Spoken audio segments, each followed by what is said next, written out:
Right, we're live. Hey guys, how's it going? Welcome back to the Q Lads channel. We're here for the final day of the SCG Test match. It doesn't really feel like a day five, seeing as we've had about 2 full days without play.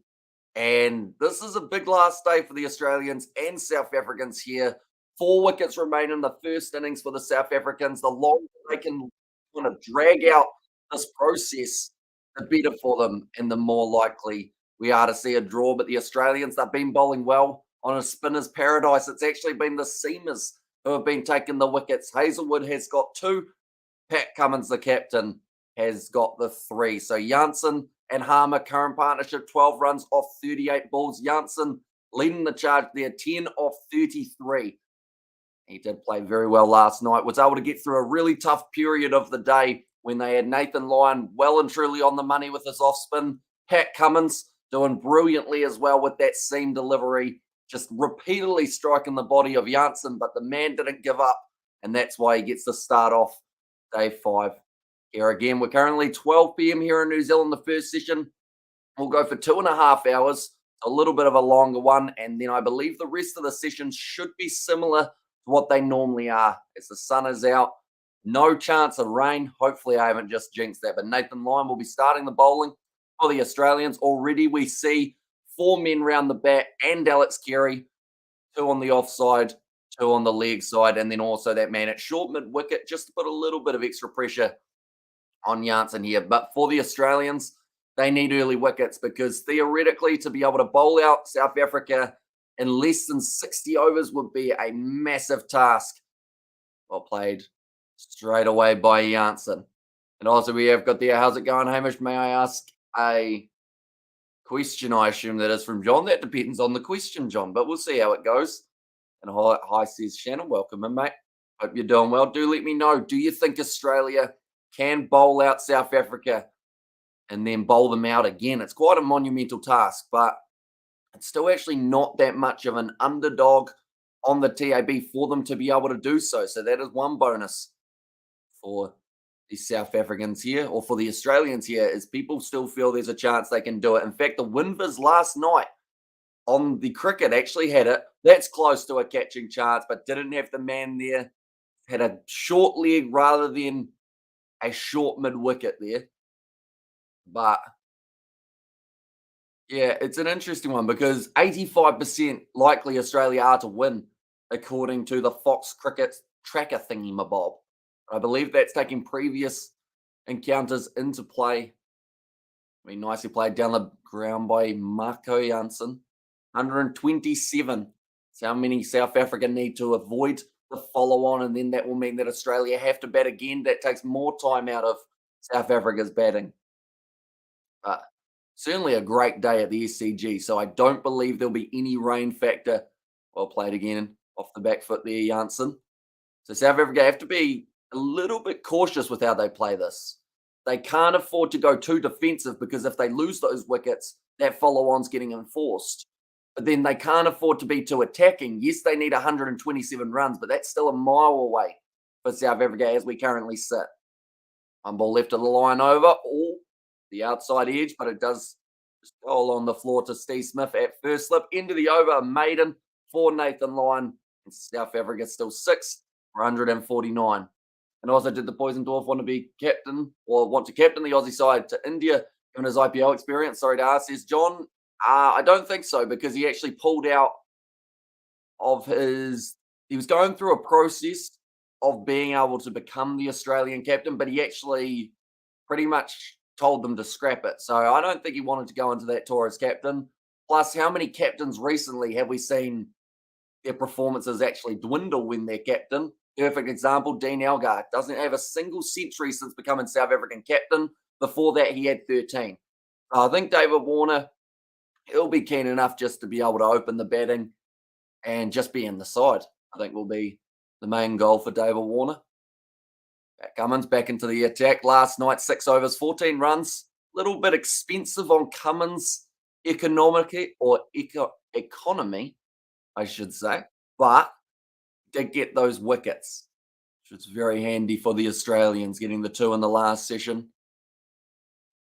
And now on strike and right on the money straight away from Pat Cummins. And hello, what's your prediction for today? Says Jay Woods. I think if Australia can bowl South Africa out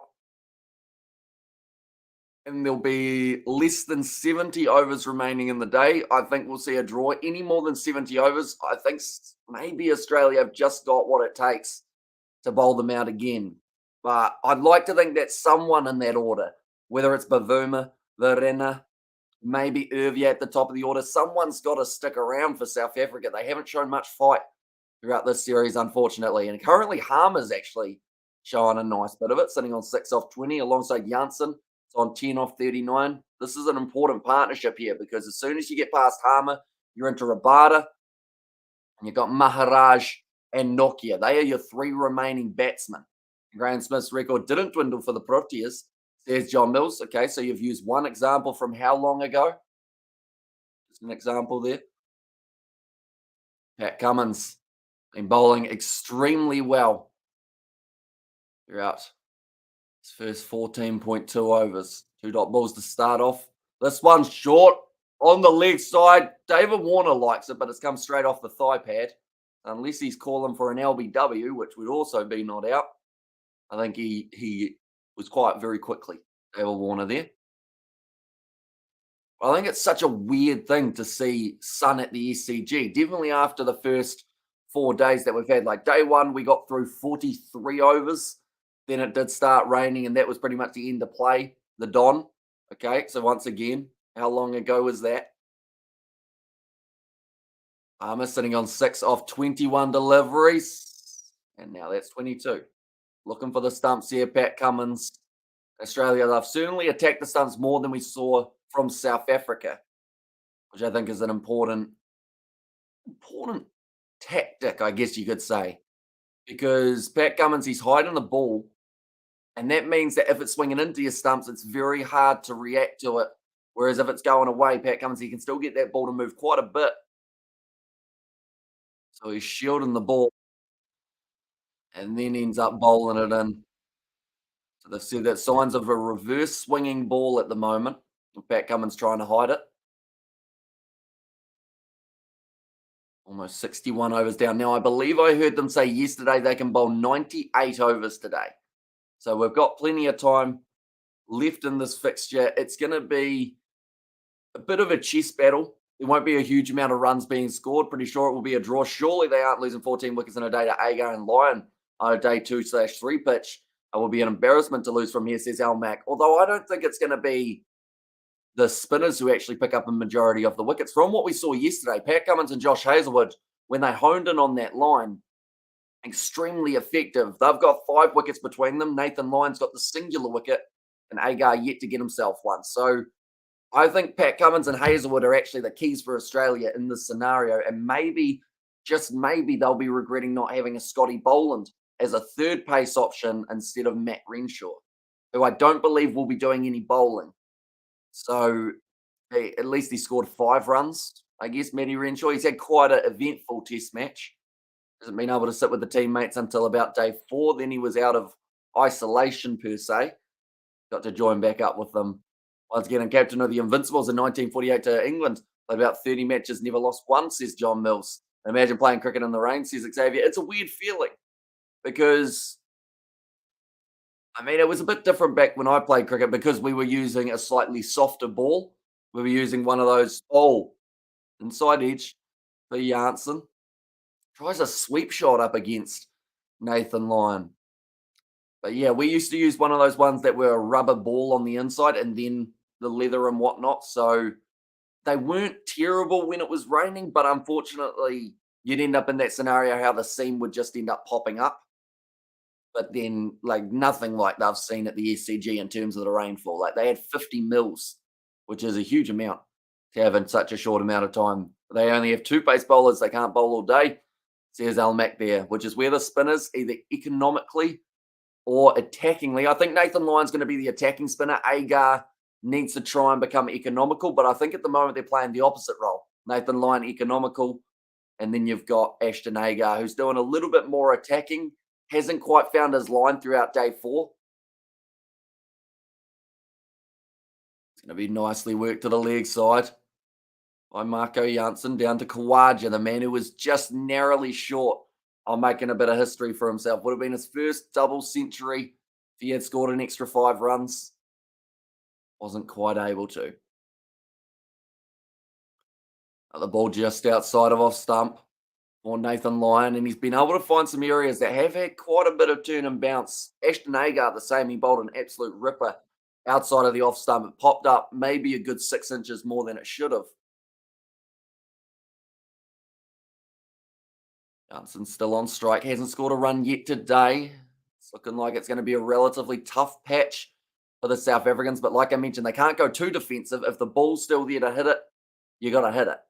Because if you don't, then all of a sudden you take your runs out of the equation. Because we saw it last night when Nathan Lyon started getting attacked by the batsman, not literally, while bowling.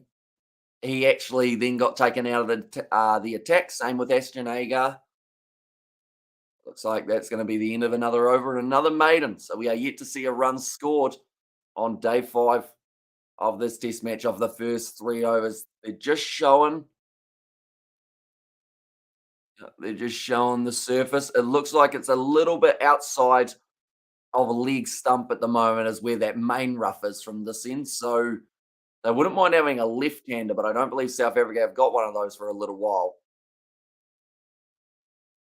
So Maharaj might be bat left-hander, but I'm not sure if he's coming in before Rabada or not. I might go with Kagiso Rabada first. Nokia, he'll be 11, but certainly bats pretty well for a number 11. Got good technique and also is willing to go after that bad ball. Now Simon Harmer facing Pat Cummins again. Currently chasing a 5 for here Cummins. That one came back in a little bit off the seam. And just lets it hit his bat near the top of it, near the splice. It seems to be any time that they have Michael Hussey on the TV, we don't actually get that here in New Zealand, which is a bit interesting. We get the stump cam. I'm not too sure why that is. Maybe Fox Cricket have said, like, we're only going to show that on Fox Cricket. Everyone else has to find a different angle. He seems to have quite a bit of skill when it comes to just dead batting the ball, not putting a huge amount of power into it and just making sure it goes down safely. Worked to the leg side nicely off the pads. First runs of the day there for South Africa, and Simon Harmer gets himself a 2 to start off the day. Now, I did promise that if South Africa got to 150, I'll play their national anthem. I didn't realise that would be one short of it by the time we were at the start of the day. Right, we'll see how this goes.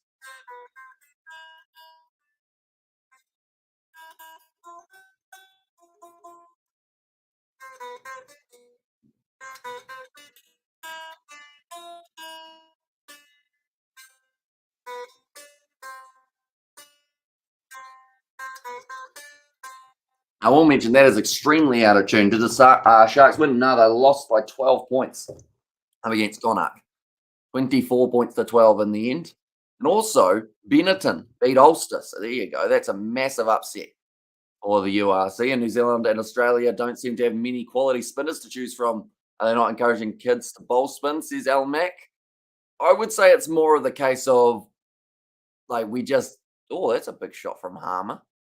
Working it to the leg. So I think it's just very hard for a kid to develop into a spinner because, I mean, I've played back when I was playing 10 years ago, so I don't have a lot of knowledge of it now. But when you're a spinner at a younger age group, you're the target of the batsman.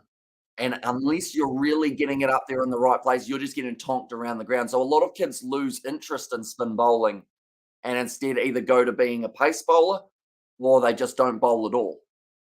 Because spin, definitely in short format, after T20 has kind of progressed throughout the last 5 to 10 years, everyone just smacks the spinners. And it's only those very good spinners who get away with not going for plenty of runs. That's leg side again from Paddy Cummins. Beautifully played by Simon Harmer. Looks like they'll just take the 1 there.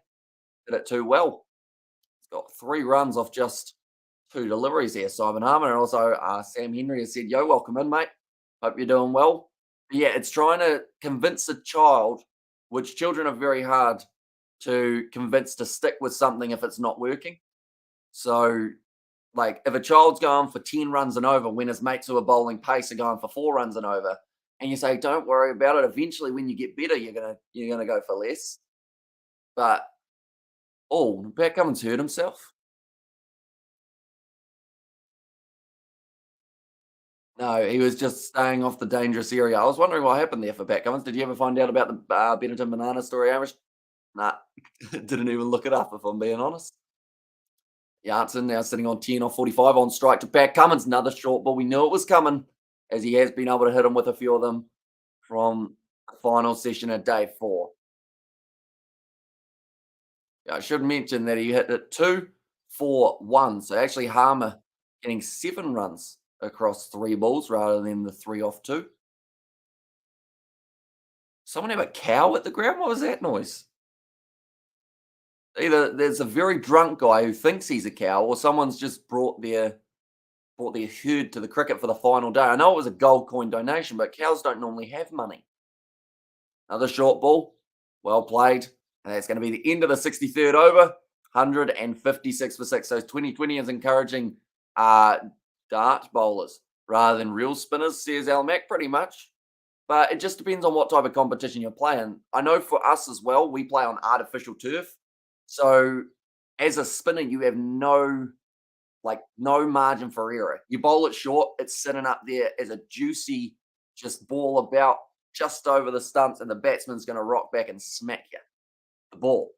It's a drunk guy. It's Aussie, says Nutty Williams there. Rashid Khan is the best leggy going around now, in my opinion, and now he's in South Africa for the SA20 League. I've just finished juniors in the last few years, and I've seen so many people I've played with do the opposite. Pacers become quick spinners using the sloppy English wickets, says Jay Woods. Because you guys play on kind of, what's it called? Well, I guess just regular grass wickets, don't you? Overall, so some of those spinners I think are more effective on grass wickets than the. Oh, that's a little bit the excitish from line. Yeah, they're more effective on grass wickets because you're allowing for that variation. You could end up hitting a little bit of a rough spot on the surface, and then you get that low skid, or it bounces up more, and there's more chance of the batsman making a mistake. Whereas on an artificial, it just sits up. Like, you've got to get really up there with the line and length and hope the batsman doesn't want to just tonk you, because if he tonks you, you're going for a few runs. And if you get it right, normally you still go for a few runs because, they get a little bit lucky on an artificial, and they don't have to spin the ball that much. Just get it in the right place in England because of the potential to skid or hit a bump, says Jay Wood's exactly right. So, yeah, I can understand why there's more spinners in England developing, and it's not going to be bad overall for England. Had some pretty good spinners over the years, even recent times. You've got Moeen Ali, Adil Rashid, talking short format, long format as well. Jack Leach at the moment seems to be an option. That was a catching chance, but it doesn't go into the hands of Marnus Labuschagne in close. Harmer gets a single. Moves up to 14 now. Oh, yeah, that one popped off the surface a little bit. Of Marnus just didn't quite get the hand to it in time. But another half chance for the Australians. They've created quite a few of those recently. It's just taking one of those full chances when it comes around. And did you hear about the surfer that died? I did not. Was that in New Zealand or somewhere else, Henry? I think I mentioned it yesterday. I don't really read a lot of news. In fact, I read very minimum news. Like, I'll look up a little bit of rugby stuff when I need to and a little bit of cricket stuff. But other than that, I have no idea what's going on in the world. Just the one run off Nathan Lyons over so far. That was that half chance to get Simon Harmer on ball left. We're up to 157. So looking at the amount, it was a half chance again. Did he end up edging it into his pad there, Janssen? It didn't carry to Steve Smith at first slip. That's going to be the end of the over. 6 for 157. Janssen looks confused, as if to say, wait, did I hit that? Did it skid on? Oh, yes, it was an inside edge onto the pad, and then just dropped down so Steve Smith wasn't able to take it. And Alex Carey there tried to kick it up to Steve Smith. Wasn't quite able to line it up. Are you saying English wickets have bumps and uneven bounce? Sounds difficult to bet on, Says Mac. I love this journalism style that you got going, Mac. How it's pretty much anything we say, you try and twist it so that it's got a little bit of a story behind it. I think you'd be a good journalist, but not all wickets in England are going to have uneven bounce and bumps, of course. It's just when you get to the lower grade cricket, like some artificials around here probably have uneven bounce and whatnot if you hit a bump on them. But, depending on the level of curator at the ground, depends on the quality of pitch you're going to see. Some of them look like they've just been cut out of your backyard and put down, ready to play on. It happened in BR. And if you ain't first, you're last, says James McMahon. And yes, club cricket is very hard for batters. Not just saying because I'm a batter, but my club is definitely a bowler-friendly wicket, says Jay Woods. And the Don did quite well there, I believe, Al Mac, says John. So, yeah, I'm sure that the curators back then probably, if you're doing an Ashes test match, you're probably going to put in a bit more effort than a geezer who has to prepare a pitch on a Saturday for some 10-year-olds to play on. A little bit of a difference in level there, don't you think? We're at the moment sitting 14 off 34 deliveries. Janssen on 10 off 49. Still 119 they trail by. If they can somehow get that 119, that would be absolutely massive for the South Africans, because then the ball's in Australia's court. They've got to decide, do they bat for 50 runs and then declare, or do you just accept the draw, which I think would really disappoint a lot of people in the crowd, to be honest. Now they attempted the Yorker, but Harmer whips it off nicely. It's another single. Very similar to what we saw for Pat Cummins' wicket earlier on of Zondo last night. Has it, says Chad. And there is, welcome in, mate. Hope you are doing well. The Ashes Test match at Lords was tomorrow. Who do you think wins current form? Says Jay Woods. That's a tough question. So it's at Lords, England. Who have they been playing recently? I'm just trying to think of the last English tour. Was it in Pakistan? Because I guess if you're talking series-wise, maybe England get over the line in the end. But for the first match, I think to an extent, Australia. But Pakistan's a flat track, isn't it? It's hard to say. If they hadn't played Pakistan recently, I'd say it would be different. But because Pakistan conditions are so different to England, it means that there'd be a little bit of an adjustment period. General bog standard pitch in the UK is like a pudding. There's John Mills there. Yashan Nokia, he'll be batting a little bit later on today, perhaps. The whole thing's going well only once rather than twice. Nicely played by Janssen. He's sticking in there at the moment. Had a couple little half chances for the Australians, like I mentioned. Chad, I've heard if you hit the like button, your ping grows by 3 inches. You hear that, ladies? No. How does that work if they don't have one, Chad? Does it end up like popping up like Pinocchio, or what's the go there?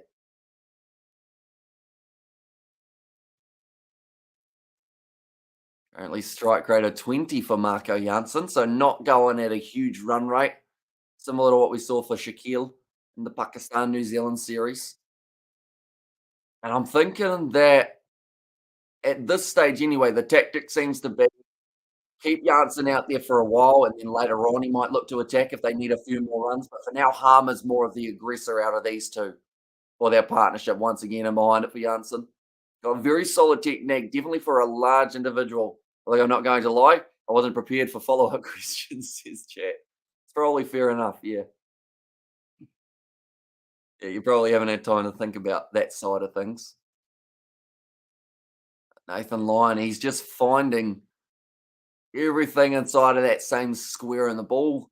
It's turning at a different amount each time, which means that Harmer here, I think this is the first time we're going to get to see Harmer on strike to Nathan Lyon. Now, last 6 overs, we've seen 9 runs. 7 of them came from a Harmer over where he was going after Pat Cummins a little bit more. So I wouldn't be surprised if he decides to maybe go after Nathan Lyon here as well. And would you cover the Ashes on? Oh, is the time zone's not in your favour? No, we are going to be doing as much of the Ashes as we physically can. It is going to be over. Oh, that was close. It's going to be overlapping with a few things, I believe. Is it in June? Did the Ashes take place? I think it overlaps with the finals of Super Rugby or something along those lines, or maybe the international rugby in July, but we are still going to be covering as much of it as we can because at the end of the day, time zones for us aren't as bad. Like I'll end up staying up. Even last night, I stayed up till 3:30 a.m. So like the Ashes is actually going to be on a decent enough time, I think. And Armour is going to get a 50. Hamish says John Mills. Is this where I should do what you did yesterday and say there's no chance of him getting a 50, even though he's probably not going to be a mile off? I wouldn't think. Attack in nicely there. The drive out through cover. This should be two. They will get there. Pat Cummins slides through nicely. Of course, the outfield's not going to be as wet as it has been on a couple of the past days, although it dries out pretty quick at the ECG, which is one real beneficial factor because if they hadn't ended up like having decent drainage, I don't know why that sentence was so hard, but if they didn't have decent drainage, this test match probably wouldn't have had as many overs as it's had, and it hasn't even had that many. As you can see, we're still under the 200 mark. I was wondering, are you a fisher or a hunter? I'm more of a fisher out of the two. I haven't been hunting. Fishing, does it count fishing if you don't catch anything? Because I'm pretty good at that. Fishing, catching snags, I think is the best way of describing it, and having to cut off the lure. It's my specialty. Again, whip to the leg side by Harmer. It doesn't get a run for that one. Hits it straight to the fielder. Travis head in close. There was that one yesterday that he ended up turning his back after the LBW appeal, and it could have been out had he been watching. What's he done again? Nathan Lyon, end of his over, 2 runs off it. It is going to be 6 for 160. So South Africa currently 40 off a 200 total, which is something they have struggled to get to quite a few times in the past. And Lowell Max says, John. Okay, fair enough. Seemed like a stock standard question, I thought, John, but unless it's got an ultimatum, maybe it means something else. Sean Bavuma there, 35 runs he was able to get for himself. Then Zondo gets 39. Now, at the moment, Harmer's going to try and overtake him by the looks of it. Verena got 19, so everyone's getting a start, but no one's quite getting on to that half century, which is something one of these two may be able to do. So he's going to need now Josh Hazelwood coming into the bowling attack. So that is going to be for Pat Cummins. Economy of 2.42. 2 wickets taken last night for Josh Hazelwood, including the early one of the captain, Dean Elgar.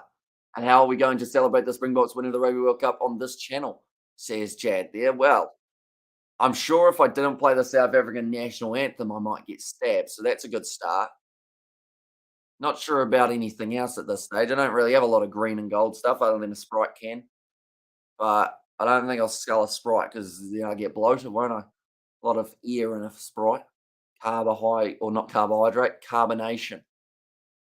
And the answer's sitting on 10 off 52. Here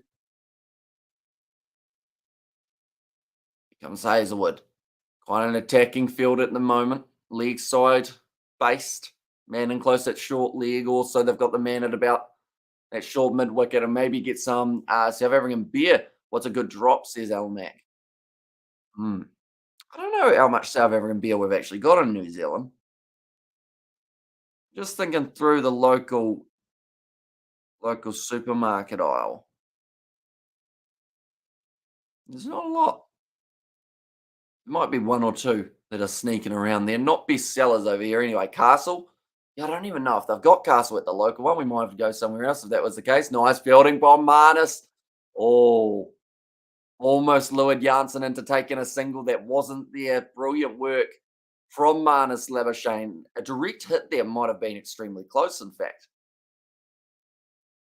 But was able to get a great run out for Dean Elgar. Also took a catch, but yeah, just ends up hitting it. Looked like it was past him. Then he picks it up all in the same motion, throws it back, and has a crack at the direct hit. Also, did you watch Martin Guptill bat for the Renegades? It's good to see him playing. Says Mark, I didn't get to catch that game, unfortunately. At that stage, George had come round, and then I think we went out and about. I'm trying to think of when the Renegades game finished. It finished at about 11-ish, didn't it? And that was about when I got home. So didn't get to catch too much of it, but hopefully Martin Guptill's going all right. We've only got 5 Kiwis in the BBL.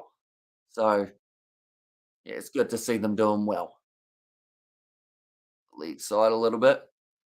That's how you should play it. Whereas we saw not Irvia. We actually saw Klaassen chase that one down the league side, get himself out in the last day of play. Comes Hazelwood again, pitching it up, solid in behind it for Marco Janssen. At the moment, it's a bit of a chess match, like I mentioned, these two sides. There's going to be momentum shifts throughout the day. A lot of the time, the momentum shift will be based off a wicket falling for the Australians.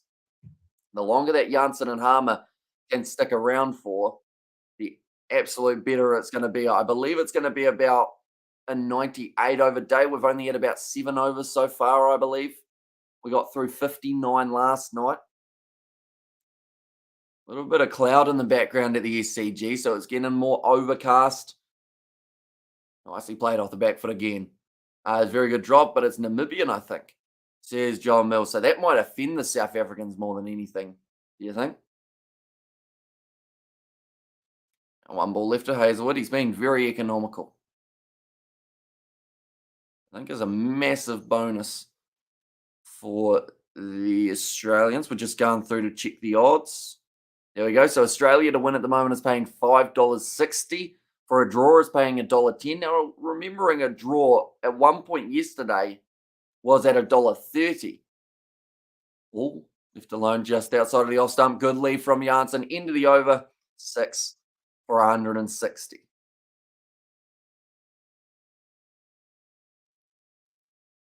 Eight overs of the day done. I'm just looking through to see what other information they've got for me at this point in time. So the runs at the 7th wicket, people think it's going to be under 174. That's the par at the moment for when the next wicket's going to be falling. So that's in 14 runs time, theoretically. Good morning to everyone. Says for Laser Strength, welcome in, mate. Hope you are doing well. Hello, sir. Says Sat Young, welcome in. And also we're at World Test Championship points table, sir. Says Amir Khan. So at the moment, Australia sitting top of the bunch. I believe India have taken second spot at the moment. And then third, I believe it's Sri Lanka. Those are the top 3 at this current stage. Although South Africa might also be right up there, sorry. They might be in that top 4. We are Mosi in Zambia. And also Jones said he is going to make his decision this month on where he is going. Has he yet, says Xavier? He hasn't yet that I know of for Eddie Jones. Of course, there's rumours that he's going to go to Australia. Also rumours of the USA. So I'm curious to see where Eddie Jones ends up. Wherever he does, I believe the team will be a lot better for it. I'm curious to see how England now go now that Eddie Jones isn't their coach. Good morning to all. I hope everyone is well, says Mark. Yeah, I hope you guys are ready for a long haul because we have currently got 8 hours left of today in terms of this test match. Then later on tonight at about 4 a.m., I believe we are going to be sitting, 4 a.m. I want to do Glasgow versus Stormers. I've learnt that I'm working on Monday, so I'll probably start work at about 8 a.m. So with that, I don't know when I'm sleeping. It may either be just after this live stream, although I still have things to edit. So I'll probably end up editing for a bit, sneak a couple hours in before the URC, sneak a couple hours in after, and then hopefully not fall asleep on the job. And how the F did South Africa got to be in the top 4, says Quinton. I think it's because this World Test Championship, it's been going since 2019. So they've had a couple good cracks early on in the World Test Championship. Since the last little while, though, it certainly hasn't looked like the same South Africa side. So when they're at home, they normally go all right. It's all done off that win percentage. See done again. And also, at least it's a lovely day in Sydney, says Al Mac. That was Mark. Very true. Looks like the rain should be staying away. And Money USA, Australia passion, says Xavier. Although he has told an Australian, remember that game that they were playing up against England? And he was trying to start a fight with one of the Australian fans. I feel like it would be such a weird feeling for a lot of Australian supporters to go from supposedly hating Eddie Jones because he coaches England to then having to get behind him because he's now your coach. I feel like that will be a weird scenario for the Aussies. That's going to be the end of another over. Nathan Lyon just going for the one run that time from India, says Ahmed. And what work you do? I do work as a builder, believe it or not. I know I probably don't look like much of a builder, but yeah, I think we're putting together a deck, which is a hard word to say with a New Zealand accent because people think you're saying something else. But DECK, deck. On the Sydney Opera House over there. All the Aussies be singing later on in the day if they can pick up a few wickets. They need to get them soon, though. And Builder, actually, yeah, believe it or not. I mean, I wouldn't say I'm a completely qualified builder. Like, Dad's the main builder. I'm just helping out with the odd jobs just to speed them up a little bit because I can only work part time with the YouTube schedule I've got. So, pretty much work part time as a builder Pat Cummins missed field there. It's a rarity from him. But yeah, work part time so that I can fund the YouTube channel, and then yeah, do YouTube the rest of the time. Does Australia have any rugby fans? They've got Xavier and Amelia. That's as far as I know. And from India, says Ahmed Khan. So welcome, and mate. Must be early morning for yourself in India. And then he can go to the Brave Blossoms, can't he, Hamish? I don't think he's going to go back to Japan yet, just because they seem to be going all right under Tony Brown. So I don't think they'll want to change that, as it's currently like not completely broken. They almost beat the All Blacks at the end of the day. That New Zealand ad about the deck has me laughing my head off every time, says Xavier Brown. Harmer sitting on 18. He's almost halfway towards top run scorer for the South Africans here. That would be a very impressive feat for a number 8 batsman.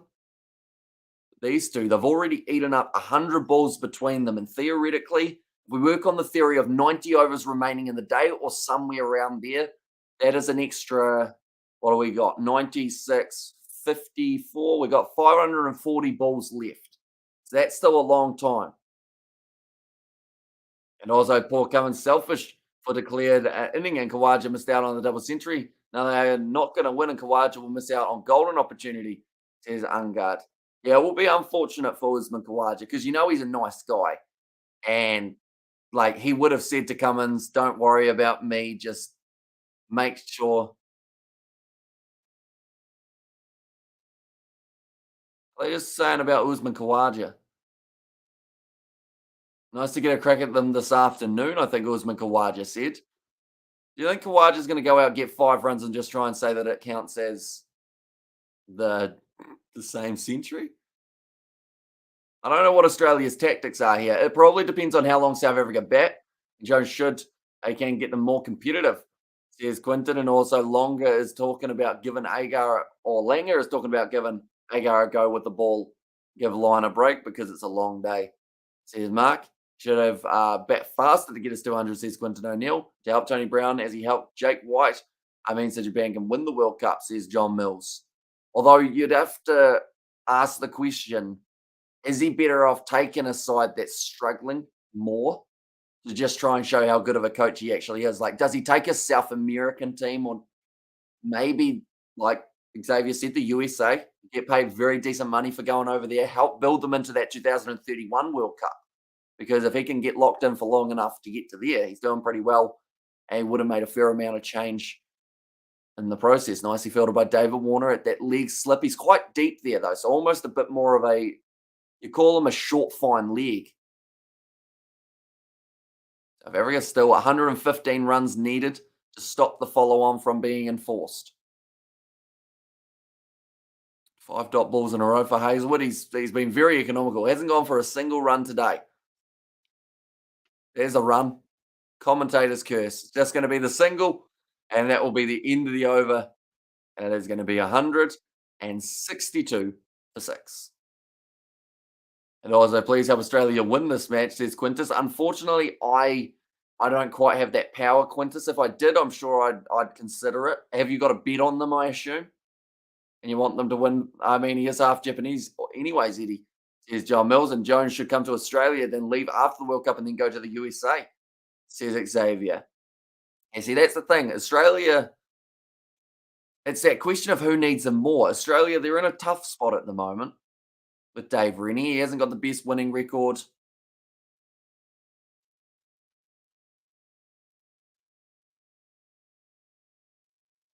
Ian Smith just talking to Mark Howard there, asking for a little bit of tourism advice. And you got the power of commentators curse. You make anything happen. And also, we have got there Meyer already coached somewhere in the States. He is a very good coach. Says Quinton. Now, Nathan Lyons still going to be continuing. Get it in the right area, just hasn't quite been able to get it through that bat pad gap. His defense looks physically sound, like I mentioned. Doesn't seem like it leaks too many play and misses.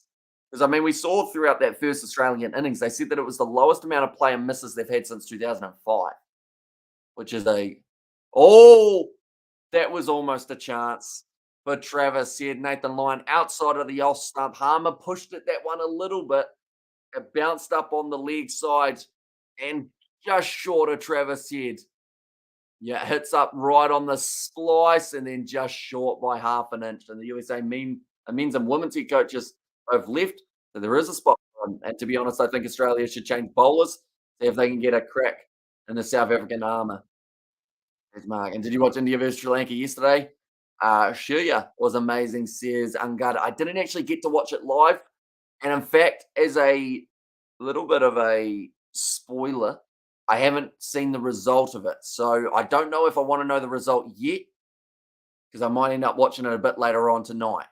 It's off the outside edge. Harmer will get at least one here. I believe they'll be able to get back for the two, do they? No, they'll just take one. There's no point risking a run out here for the Australians. Has Nathan Lyon found where the pitch is starting to wear, where there's a bit of variable bounce and a bit of variable spin? We're just seeing there, he's really aiming for those foot marks, and they would normally be the Mitchell Stark foot marks. Now I would say that they're probably the Pat Cummins Hazelwood when they're going around the wicket. And then also you got the likes of Nokia, that was close to the outside edge again. Chances, says Harach. Still very low, unfortunately, Harach for South Africa to go on and win it. They still need to at least get themselves another 300. Sorry, get themselves, yeah, well, they do need at least another 300 runs to be able to win. And can I tell you the spoiler of yesterday's match? Says Angad. Ooh. I guess Quintus has already spoiled it, so you might as well, Angad. Yeah, we have got this guy 51, balls 112 runs, India 200, and 28 for 5, and then Sri Lanka 137 for the 10. A 1% win, says Harach, about 0.6 still, just because that's the lowest it can go. And America must get the wickets or just get the structures in place, and it would be world dominating. There are about 80,000 ex-South Africans in the States, says Quinton. And a very good over from Nathan Lyon there. How many South African batters do you think will score 50 plus this test? Says 4 layers of strength. I think they'll be lucky to have 2. And one of them could be Simon Harmer, to be honest. And then in the second innings, I'd like to think that maybe Irvia could deliver and they spoil the game for you. They did. But that is why when you're doing live streams, I can't afford to not watch things live. Like, because I've had it so many times how I've been like, right, I didn't get to catch something live now, but I'm going to watch it later on after I stream. And then everyone always goes, did you see this result? Did you see this amount of runs? Did you see this happen? Did you see that? Did you see that? And then you don't need to watch the game because you already know everything. It's like when I was watching, I want to use an example, but then I know you guys will purposely spoil certain sports for me. So I'll say that I was watching croquet. I wasn't actually, but that's the example that I'm using here. So there were 2 people going at it in the croquet, as they do. Short ball, Harmer, well played again. Glided down to Nathan Lyon for 1. But yeah, so 2 people going at it in the croquet. And of course, I didn't get to see it live. So then I went on the live stream afterwards and I had every single croquet head to head, like result written to me in detail. Australia's 20% higher than second place India in the World Test Championship ladder, says Mark. Australia, they have been doing very well throughout this year for their win percentage. If they go to India and lose a few matches, so that will really even out. They'll get quite close by the end. New ball available in 9.5 overs at the moment for the Australians. And that is something else that I was thinking about. If Australia don't bowl South Africa out by the stage of taking the new ball, it might mean that there's just not enough time left and there could be a draw on the cards for the South Africans. And it's like people ruining movies by talking to you before you watch it, says Mac. That is true, yeah. But I guess you just get used to that because that's I guess, the beauty and the curse of doing things live is you can't guarantee what people are going to say. And you just got to kind of roll with it when it happens. I think Maharaj will get a 50 as well. The innings for the South, says John Mills. And if he got 50, all of a sudden that like 112 runs that they need currently would be pretty well cut down. All Maharaj almost chipping it straight to the man and close. Travis said he's had about 3 or 4 half chances here. In fact, you call them quarter chances. They haven't been hugely like possible for him, but he's getting close at the moment. Hazelwood trying that short ball. It didn't actually bounce up as much as it looked like it should have. And South Africa is in 4th position on the ladder, Australia 78, whereas India is 58. And if Africa manages a draw, chance of the World Test Championship final will increase. If Australia win, chances of Africa tough, says Quintus. In fact, chances of South Africa, I think, almost disappear, if I'm not wrong. They have to clean sweep the West Indies series, and also they had to win one of these matches, I think, for them to be able to qualify. That could be wrong. That was what the rumor was at the very start. Maybe other results have changed that a little bit. But yeah, that was what it was at the very start, was they needed a win in Australia. And it doesn't seem like they've quite been able to get that yet. South Africa not doing anything to uplift Namibia to get better in rugby and cricket. The potential there, says Quinton. Harmer back on strike. Hazelwood, ever since he went for that single, he's gone for a few more. 2 more in this over. Hazelwood, like they're saying, there's a bit of a buzz at the ground. Everyone's waiting for that first wicket to fall. But South Africa are like, no, fuck yes, we're not going to do that. We're going to definitely try and fight this out just a little bit longer.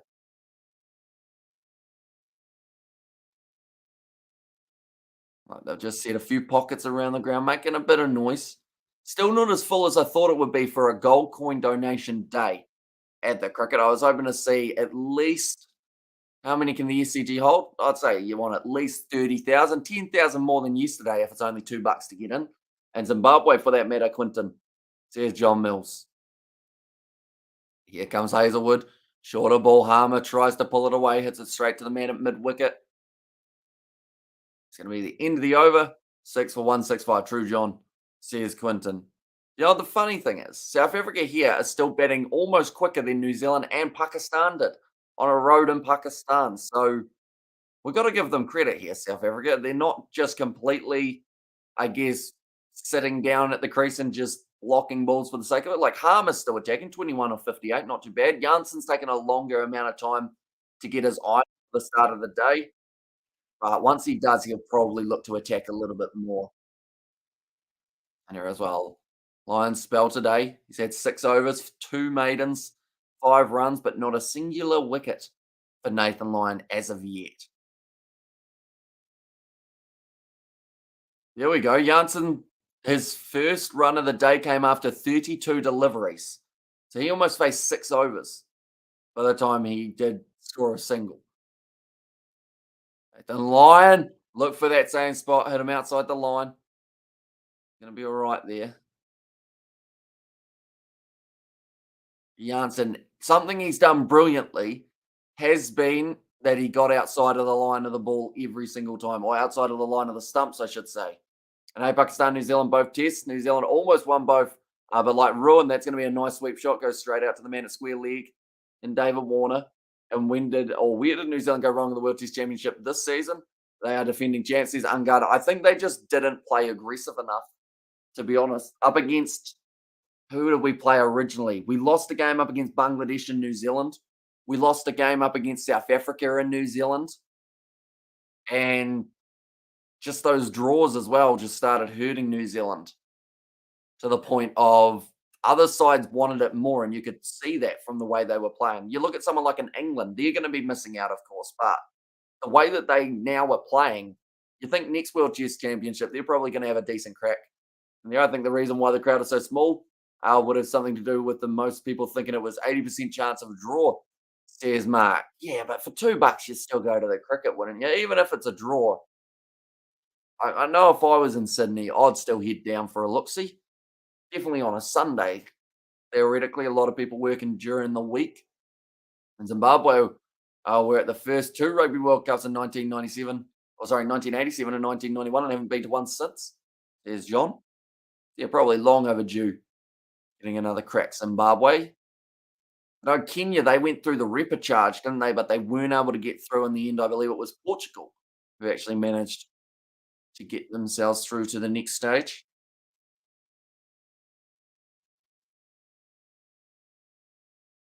Yeah, it's an 11 off 70. Sticking around for a long time, but it's working well. It's going to be the end of the oval, or the end of the over, I should say. It's going to be 165 for 5. So there is going to be quite a few maidens throughout this final day. I think that's almost a guarantee at this point, just because of the way that this test match is going to be progressing. But anytime there's a wicket, we're going to be right here watching it take place. Janssen, I'm worried he's going to get too defensive here. I think he's already in that mindset of I'm just defending. Harmer, if he wants runs, can take runs. But I'm happy enough just to sit out here for a long time. New Zealand lost test against England after dominating. I think Williamson was also injured, says Al Mack. And to be honest, most people rather see T20 or one-day cricket tests tend to be very boring, says Mark there. But Ashton Hagar, normally a specialist in white ball cricket, now going to be bowling again for the Australians. He's gone for 19 runs off 7 overs, so probably one of the more expensive Australian bowlers. Bangladesh test win against you last year is one of the best test wins for an underdog, says Angad. Yeah, and they thoroughly deserved to win that game, Bangladesh. New Zealand just didn't look like they had their heads in the game, and Bangladesh, it was quite a fun test to call because we actually called it from start to finish, I believe, myself, and I did get my mum on for some of the commentary for that one as well, which was quite nice. Watching history being made together. Second new ball available in 8 overs. So I think this spell from Ashton Agar, you give him 4 overs just to see if he can create anything. And Ishmark, I thought cricket was the national sport in Australia, says John Mills. According to Alan Border, or one of Alan Border's teammates, he said that the Prime Minister is the most important job in Australia. The second most important is Australian cricket captain. So Pat Cummins, currently the second most important man in Australia, using that logic. And at the moment, he's the number 1 test bowler in the world. So it's probably not a bad option to have as your skipper. Just outside of off stump, Agar. It's a little bit of a different style to Nathan Lyon, mainly because he's bowling with his left arm rather than his right. And I thought, I think Agar is a great chance he could cause damage, says Mark. Definitely if he gets his line right. He got it wrong yesterday, but that's already better. Attacking the stumps. It's as if he spent last night getting the nerves out of the way and now he's in the zone for today. And Aussie were giving me stick because I said Agar was bang average, says Alamac. Are you talking about in general or yesterday? Because yesterday I'd agree that he was pretty average with the ball and Harmer attacks. Nicely cut away, just going to be the single. You ever watched Talladega Nights? I have not. Where are you from in New Zealand? From in the South Island near Canterbury. A little bit further south of Canterbury. We're kind of halfway in between Canterbury and Otago. You know where those regions are. And Agar is a pie thrower, in my opinion, says John there. And now the most important sport is AFL football, 100%, says Mark. And I guess that's because it is also, I guess you could say, it's unique to Australia to a certain extent. Like it's kind of known as Aussie rules. So, ooh, I see done again. And behind it. And you South Africa go play Super Rugby in URC, but our neighbouring countries can do competitions or can do with competitions to uplift them, like New Zealand do with Samoa and Fiji. Yeah, it would be cool to see a few more African countries making their way up in the rugby world. I see Bold again, trying to get it in the block hole for Ashton Agar. The 1 run off that over, end of the over, 6 for 166. A lot of 6 in there. Agar's only played like 3 AFC games the last 3 seasons, and he averages 42 with the ball, says Al Mack. And the last time he was bowling in test match cricket, it's actually 2017, I think they said, or 2018. So it's been a long time since he's had a white or a red ball rather than a white ball in his hands. He's already said that there's quite a few differences in the type of ball.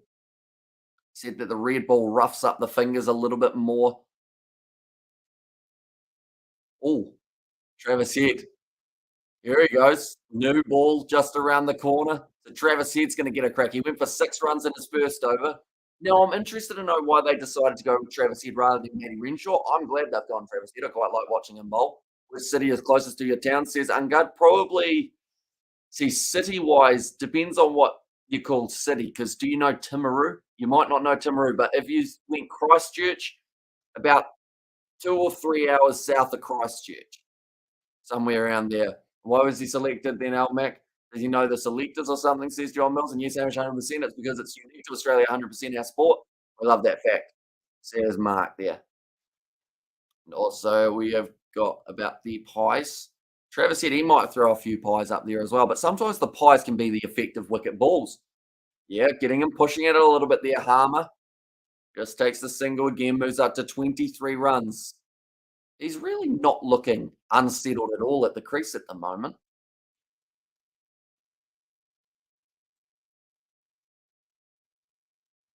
Like they've just said, have the fielder up, get him to go up over the top. Any plans to leave home? Says Xavier, not at this stage. I've blown any budget that I had for a deposit or a flat on the YouTube channel. So yeah, we have to get some money first to be able to leave home. That's all right. Don't mind being in the corner of the lounge. I might be getting moved at some stage because, as you can see, we've got some ceiling battens. We're going to be lowering the ceiling. John Mills Agar was selected with a view of the India tour. Plus, you can bet a bit. Is a bits and pieces all rounder, says Al Mac. Did they just say M Huss for Travis Head? Are they trying to refer to the fact that he could be Michael Hussey? Outside off stump, Janssen leaves it alone again. Like they're saying, having a guy at cover would be much more effective at this stage for the Australians. But the second new ball available in 6.2 overs. Drive from Janssen again. Got too far away from the Chandy. That's what Lavishane's saying. Half the time, I don't think people know what he's on about, but he's still saying Chandy. But he means well, Marnus, doesn't he? Oh, what a ball! And he's got the edge. Travis Head picks up Janssen. And this is one of the reasons I've said it once and I'll say it again. Travis Head, for me, is closer to an all-rounder than a lot of people think. Some people just think of him as the batsman. He's picked up the wicket now for the Aussies just before the new ball. The perfect time to be able to get it. Just get it on. Faint outside edge. Great work behind the stunts from Alex Carey. More often than not, it's the average bowlers that can get breakthroughs because batsmen get complacent. Perfect example right here, right now. Definitely watch the Talladega Nights. It's a classic, probably my favorite comedy of all time. Where's Xavier Doherty? Or then did he retire? Says John Mills. Not sure. But Marco Janssens, he batted himself into a bit of a hole. He scored 1 run today off about 45 deliveries. Just said it didn't really kick him down. Instead, it skids low. Bit of a different style of bowling from Travis Head. It's effective. It's the wicket of Marco Janssen. Talladega Nights is a car racing movie, and it's funny as fluff. Says Mark. Travis Head picking up the wicket for the Australians. And it's a very good bowling change by Pat Cummins. Now, what's the time at the moment? We've got an hour and a half left. He was jammy for sure. I don't know if you call him jammy because he's done it consistently. So at what point does it go from being jammy to just being skilled? Because he got out Jason Holder, managed to get out Alzadi Joseph. He's a little bit lower down in the order, but he's also picked up a few big wickets along the way. That one, you'd have to say, is a big wicket here, as now it's going to be Maharaj making his way to the middle. He might look to attack a fellow spinner, but not yet. You might have to wait a little bit. But knowing that the new ball's just around the corner, you probably want to get your iron before that new ball is in effect. And hiding over here, Xavier says, Jay. Did Xavier do something on the other one, Jay? Is that what happened? Welcome in, Jay. Hope you're doing all right. Wicket falling, so good news. How much to follow on target? They still need another 109 runs. Great wicket, Travis and Alex. Great choice. Pat the cap. There's Mark now. Ashton Agar bowling to Harmer. Now, this is the last time of the match that they want to lose another wicket, I would think. Or the worst time, I should say, rather than the last time. 5 balls left to the Agar, over getting it outside off stump, seeing if he's willing to drive at it. Such a shame, like weather couldn't have been like today for the whole test. Yeah, if it was like this, who knows? Maybe we wouldn't have seen a day 5. So I guess it's slightly beneficial for that side of things. We get to see 5 days of of old montages. I guess like we got to see the whole of the Alan Border story and whatnot. And morning cards day, just saying okay to my good day to my mate Xavier. Says Jay, have you guys got a bit of beef going on at the moment? Because I see he also called you a Muppet, Jay. Is there something, a little bit of back and forth maybe between you two? Is it rugby or cricket beef though? Where'd it come from? Is my curiosity of the scenario. Ashton Agar now. Falling to Maharaj a little bit leg side stutter, but they do get through for the single. Nice run in between the wickets. Currently sitting 5.5 overs remaining in this test match. Oh, sorry, of the old ball, that is. And then we will have one new ball. And if only yesterday was like today, we definitely have got a result. Just showing the slight edge from Mako Janssen. Just up again, nicely played. And also we have got, if the weather was good this test, would have been over in 3 days, says Quinton. Definitely with the start that Australia got. Having almost that 500 on the board of 131 overs. Theoretically, that's only like a day and a half. And then you've got that evening session that they would have been bowling at them on a normal scenarioed match. But this is quite different. Jay said people need to be muted. So I said, yes, I agree, Jay. You do need to be muted. I see. And Jay didn't like that. So he found it. Are you like those fellows in Taken, Jay? You got like them Liam Neeson skills. Although Liam Neeson was good at avoiding. Whereas you're like, who was he annoying? Was it the men from Bosnia or something? Where you're like, wait, no, who was chasing who in there? Because Liam Neeson was looking for his child, wasn't he? So it's like a game of cat and mouse. And who got muted though? Did Xavier get timed out? But yeah, who was actually chasing who? I haven't seen Taken. I've only seen like little tiny parts of it. So they were looking for Liam Neeson. So they decided, hey, best way to do it, we'll just steal his family. And then Liam Neeson was like, hey, no, none of that. So then he chased them, but then they were also looking for him. Taken watch along coming soon, I guess, so that we can work out what is going on and who is actually chasing who. It's like a game of tag in primary school. Everyone's running around. No one knows who's in, but you just run for the sake of it. And I was like, I did, because Jay's a Muppet. Oh, just outside of off stump. Well bowled by Travis here, but a brilliant change for the Australians. And also, we look at Jay's how's China? Is Jay in China now? I thought he was in Perth. In full toss, almost went under the bat though. I can't now he's listen. So 2 spinners, Maharaj and Harmer. It was a battle with the ball earlier on. And unfortunately, Harmer, he didn't get as many opportunities as he really should have. And see you next time, Xavier. Says Jay in there as well. Have you guys seen Taken? Or is it just no one's actually seen it? It's gonna be going to deep cover and get a room you two says Mark. I see. Taken in the deep by Nathan Lyon. Had to throw in that pun, didn't I? Worth the crack. But currently we have got another hour and 25 minutes left of this session, ladies and gentlemen. So that means theoretically there's still a lot that can happen in that time. Oh, that was close to sneaking through. And also we've got there says Perth is so far away from practically China. So we say he's from China. Says Xavier there. Okay, makes sense. That's gonna be one more run. It'll close out the over. Travis said he ends up going for 2 runs off that one. Still 4 overs away from the new ball, and I think Australia will be taking it relatively quickly. You look at going with maybe Pat Cummins at one end, Hazelwood at the other, try and bowl both of your quicks. And also, has Australia got any left arm spinners or leggies to go to India like Brad for etc. Chinaman guy? They've got, depends on who they want. They got Paddy Dooley. You rate Paddy Dooley, John? Because he's an option with the left arm. Who else do they got? Um, Left armers. Left arm spin. There's a few of them lurking around the BBO. I can't think of all of them off the top of my head, though.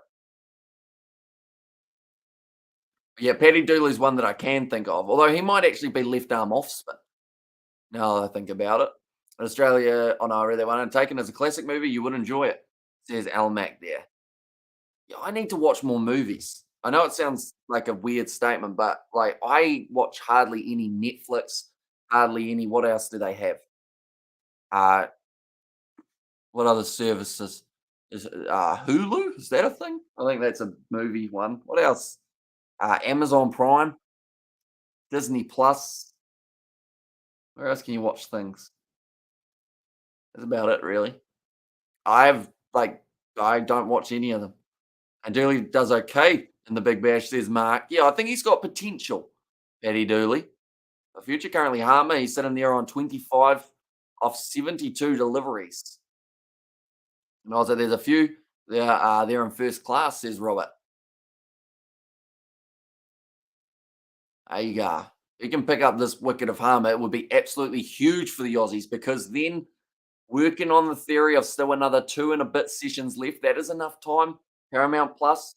One of the best Aussie movie classics is The Castle, says Mark. I have never heard of The Castle. Hmm. Crocodile Dundee. That's a classic Aussie one, isn't it? And we whipped away and almost made it to the boundary. Well fielded in the deep by David Warner, though. And Harmer, they'll get back for 2. Moves up to 27. He's trying to chase down Zondo. He was able to get 39 as the leading run scorer. Yeah, that one just too far outside of off stump. Agar doing quite a bit of scattered bowling at the moment, not really sticking to one line. Just hoping to pick up that wicket too far leg side, gets another single off him. Harmer's working this around quite nicely, and Lance Morris sweeps him. And there's says Robert, yeah, you got Swepson as an option.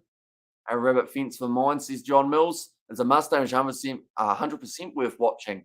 Will there be a draw? At the moment, that's the most likely option, but there's still a slight chance that Australia can still get 13 more wickets. And Taken, they kidnap his daughter, and Liam Neeson hunts them down. And in the sequel, they kidnapped his ex-wife. Very violent and fun, says Al Mac. So why do they kidnap everyone? Like, what's he done so bad? Because I'd assume that there's a reason they're kidnapping people. So what's Liam Neeson do for like work outside of like the man hunting, I guess, in the movie? Like, does he? Surely he doesn't work in like retail or something, because like you're not going to kidnap a guy's daughter and his ex-wife because he sold you a faulty phone charger, are you? And draws most likely, but not the only option at this stage. And proof fence says 4 layers is true. Travis said, continuing bowling. A Harmer at the moment who's sitting on 28 runs. New ball, only 17 balls away now. And like they've just said, Travis said and Alex Carey, because they both play for the Adelaide Strikers, they've got a very good connection between those two. Played a lot of cricket together, pushing at that one a little bit, Harmer. And he's starting to get it in the right spot. Left the glasses on as well, which is normally the signs of a decent bowler. You leave your glasses on, but yeah, pushing for that one. Almost finding that same rough Nathan Lyon was. And also we have got there. Okay, that makes sense because he used to be in the CIA. Good. So he didn't work at like Subway or something. So when's the new ball's due?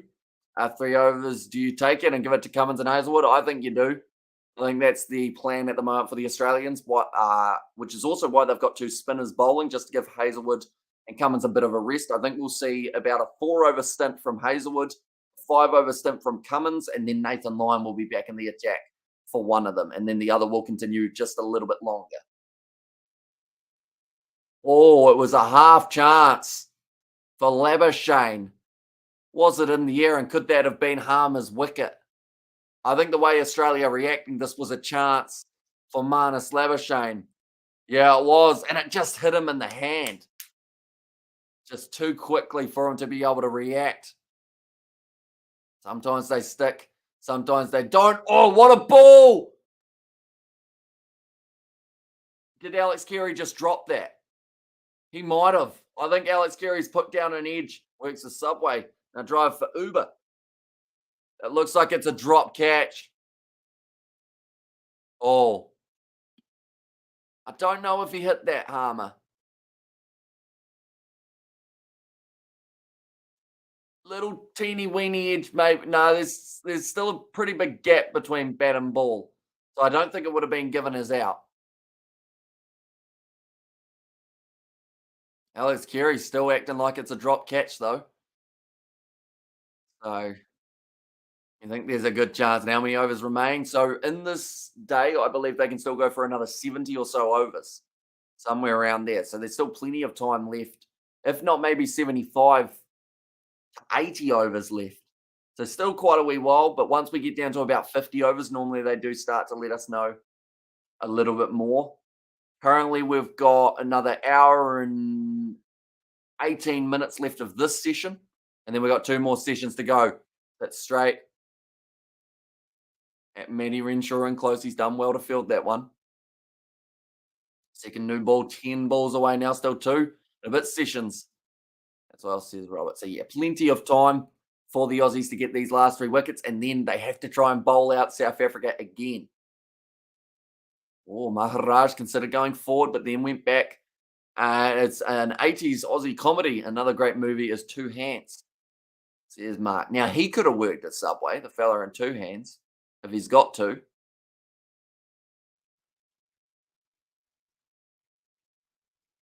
Feel like, is it obvious that I kind of want Subway? I wouldn't mind a chicken and bacon ranch. That's the one that I go for normally. Then Australia would have to bowl out South Africa twice in a very long time, or in a very quick succession, so that I can get to Maroon time. But I don't think that's happening. I have Subway tomorrow. Have you had any mangoes lately? No, I had the one ages ago. It was $6.50. They've now gone up to $8.50 to be able to buy a mango. And the one that I had was overripe, so I've not had one since, out of respect for the mango from Australia. And timed out again by Jay the Muppet, says Xavier. Seems like that might happen quite a bit today, Xavier, by the sounds of it. I think he's going to try and rustle your feathers. It was close to the outside edge. I still don't know if there was an edge on it. There was that little tiny spike. So they might have still given it as out, but there was a gap between bat and pad, or bat and ball at most of it. And well, $2 more. Yeah, they're just charging plenty for the Australian mangoes. And for $8.50, like, as sad as it is, but you could get a frozen bag of mango from like Colombia or wherever in South America it is. Peruvian mango, I think it is. But like, it still wouldn't quite hit the spot. And he never got the ball or the bat to it, although the Snicko did show a tiny bit of movement, says Mark. Travis Hedy's bowling a little bit wider, and I think that is on purpose to try and lure in Harmer, to try and go after the ball, pushing at it a bit, but it's going to be another run. Paddy Cummins leaves it for the man in the deep. Hazelwood able to field it nicely. And they're just showing there that Agar, he's bowling too far outside off stump, needs to get a little bit more attacking. Maharaj now back on strike, sitting on 2 off 12. I need a mango tree. I do, but they wouldn't grow here, unfortunately. Oh, that's popped. One spun. Plenty of mangoes in South Africa and Zambia, says John. An Aussie movie, $3, starring David Wernham. And as Travis said, is ripping balls down. He is looking great at the moment. He's giving them grief. So the question is, do you give him another over? Oh, it was a caught and bowled chance, but he wasn't able to take it. Got two hands to it. Maharaj just smacked it hard at him. See, for me, Travis said the way he's bowling, you give him another over because he has created chances in every one of his overs so far. And the supermarket has warnings to not eat frozen berries raw. Gonna ruin smoothies, says Almac. Yeah, or is it just raw as in without washing them, Almac? Is that what they mean? Or is that how long South Africa got to bat until 175 for 10, says Ollie's World. So I think for South Africa, if they can bat for another, that's a shot down the ground. And that is going to be possibly 4 runs here, or he might be able to just get off. He does. So Renshaw throws it in. Did they take 2 there? Yeah, they did. They only got the 2 runs. So that might be because the new ball's available, but we are going to be having drinks first. So until that last ball, I would say Travis, he probably needs another one. Are they worried about E. coli? Is Al Mac. Not ideal, is it? So are you allowed to eat frozen berries if they're prepared in a different way? And Draw still says loafa. Loafa? Is it loafa? Loafa? Hopefully I've said that correctly. Oh, loafa. It's loafa because it's loaf of bread. My apologies there. The chance of a draw is still quite high. I thought it was a Samoan name. We've got a few Samoan viewers. Are you politically correct in New Zealand, Hamish? I don't know. I don't really follow any of that. To be honest, like I wouldn't know. I don't really do anything too bad, I don't think. Okay, Al Mac says Nissan. I think it's most supermarkets. At the moment. 1 hour down, 1.5 hours almost down, and a few more overs, and then 1 over, 1 hour to go. And Lowell says loaf of bread today. Morning, Irish. Any news? Says Harach. South Africa now have lost another wicket, Harach, since the last time we saw you. So not ideal. And in the movie Two Hands, a crook tries to jump the counter at the bank and knocks himself out in the process. It's really a comedy of errors, says Mark there. And also, I think you have to buy local New Zealand berries. There's Almac. That's easy enough to do. There's a few berry farms around the area.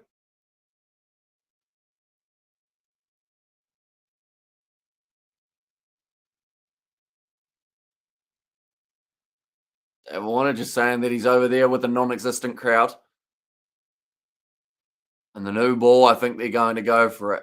I'll be surprised and impressed if they can get another 13 wickets today, says James McMahon. Yeah, the odds slowly keep on going against the Aussies. But the odds are definitely not in South Africa's favour, unfortunately for you, Harach. And Kai and Māori, food or feed, says Xavier. So if you're talking about seafood as well, you'd say Kai Moana, in fact, because seafood. And Moana is sea. There you go. Add a little bit more to your Maori dictionary, I guess you could say. I remember I did Maori for a term at school. It was kind of mandatory. So I learned 2 sentences throughout that whole term, which was about 10 weeks. I learned ka kite koe e tira wiki, which is see you next week. I learned homo e rima katahi tonu kata kata, which means high five, just kidding, because those are 2 very useful sentences in life. Because you ever been like rejected from a high five, it does hurt a little bit. So that's why you do it. And how long before global warming means New Zealand can grow mango and banana, says Almac? Not sure, but I'll be looking forward to the day we get a mango tree. Tell you what. And hi, Hamish. Happy New Year, buddy. Cheers, all, says David the Mob. Welcome in, mate. Hope you are doing very well. You're enjoying 2023, already 8 days down. And Super Rugby not too far away. 6 Nations also going to be firing up very soon. Hope you've been keeping well, mate. Does George know Māori? No.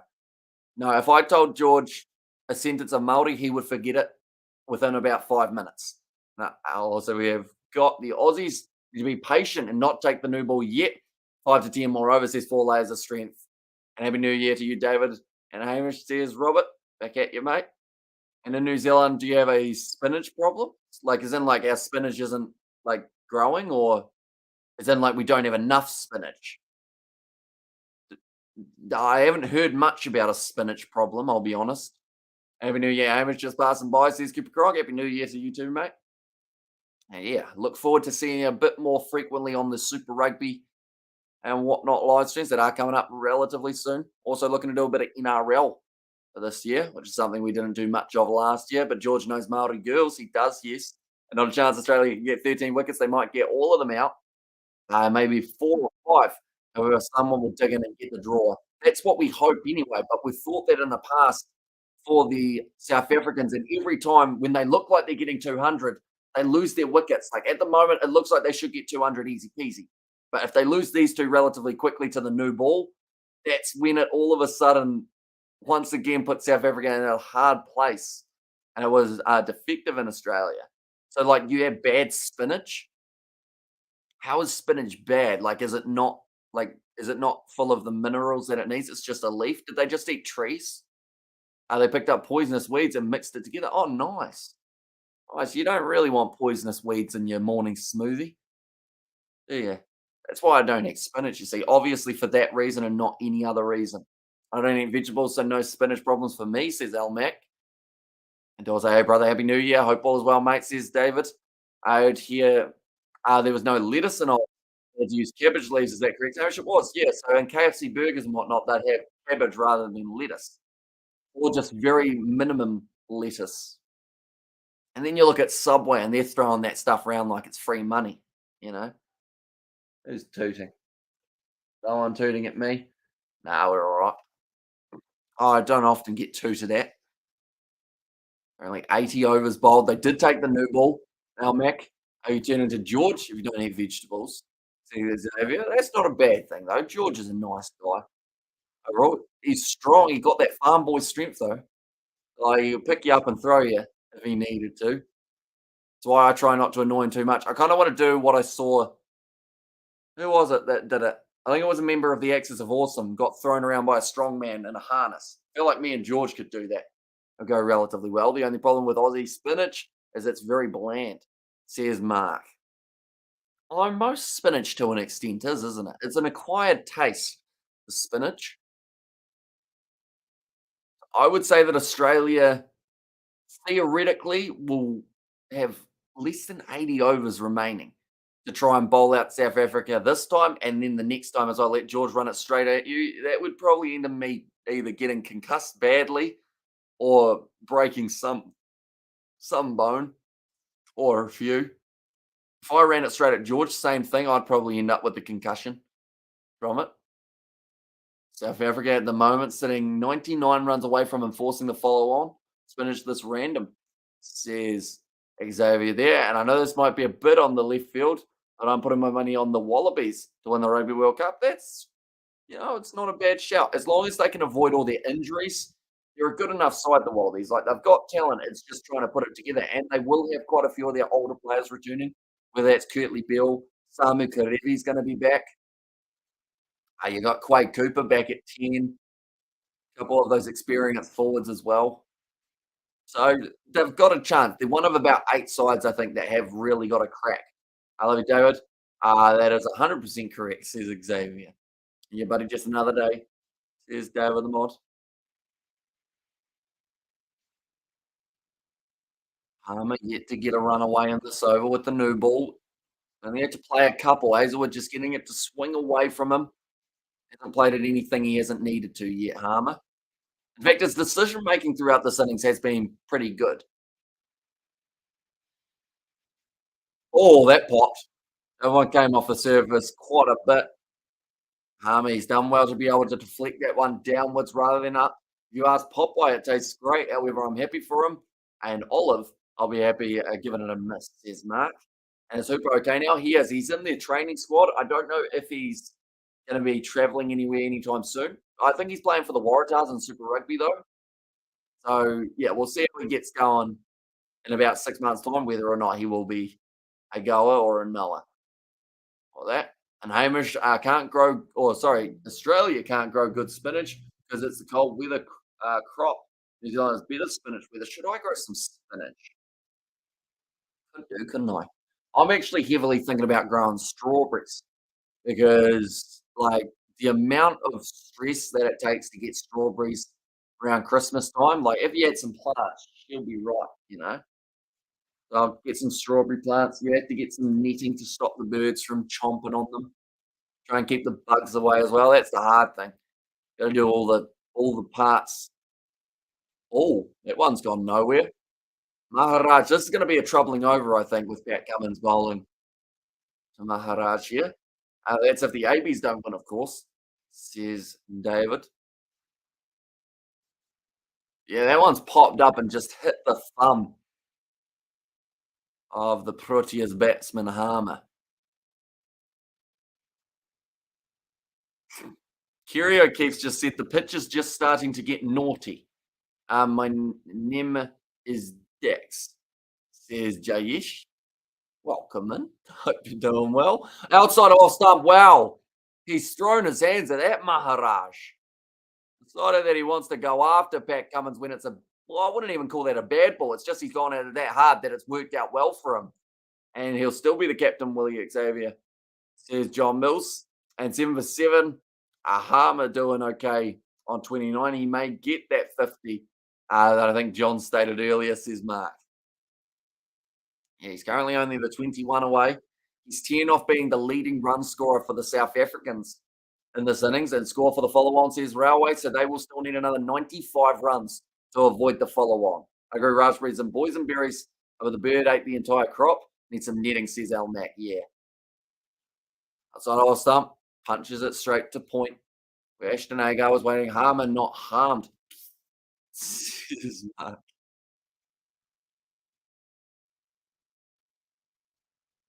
Just said that Maharaj, he doesn't leave a lot outside of his off stump. If it's there to hit, he'll try and swing at it. And he normally hits it relatively hard. He's got a massive lump of willow in his hand. That bat was about this thick at the back. Harmer size ever test. Score is 38. So he's getting close to it at the moment for Harmer. And I think that was 38 not out, wasn't it? Rather than just 38. So you're looking to improve here, Harmer. It's good to see. It must have been a bumper year for strawberries because they were reasonably priced, says David. Yeah, see, that's one bonus. It's hard to find strawberries. I think for us in a small town, the price of strawberries were a little bit higher. I think you were paying like about $1.50 per strawberry. That was about that big, which is why you don't really have a huge bunch of them for Christmas. But you have some raspberries and whatnot as well. Just see how they go. I've never been a fan of raspberries, to be honest. This is going to offend a lot of people, but I'm willing to go there with it. Raspberries for me aren't that enjoyable to eat, mainly because of all the little seeds. And yes, you could argue strawberries have seeds, but they're smaller and more tolerable than raspberry seeds. Like raspberries, I feel like I'm constantly trying to dodge those seeds. Like if they could somehow make like a seedless raspberry with just a big pip that you take out, money. That's what you get. Is it bigger than the poison dwarf bat, Hamish? I'd say so, yeah. Maharaj bat is bigger than he is, says Mark. It's a huge chunk of wood for Maharaj. Harmer now up to 29 though. Well left for the end of the Cummins over now. It's going to be 182 for 7. So they're looking on par to get their 200. South Africa, they need 94 more runs after that, or after what they're on now, to reach the stage of avoiding the follow-on. I'm currently in the Milford Sound, says Mark. So hopefully it is nice weather over there. It's currently sunny here, so hopefully it translates to the Milford Sound. But yeah, I hope you're doing pretty well. Are you on holiday for New Year's or like an early holiday in the year, Mark, or are you just passing by? And also, is it a kaboom? It is not a kaboom. He's changed to the DSC. He used to have a kaboom or a Spartan, I think, as well. He used to have, but he's gone through a few bats, David Warner. Now he's on to DSC. Blueberries and blackberries are better tasting for mine, says Mark. See, I enjoy a blueberry more than I enjoy a raspberry for the convenience of eating them, but I much prefer the taste of a raspberry than a blueberry. Like blueberries are good though, because you just stick them in a smoothie and then like you eat them like that and they're all Nothing wrong with an old-fashioned blueberry smoothie. Normally, you put spinach in it and it ruins the whole thing, but you just leave that out. Holiday from Wellington, says Mark there. Yeah, hopefully the weather's been nice for you since heading down. Are you going anywhere else other than Milford Sound, or are you just sticking to there while you're down? That was an American accent. I don't know where that came from. You can get a $2.95 slider from KFC in Australia. That sounds all right. I mean, Maharaja's bat, sorry. No, I don't think it was a kaboom. It was it a PR? What were the two letters on it? It only had two letters up the top, which I hadn't actually heard of. So played again by Harmer with his grey nickels. I know what that bat is.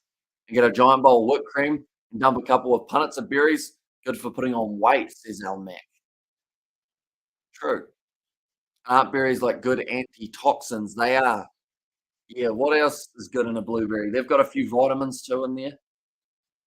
And what else do berries have? They've got a few good things in them. And heading to Australia in February for the car racing, says Mark. That'll be nice. I think Isaac, one of the other Kiwis, he was considering going to Melbourne for the Formula One, but I don't think he's going anymore.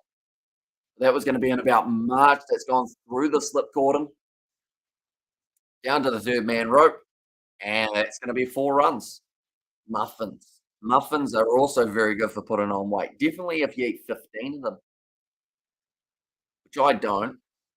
Harmer, he'll be taking that. He's moved up to 33 now. Outside edge, straight through the slip cordon. No real danger, I guess you could say, for an edge. Just had enough of the bat face that it kind of just pinged off it. Raced to the boundary. So like this. We'll go like this as well. There we go. Hazelwood to Harmer. Straight drive down the ground. This is going to be another 4 runs for Harmer. He now moves up to 37. He's only 2 off Zondo for the leading run scorer for the South Africans at this point. I've heard great things about Milford Sound, a beautiful and serene area for holidaying. Says Mark, and you could just eat blocks of butter, says Al Mac. You could, but cholesterol, is that what's in butter? Is cholesterol like good for you or bad for you now? I know that there was a patch where they were like, oh, it's not that bad, but now they're like, no, it's not great. But then it's also I've gone between the two like 15 times of is it good for you to eat margarine and butter and whatnot? Morning, everyone, says CH. Welcome in, bud. I just called you Bud. I don't know if you want to be called Bud, but welcome in. Hope you're doing all right. I feel like I was on my butter rant and then just went into normal mode. I call a lot of people Bud. Australia World Test Championship final just around the corner for them by the looks of it. They are sitting at the top. Then it is India, then Sri Lanka, and then it goes South Africa there as well. The top two teams qualify for the World Test Championship final in June 2023. Not a mile off. That'll be around the same time as the Super Rugby final as well. So that's something to look forward to. Really only another 57 minutes left of this. Oh, short ball from Cummins. Angry. In fact, sorry, Hazelwood was the bowler there. 9 runs off that Hazelwood over. It was most expensive and almost the most expensive over we have actually seen throughout the Australian bowling. Hazelwood, yeah, short ball outside of off stump. Good fish and chips in your area, says Al Mac. They ain't bad. Like, I don't think people would rave about them, but like they do the job. I think like it's elephant fish, so it's pretty decent fish overall. Pretty thin though, not a huge amount of omega-3 in there. Chips are all right. So it's like you call it all right. You wouldn't call it special, but you wouldn't call it bad. You know?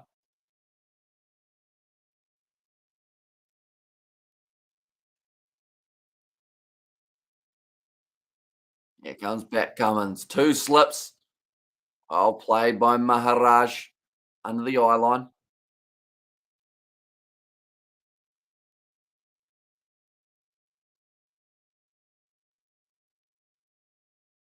So they're just talking about a little bit later on what South Africa will want to do is try and avoid that follow on. Get another 85 runs, and then you put that ball into the court of the Australians. We got Chumbo and Bream Elmec. It's not good for your blood. Tends to clog up arteries. So just like most things in moderation, it's key for not causing issues. That's a big shot from Maharaj. 4 runs to the league side. It seems as if Australia, at the moment, this new ball might not have been the best choice for them. I know Travis Head was bowling well just before it. They took him away as elephant fish, a fancy way of saying shark. Says Almac, not really. No, it's a different type of fish. A lot of people haven't heard of elephant fish, though, have they? We showed a picture of it. It's kind of got a little bit of a, not a trunk per se, but it kind of, its nose sticks down like that and then goes out a little bit, which is why it's called elephant fish. But it's probably a mid-tier fish in terms of, I'm trying to think of what other fish we've got. Oh, that was a quick ball from Cummins, 134, right on the stumps as well. A whiting might be the equivalent of a whiting. And maybe you should steal fish and chips then, says CH. I would, but it wouldn't be strategic because they actually live next door to us, the ones who own the fish and chip shop. So that wouldn't be smart. Elephant fish is a shark. Work in fisheries, says Tony. Oh, so it does count as a shark. What makes it an elephant fish other than the trunk? Is there any other uniqueness? And what fish would you compare it to, Tony, other than a shark in terms of level of fish? That's going to be a big shot from Maharaj again. That's going to be another 4. Two ripping shows in succession, says Mark there. Have you got red snapper in New Zealand? We do, but it's up north. So we don't really get it in the South Island. We've got more blue cod than anything. Is it a draw? I don't understand cricket. We got 20 on a 6-1 for Australia to win, says Loaf of Bread. Okay, so we're still a little way off the end of the match. South Africa starting to attack more here, so that kind of benefits them more than Australia. Who will win, says Mojo Gaming. At the moment, it seems like the draw is going to be relatively likely at the moment. But if Australia can get a few more wickets, like Michael Hussey said, if they can bowl South Africa out before lunch, they'd still have a chance of being able to win this one. And 20 at 6-1 is a pretty good deal, in my opinion, says 4 layers of strength. It's probably higher now. I'll have a quick look at the New Zealand TAB, see what they are saying. Because with those couple boundaries in a row, I think that's going to maybe inflate the Australian odds a little bit more. And Rig and School Shark are also common in New Zealand waters. So yeah, Australia now $7.20 to go on and win this match. And the draw is paying $1.06. And he worked away to the leg side. Again, some more runs on the board. Maharaj, he's gone from not a lot to a lot for his runs. Do you guys eat orange ruffy? That's a deep sea fish, quite nice eating, says Mark. I have never personally had it. So I'm not too sure about other people, though. That's going to be the 200 runs up for South Africa. Second innings in a row that they've been able to bring up 200. It sounds like a weird clap. Do you play AC/DC if the Savas pass the follow-on? I don't think I know any AC/DC. I've got some Bon Jovi up the sleeve if you're keen. Could do a bit of that. And snapper is tasty, but blue cod is better, I reckon. And orange ruffy are being overfished, limited quotas now, mostly for export, says Tony there. Beautifully played by Maharaj. Okay, Nathan Lyon, I think, is not too far off from bowling. Pat Cummins, I think Australia made a mistake taking the new ball, I'll be honest, because Travis Head looked effective. Ashton Agar didn't look great, but it would have been a decent option as well, just to keep him going. Oh, Hazelwood gets straight through Maharaj. It hits him in the pad. Doesn't go on to hit the stumps.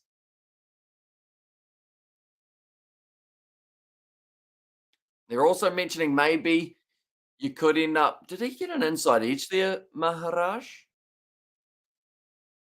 He's all a bit of a stare down. He's not happy about getting hit.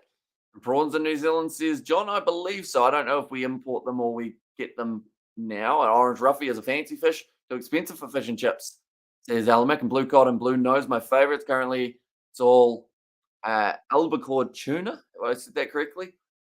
And AC/DC highway to hell, says David. Oh, no, sorry. I keep on making an all noise, but I thought that was an edge that went straight through to Alex Carey. It was an edge, but it went to the leg side. I'll calm down a little bit. I'll behave myself. 201 runs on the board for the South Africans. This is ideal. They still need another 75 At the moment, these two with their partnership seem like they're building into it quite nicely. And blue, Wareho, hopefully I said that correctly, and the rig are most common fish and chips fish in the South Island. Says Tony. Nathan Lyon, he's going to be bowling relatively soon, and he's going to have a long spell to bowl. Harmer, just didn't know how to play that one. Harmer, he's kind of just tried to brush it away with his hand almost. Oh, yeah, it's been overfished, and the only reason I mentioned it was due to me working on a trail boat in my 20s, 30 years back, says Mark. Mm. Oh, chest. Just hitting straight in the middle for that one. Like they said, it would have hurt a fair bit, but he's still out there. I think they mostly imported it there as a farm in the North Island years ago. Not sure about now. Says Tony, and Mark's another fossil then, says John Mills. We've got quite a lot of experience watching the cricket. Pull shot from Harmer. Smacked away hard. Well fielded by Travis Head. Keeps it to 1, and now Harmer is 1 run off being on the same as Zondo. And hi, says Greg. Welcome in, mate. Currently South Africa batting pretty well here. Using up overs. Currently 50 minutes left of this session. Then they'll have another 4.5 hours of batting. If Australia aren't able to bowl them out in that time and then bowl them out again, it will be a draw for this test match. And like Hussey's saying here, it seems to be that the spinners have been more dangerous today, whereas yesterday it was all seamers. But I think it might be because the seamers are trying to maybe create too many opportunities instead of just bowling what they did last night. They were working extremely well yesterday, but today they just tried to force that wicket. I love your video posted on the channel. Says Greg there. Is that the cricketing one, Greg? The GoPro cricket, or is it a different one? Do let me know. And yes, John, I'm from the olden days, says Mark. And also we have got the bombing of Rainbow Warrior caused issues. We used to export mostly to France. Or roughly mostly to France. Tony, Maharaj on strike, 20 runs. And yes, the cricket sees Greg. And there will be one coming out in only about a day or two. That will actually be of me umpiring that same game. So pretty much after I went out, I did end up getting a little bit of a rest for about 5 overs. And then I was back out there doing the umpiring for the rest of the game. So I made a couple decisions. Like one decision I'm still annoyed about because it was an inside edge. I gave out as LBW, but you guys will see it in the video how quickly it happened. Into the over, Lion back into the attack. Harmer sitting there on 38. The highest score that we've seen from a South African in this matchup was 39. That was for Zondo. It's just 11 shy of his half century. Now Harmer, he's 12 away from being in the history books. Oh, when will the game end, says Mojo Gaming? Last session. Or after the last session. I don't think we're going to see it earlier than that. Green piece is the culprit, says Mark. Lion, he's gone for 70 runs. Second innings at the SCG, he normally takes less wickets, but he averages a lot less. So with a new ball now, this is going to be an interesting spell because he should get extra bounce. Work to the leg side. Harmer will take 1 here. Now it moves up to 39. Also, we look at their green piece, says Mark. Just looking up at the scoreboard there. Harmer realizing they still need another 73 runs.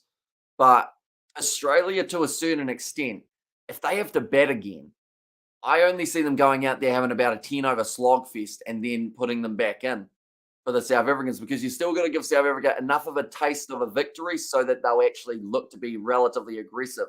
Well, Spain surely imports a lot of seafood. They get all their prawns from Mozambique. And what happens to the ball? Why is bad? We took the new ball, says Xavier.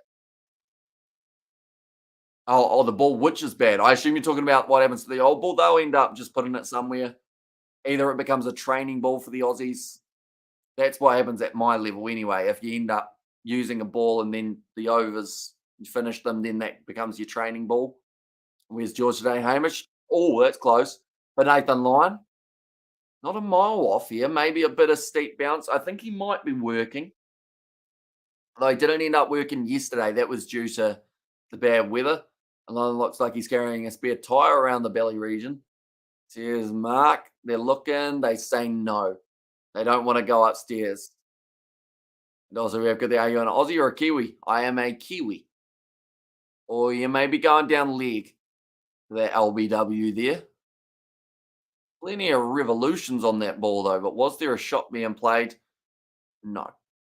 And bring back our boys' colours, Smith, Bosch, Stain, Morkel, face purple crying.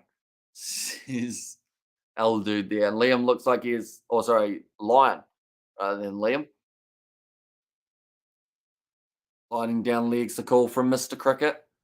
So we'll take his word for it. But Maharaj and Harmer, this is a brilliant partnership starting to open up here. And they're just managing to stick around long enough that it takes the Australian win closer and closer to being out of the game. Yeah, missing the leg stump. Just height wasn't really a huge problem. It would have been umpire's call maybe for the height. Good job from Pat Cummins not to review. Nathan Lyon wasn't completely sold on it, which I think helped. Now punched off the back foot. They want the single. Cummins tries to get it away, but he isn't quite able to. The end of the over, and Maharaj will retain the strike. 7 for 204. Is Labuschagne going to have a bowl now? Is that what's going to happen? Or is it going to be Hazelwood who continues? These guys are like garbage stage actors, man, says Al Dude. And when is your next video, says Mitch Parkin. Which videos we talking, Mitch? Are we talking the cricket-wise or just in general? Do let me know. Mitch. You didn't happen to play in that game, did you, Mitch? Don't know. There might have been a Mitch in their team. In New Zealand, they sell skull shark as lemon fish, says Tony there. Ah. Wait, so they changed the name? Or they just, like, it's just got multiple. Who's your top 3 teams? In terms of watching-wise, teams that I enjoy watching Australia. I enjoy watching, I would say New Zealand, but sometimes they get a little bit slow overall. And then also, third side, depending on where they play at the moment, England's a pretty good watch as well. But then I don't mind watching India or Sri Lanka having a crack. Marnus Labuschagne having a little bit of a juggle of that ball in general, says Mitch. So the next video is probably in about 2 days or tomorrow, and that will be the one of me umpiring cricket. Then we've also got a vlog that will be coming out in a couple more days after that. And then maybe even one is some Christmas lights scouting that we ended up doing. It's a good thing we are not in front of screens because all you guys would laugh at me for stating Lion had excess weight when I'm like, he beats Wales, says Mark. And it's branding. People think shark isn't good. They call it lemon fish. Strategic. I have a friend from Joburg. He said SAF is pretty dangerous. Says Almac. Maharaj. Not quite getting onto that one the way that he would have liked to. And like they've just said, Maharaj, he's not really defensively playing here. He looks like he wants to keep on attacking, try and get some more runs on the board for South Africa. And it's not that bad. Lived here 37 years, just like any country, know where you are. And we should go easy, mate, says Al Dude. Yeah, it's like everywhere. Bad regions, of course, are the bad reason. The good reason are regions. Completely fine. Go South Africa, says Mitch. Wait to the leg side by Maharaj, straight out to Renshaw. So not going to get the single there. They sell stargazers as monkfish. They look like big frogs, but a fish tastes real good, says Tony. South Africa totals in their last 5 tests, they have really reached 200. And at the moment, if they get one more run, that will be the highest we have seen South Africa get since before August last year. Do you have an AB versus Black Caps charity cricket match, Hamish? They do. They do end up having that each year. The Black Clash, I believe it's happening in February this year. But yeah, you get to see a few of the ex-rugby and cricket players in action.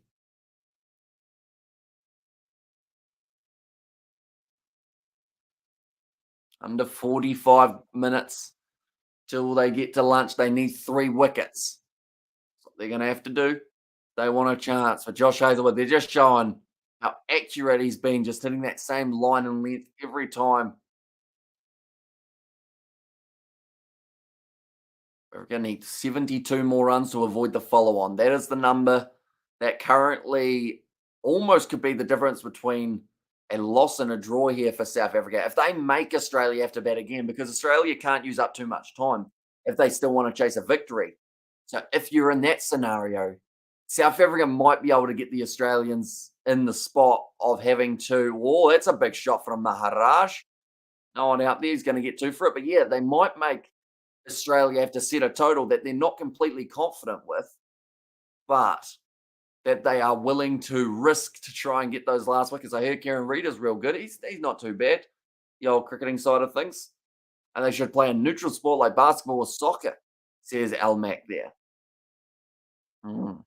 Although it seems to be that a lot of the rugby players actually used to be quite up there in terms of cricket. Like Geordie Barrett's a talented cricketer. He probably wouldn't get into the Black Cats, but he could probably play in the Super Smash competition. Will Jordan the same, got a 50 in the last Black Clash. And then also they throw in a few ex-cricketers in the like the other team type thing. So Brendan McCullum, I think last year played for Team Rugby. And this is a draw, mate. End of story. Says Al Dude there. And yeah, Al Max Soccer would be good, says John Mills. Although with a few of the older players, of course, you don't want to end up with calves and hamstrings and whatnot blowing while they're running after the ball. Cricket's a little bit more, I guess, stagnant at times, so they won't stretch as hard.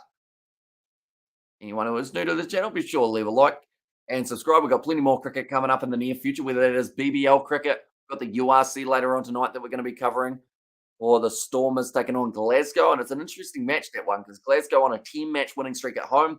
Stormers currently on a 5-match winning streak, but they lost their last away game. So there's quite a bit on the line. Well, they won Dylan Wilson, played both ABs and Black Caps, says John Mills. He did indeed. The cross-sport athlete, Jeff Wilson. So, like, they've got a few talented players on both sides. Like, we saw Dan Vittori bowling in the last one, and he was just still a very good spinner. Back in line. Speaking of very good spinners, he is still in the attack. Maharaj, one run off, being the leading run scorer for South Africa at this stage. And also, we have got there Jeff Wilson, the last double All Black, I think. Here's Tony. Maharaj. At this point, it's all about keeping your concentration. Knowing that you've had a good start, almost to the leg side. They've had a bit of a crack at the stumps after it rolls to Labuschagne, but not able to hit them.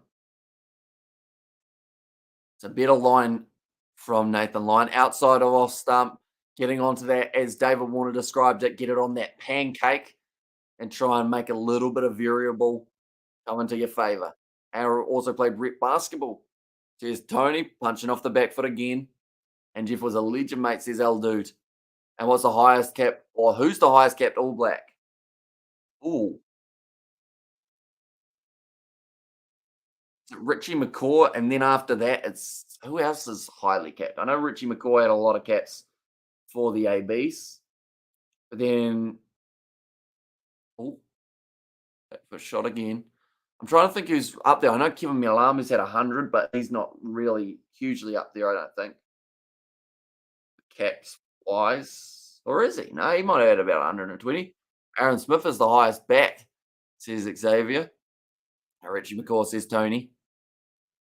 Here as well, Bahama. A little bit of an angle change here for Nathan Lyon. He's going to be bowling round the wicket rather than over. And isn't Wilson the breakdown guy, Hamish? He is. Yep. My dad took me to the games to see Jeff Wilson and Christian Cullen at Newlands, says Al Dude. And stargazers are extremely poisonous. They have poison in their spines. Don't they are related to, or are they related to stonefish and scorpionfish? Mertens, says Al Mackey, was relatively up there with caps too, wasn't he? But I think for a long time it was Richie McCaw as the most capped, and then Alwyn Jones recently overtook that with the amount that he has played for Wales. A good ball from Lyon. That will be the end of the over. Harmer not able to get into the 40s yet. Some nice bowling, but some good batting from South Africa here. This partnership working its way towards 50. Maharaj, he's been aggressive. When the ball's been there to hit, he has gone for it, which is exactly what you need to do in this scenario. You've still got 70 runs to get before you enforce or have the chance of no follow on. South Africa lost a wicket now. It might be a little bit too far away, but this partnership certainly helping them out. And Reed, Whitelock, Milamu, and Woodcock. Says Tony there. And Brian McKinney, like Jeff Wilson, played both codes of or for New Zealand. As David the Mod. Yeah, it seems to be a trend that a lot of these young guys play cricket and then they play rugby as well. Or they play rugby and then they play a bit of cricket alongside it. Because even, for an example, Cullen Grace, playing for the Crusaders at the moment, has a couple ABs caps. He used to be in my South Canterbury cricket team. But I think he decided in the end that rugby was the better option for him rather than the cricket side of things. So he could probably, like if he played in the Black Clash, he'd probably go all right with the bat in hand. But I don't know whether they would get him into the match, mainly because they'll probably go for someone like a Will Jordan if they were to pick a Crusader. Maharaj now, 23 off 43 deliveries. Pat Cummins bowling short to him, but he's done well to evade that one. Seems like Australia, they're starting to have to dig deep into their book and decide what is the next tactic we're going to try, because these ones aren't working. We need quick wickets. And I think they've just tried to be too aggressive at some stages of it as well. And yeah, Tony Kerwin is another host on the breakdown as well as Mills, says John Mills. Australia definitely lost the upper hand after taking the second new ball, says 4 layers of strength. I think the new ball was the wrong choice, to be honest. And I know hindsight's a lovely thing. And now that we've seen them bowl with a new ball, we can go, yeah, nah, maybe shouldn't have taken it. But from when they took it, I said give Travis Head at least one more over.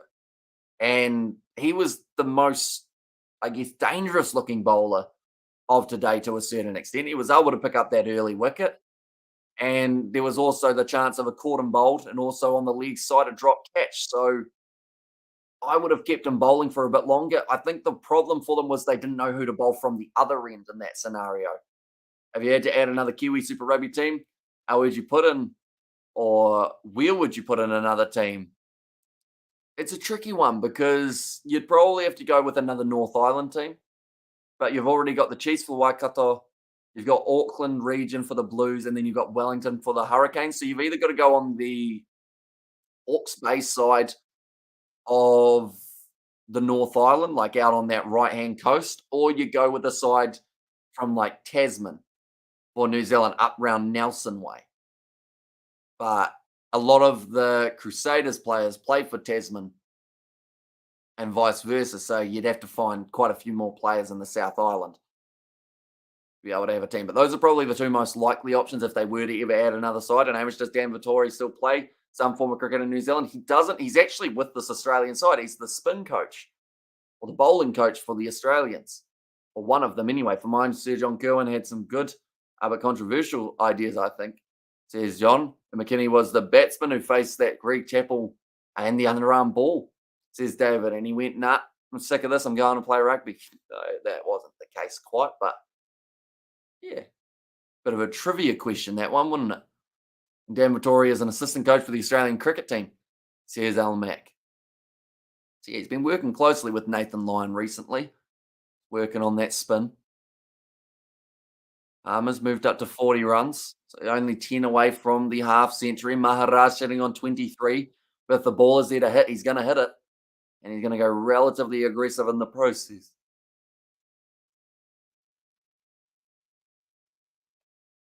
Like they've just said, maybe Marnus, Travis Head, maybe option Steve Smith. Okay, I'm sure the Kiwis would love for him. Coach back home, says Mark. Oh, big swing from Maharaj outside of off stump. Not quite able to connect with that one. He threw his toys. They got, didn't he? Says John. Is that Sir JK or Dan Vittori? John for that one. Yeah, nice seam presentation, and it did end up causing a little bit of a way movement. And just not quite able to swing through quick enough to connect with that one. And he's disappointed, Maharaj. He knows he should have left it, but he doesn't like leaving. When it's outside of off stump, he'll go for it. I think Cummins knows that, which is why he tried to dish him that pie outside of off stump just to see if he's going to have a crack. Currently, we have got 30 minutes left of session number 1. Then there will be a 30 or sorry, 40-minute break. So that will take us through to 2 or 3:10. Just doing maths in my head as I'm saying it, but yeah, 3:10 p.m. will be the start of the next session. Steve Fleming would make a good BC coach, the Black Caps. And O'Brien Hamish says, John, and also got to love Maharaj. He's always so positive. I won't die wondering, says Al Dude. Yeah, and if it's there to hit, he's going to try and hit it, which is something that I think South Africa definitely need to continue because they're only 68 runs away from not allowing Australia to enforce that follow on. Because if they get bowled out before that stage, Australia, I would think, are 100% putting that follow on into play, even though they're not looking as threatening when it comes to taking wickets currently. Manny Renshaw fielding in close. He's just been smacked with the ball. Doesn't flinch. Hits straight into the ankle. Oh, nice bit of spin there. I think there's been a slip in the field, unfortunately, for Steve Smith. Might have overcommitted for that one. What happens to Steve? Yeah, Steve Smith just falls on his butt and just does a starfish, flattens out. A bold, good length from line. Still looking to use those foot marks. Is he trying to use them too much, though? It might be the other side of things because at the moment, Harmy's just able to get that pad outside of the line of the stumps, making it very tricky to get an LBW, but you can still get that little bit of bat. Maybe it carries on back to the thigh and then it bounces up for one of the guys in close. From Renshaw in close on the offside. Almost 90 overs bowled by the Australians. South Africa just hanging in there.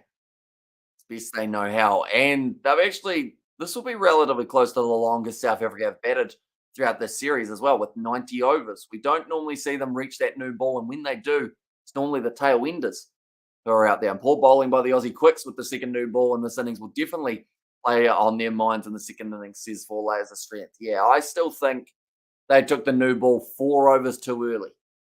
I think they should have hung around with that old ball a little bit longer. Travis Head was getting it to move a little bit. Agar from the other end was a bit costly, so I wouldn't have minded seeing maybe Steve Smith or Labuschagne bowl a bit of leg spin. See if that changes things up. Does Ian Smith have the highest strike rate? Is Cricket Hamish? Not sure. Not sure. I'm sure you'd have to go to the history books to work it out. I know Travis Head's got a pretty high strike rate. Or is the match finished? It is not. We're still in session number 1. There's still another 2 sessions after this one. 28 minutes left of this session, then a 40-minute break, and then we've got another 2-hour session, 20-minute break, and then a 2.5-hour session to close us out for the day. But currently 90 overs down, 208 on the board for South Africa, their best score of the Test match summer so far. And they'll want to keep on improving because they've got the West Indies next. And that's an important one. That's going to be off the outside edge. Maharaj, but still manages to glide it down towards that point region. Yeah, that 68 runs is the big one. Yeah, Maharaj is doing well. At least he is being competitive. That way he is batting in a positive frame of mind. It's much better than trying to survive. And when you try to survive, you're already doomed. And we have a perfect example of that earlier on in the day. Marco Janssen, 11 runs off 78 deliveries or so, was always going to be tricky for him to find some sort of aggression after being so defensive. And poor South Africa batting or batsman, though, more surrounded than Leonidas and the last Spartans in the end. I feel like I butchered that name, but I knew what you meant. And this is Australia, says Mark. This is almost lunch. Currently only 27 minutes away. The one boy. Is that what they've called that KFC bundle in the background? I wouldn't mind a KFC bundle. We don't really have a KFC close by, though, so it doesn't work out too well. Maharaj still on strike, followed by a front kick, says Mark. Down the leg side. They'll take the lead by a will. They know they don't get it in the end. A run taken. Both battling hard for South Africa. That's the thing. I said about it. I thought it would be Elgar, to be honest. I was saying that Elgar, if there's ever a game that he's going to play well in, it's going to be this one because it's one that the series is already gone. But this one here at the moment, Harmer for me, anytime it's a spinner's track, it's hard because Maharaj bowled so poorly, but he's batting well. So you've almost got to have Maharaj in there as your spin option, but also as your batting option. And let's go Africa, says Raj in there as well. Still open for the draw, I see. Have you got crooks in New Zealand, Hamish? I mean, I haven't come across too many of them. Although to be fair, I don't know what a crook would look like. So that's probably my other problem overall. But yeah, like Harmer for bowling wise and batting wise, currently you'd say that he's the pick, but Maharaj, they're not going to drop him because he's probably going to be captain soon. If Algar decides to hang up the captaincy boots, he hasn't got 100 since becoming captain. Maybe it would be time. Think about a change, nice and behind it there for Harmer again. One ball left to the Cummins over. And this will be frustrating for Australia because going into today, they just needed a few quick wickets and they were right in the game. But currently, South Africa, there's 66 overs remaining in the day. Remembering there's a 2-over changeover period and then another 2-over changeover if Australia did end up batting. So the quickest time we've seen South Africa bowled out in, I believe, is 64 overs. So unless Australia gets some wickets soon and unless South Africa dwindle in that final innings, could be a chance. Very high one that this is going to be a draw. Sorry, typo. I meant chooks for KFC. Sorry, says John. Yeah, we got some chickens. In fact, a lot of people are actually buying chickens now rather than buying eggs. A lot of people want free range eggs, hard to come by. So people are like, well, we'll go to the source of them. We'll get ourselves some chooks so that they can lay the eggs for us. Strategic. I watched a documentary on New Zealand gangs. The amount of gangs has dropped, but the number of people in gangs has risen. I guess it's probably hard work starting up a gang. You got to work out what color you're going to have as the team color per se, or the gang color. Red's taken, isn't it? Yellow's probably taken, purple taken. All the good colors are gone. You got to try and find another one. Like, you don't see many gangs going around with beige, something like that. Cyan.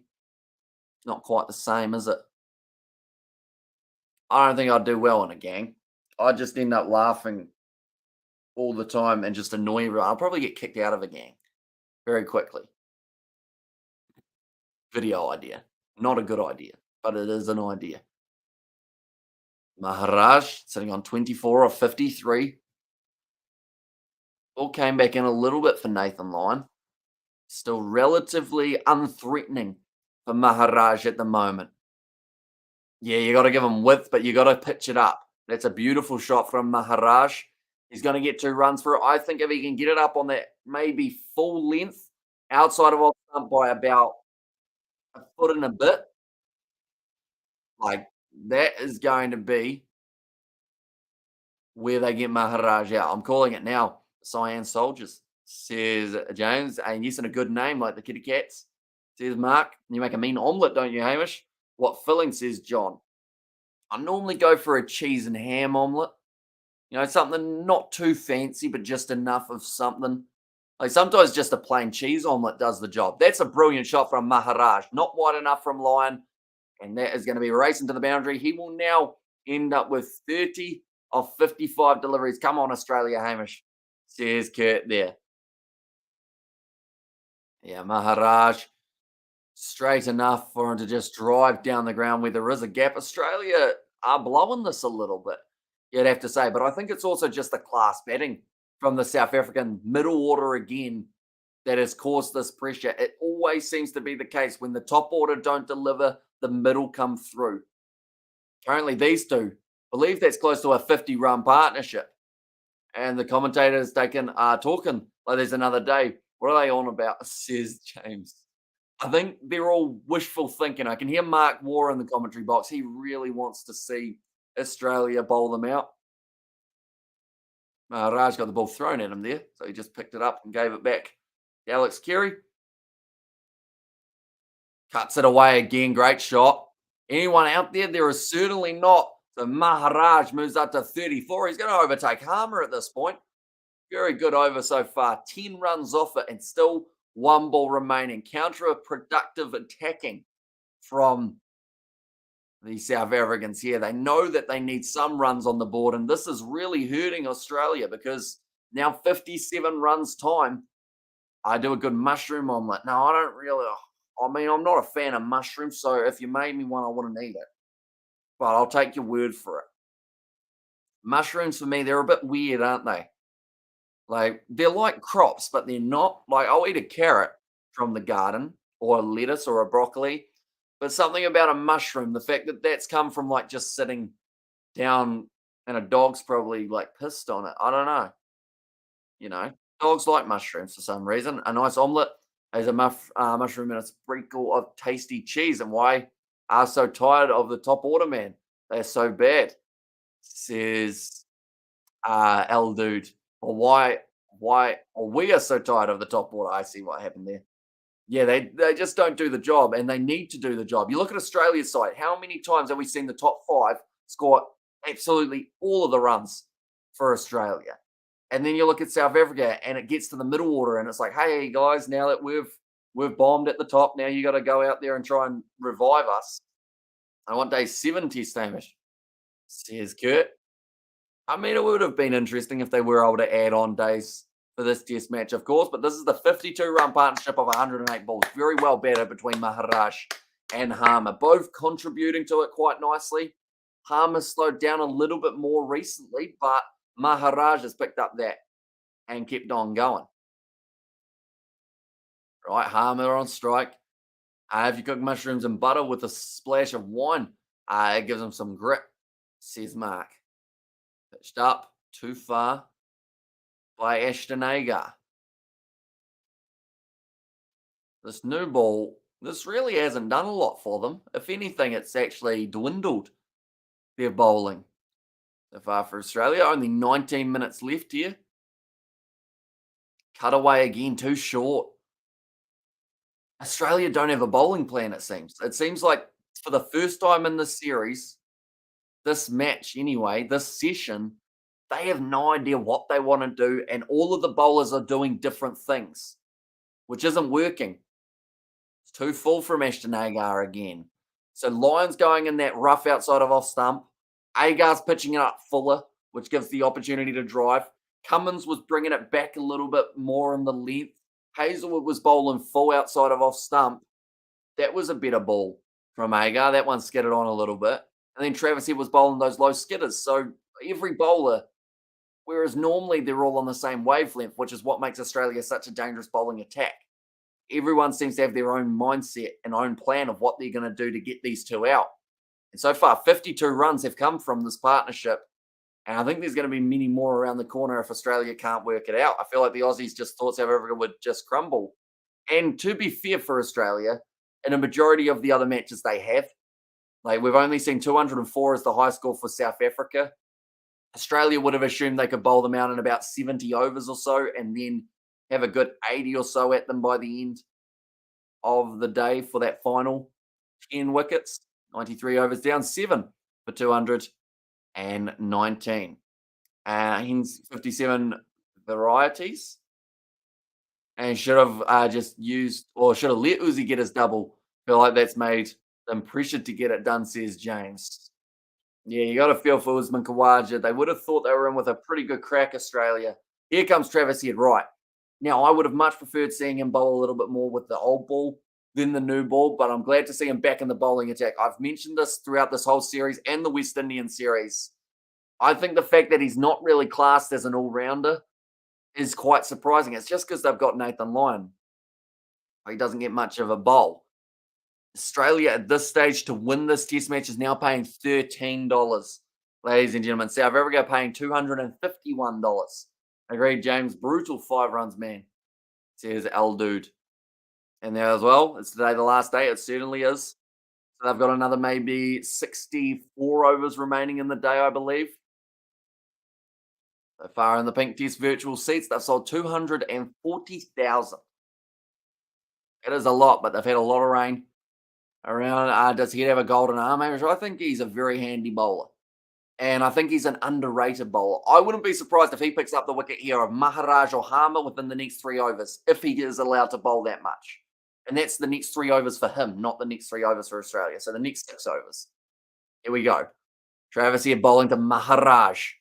Outside of off stump, that's what I asked for. The one that's a bit fuller. See if Maharaj wants to have a lash at it. And straight away he does manage to hit it along the ground with a little bit of flight on it eventually.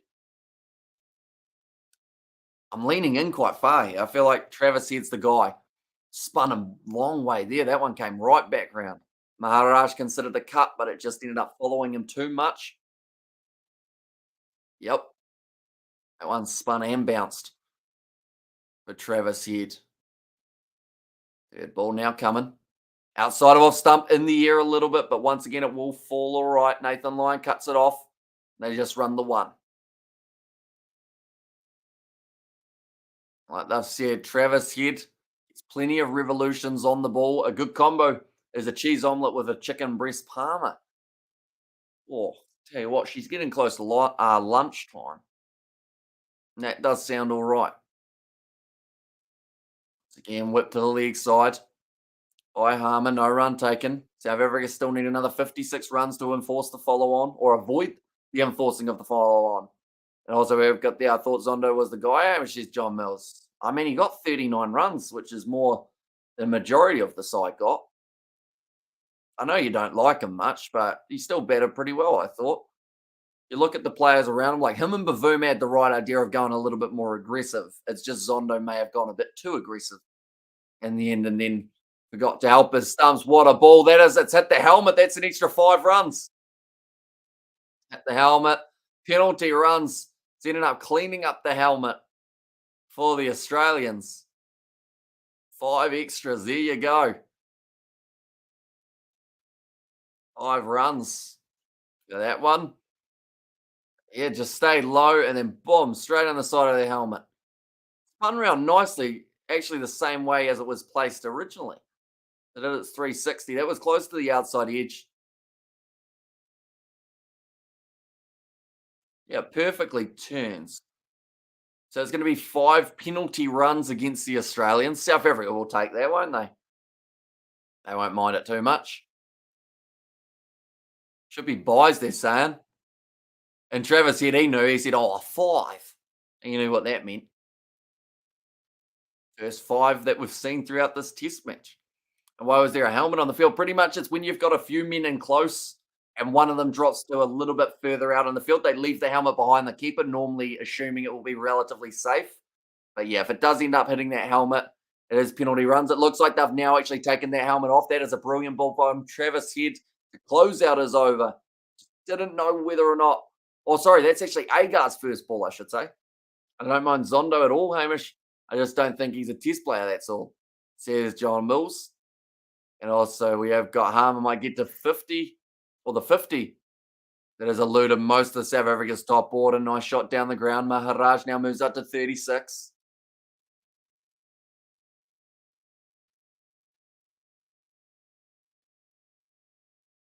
So Ashton Agar, it seems like he's trying a bit harder now. In through the action.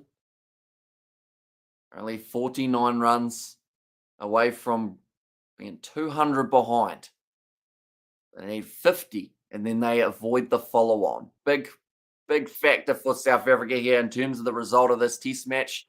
The more runs they get now is actually their highest score that they've had in a long time, since before August this year. Or last year, in fact, sorry. So almost 6 months of only getting 200 once, and that was in the most recent innings. The 2 men in close, one at bat pad, one on the offside, and then you've got the man at slip, Steve Smith. It's at the pad, come back a little bit. Missing off stump, going just a little bit too far across there. The Australians, they still have 2 reviews if they want to use one. It doesn't look like they've left that yet.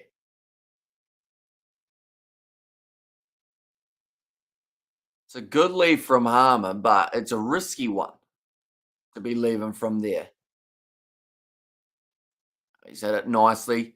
Out through cover, well fielded by Usman Khawaja. Gets the round of applause from the crowd. Would have possibly raced for 4 if he wasn't able to dive down and get that one. Got a smile on his face kind of as well, Khawaja. I'm sure he didn't enjoy diving. that one, but that one went through the legs of Matthew Renshaw, who was in close. Yeah, very well fielded by Kawaja with the clean pickup, keeps it to 1. Can Australia win this or is it a draw, says Ayush? At the moment, the most likely option is a draw, but Australia, theoretically on paper, still do have a chance.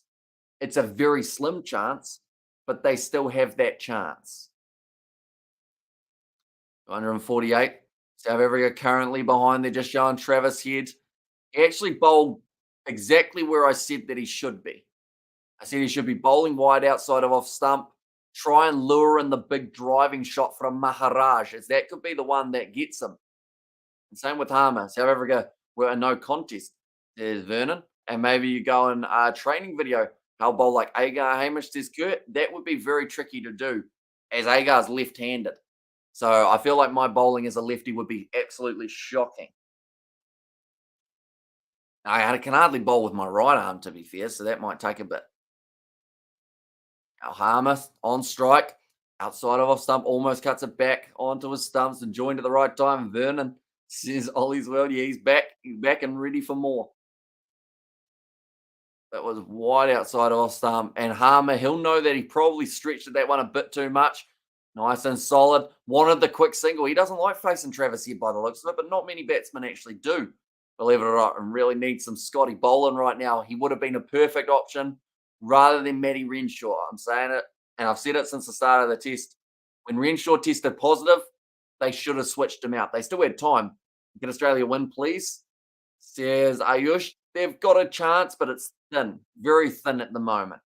How's it going, Vernon? Looks like you made a few brain cells. Says Ollie's world. Arm ball in the air. Does fall safely on the leg side, though. They'll take another single. So this is Travis Head's second over. I said that he would pick up a wicket in his first 3 overs.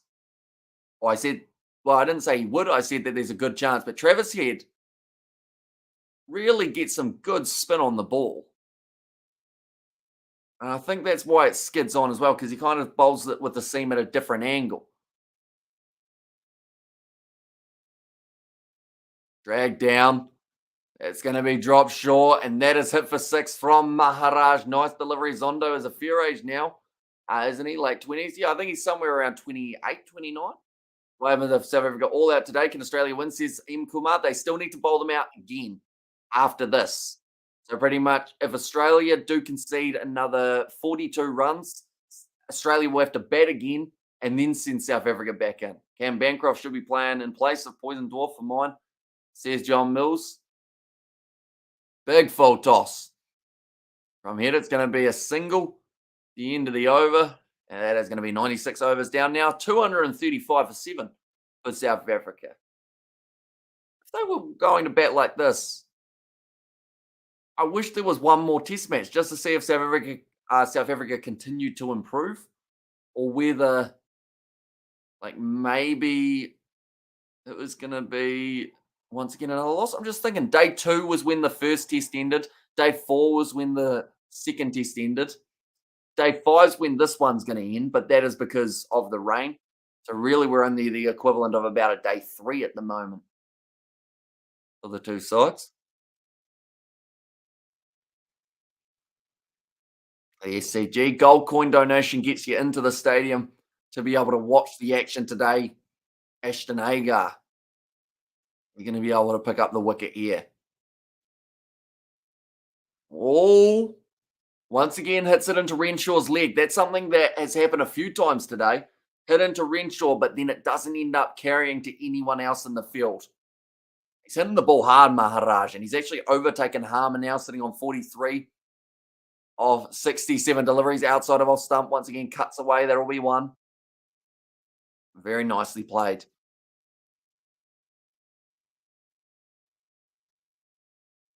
They're saying creating opportunities at the moment.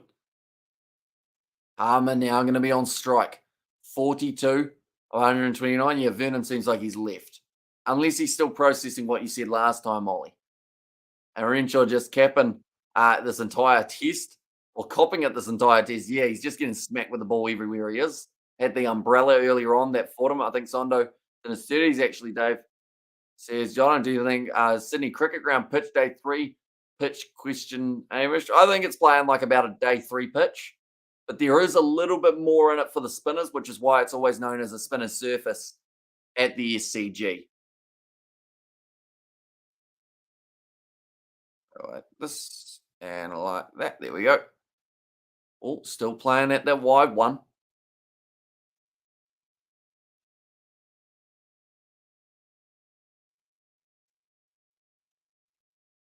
Partnership currently 69 runs of 135 deliveries. So these two certainly working well down the ground. Should be at least 2 here. Yep, they managed to get the 2. And then the off on with Uzi. He's had a curse on him or something, says James. And possibly there is a 99.9% chance, says Ollie's World there. Yeah, that one was spinning quite nicely. Agar unable to jump across to that one to be able to stop it from going down the ground. Both batsmen here sitting on 44 runs. Better from Agar, bit straighter with that one. Almost 97 overs faced. And yeah, I think this is probably the most that we've seen South Africa bat throughout this series in an innings. I'm going to quickly Google that just to make sure that that fact is correct. But normally when you're getting bowled out for less than 200, it doesn't take up a huge amount of overs. I think it might be factually correct. Well, that one, end of the over, 238 for 7 off 97 overs. And yeah, one of the longest times we've seen Australia actually bowling to South Africa. They're showing the half chances that they've had. They've had a few. Right, we'll go 2022.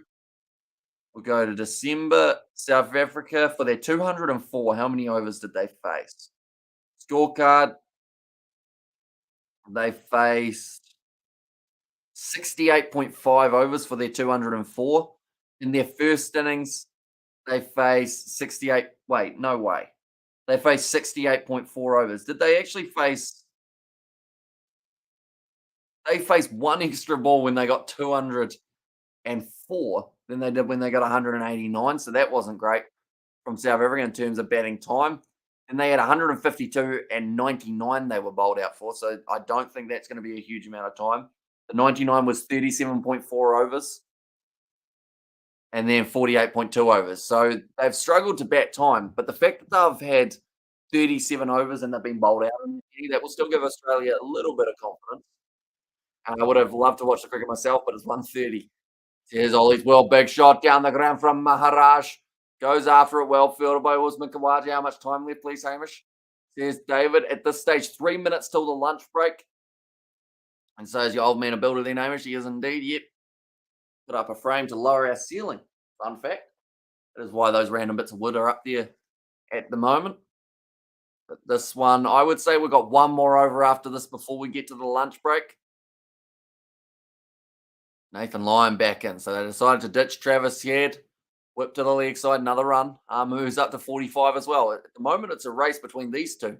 See who can get themselves the half century first. South Africa actually only down by 36 runs at the moment in terms of avoiding that follow on. Of course, they still need another 200 on top of that, but 36 more runs gets Australia almost out of chances of winning this one, unless they decide to risk it all and go for the early declaration, try and get maybe South Africa attacking, because they've shown here that they can go at about 5 and over if they need to. I guess I will head off at the lunch break. Says Ollie, is he a brickie or chippy by trade? Says John, he doesn't do bricks. That's bricklayers here in New Zealand. A chippy. What does a chippy do? I don't think we use the term chippy here. You're normally either a builder, an electrician, a plumber, a dumbass. That's the other one. There's quite a few of those around. You normally don't quite fall into any of the categories. You don't do very well in the building / trades industry. So one ball left. I think there's going to be another over after this as well. Raj, Chippy is a carpenter. Okay, so he's closer to a carpenter, but He's still half chance for Nathan Lyon. Smacked over his head, Maharaj. Now moves up to 49.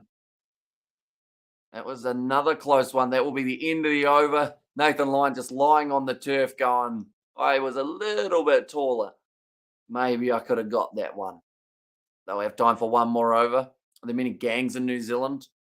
Not that I know of, but from what someone said earlier on, there's less gangs but more gang members or something. So they were thinking it's too hard to do the paperwork for all of the groups. Better off just cutting them down slowly. Maybe budget cuts. So they were like, right, we can't have this many gangs. It just doesn't work out. Doesn't make economic sense. So we've got to make less. We've got to join up. We're going to have a draft so we can get the new members in. Just showing there. A lunch break not too far away at the moment. Kerry O'Keefe, Ian Smith, and Mark Howard for the lunch break.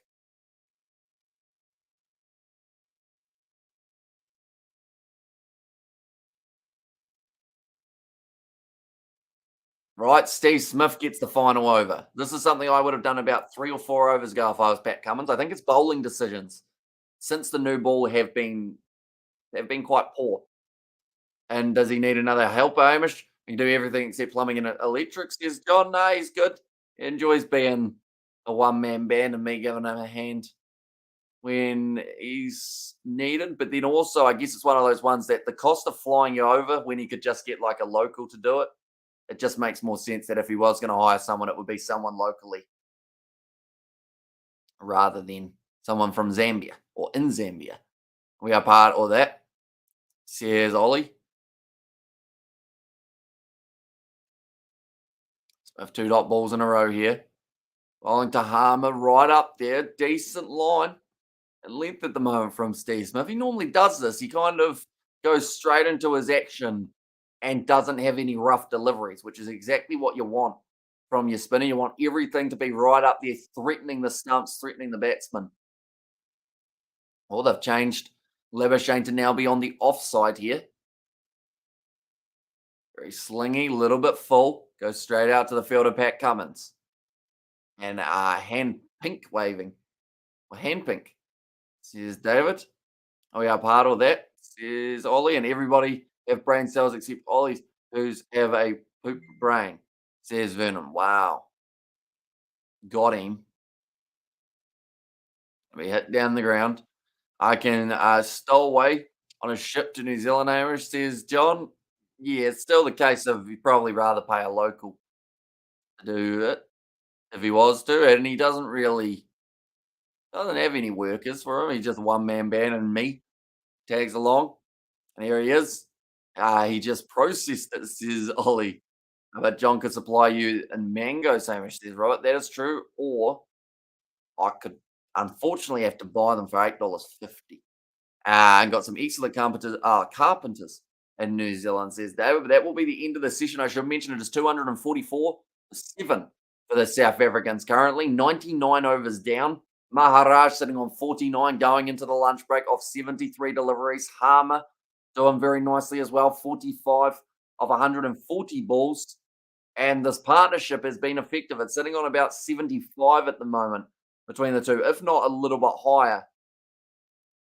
So for these two, they've certainly been able to put it together nicely. And I do hope that both of them are able to convert into their half centuries, seeing as we are getting relatively close to that. But we have got about, I'd say, 40 minutes or so before the lunch break is over. And then we will be straight back into the cricketing action. But for Australia, they're running low on overs. I believe only about 60 remain in the day now.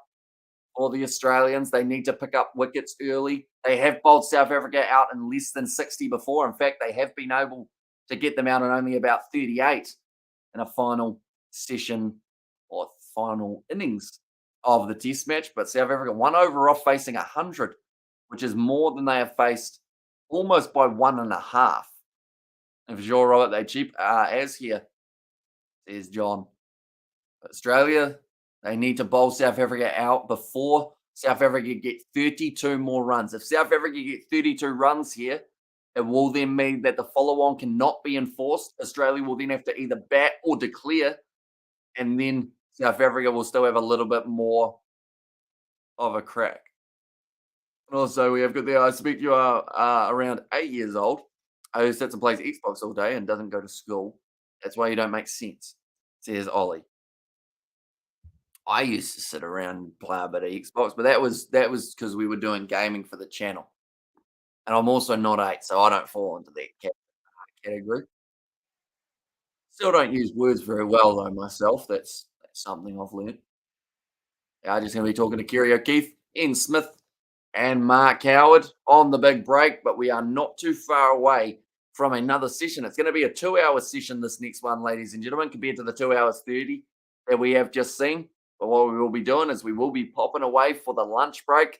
We will be back relatively soon for the next session of the day. It's going to be an exciting one. Hopefully, we either get to see those 50s brought up or maybe a couple wickets for Australia just to make that last session that little bit juicier. But thank you all very much for being here. We will have some music going while we're away. You might have to pay or play Bon Jovi, Amish. That is true.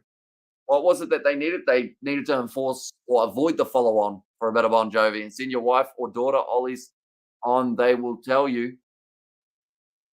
Send your wife or daughters, send your wife or daughter, they will tell you. Where's he sending them, Vernon? I feel like sending them away. How's he going to tell them? Or how are they going to tell him if they're not with him? So if anything, you should have said maybe you've used the one in the past, but you've done the ask your wife type thing. And Vernon, I do not understand. I don't think anyone does. That's just Vernon thinks. Unless we do thank you all very much for being here. We will be back after the lunch break for another session of Test Match Cricket, but I will see you all in a short moment.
Right, we are back, ladies and gentlemen. I'll be sitting down very soon. There we go.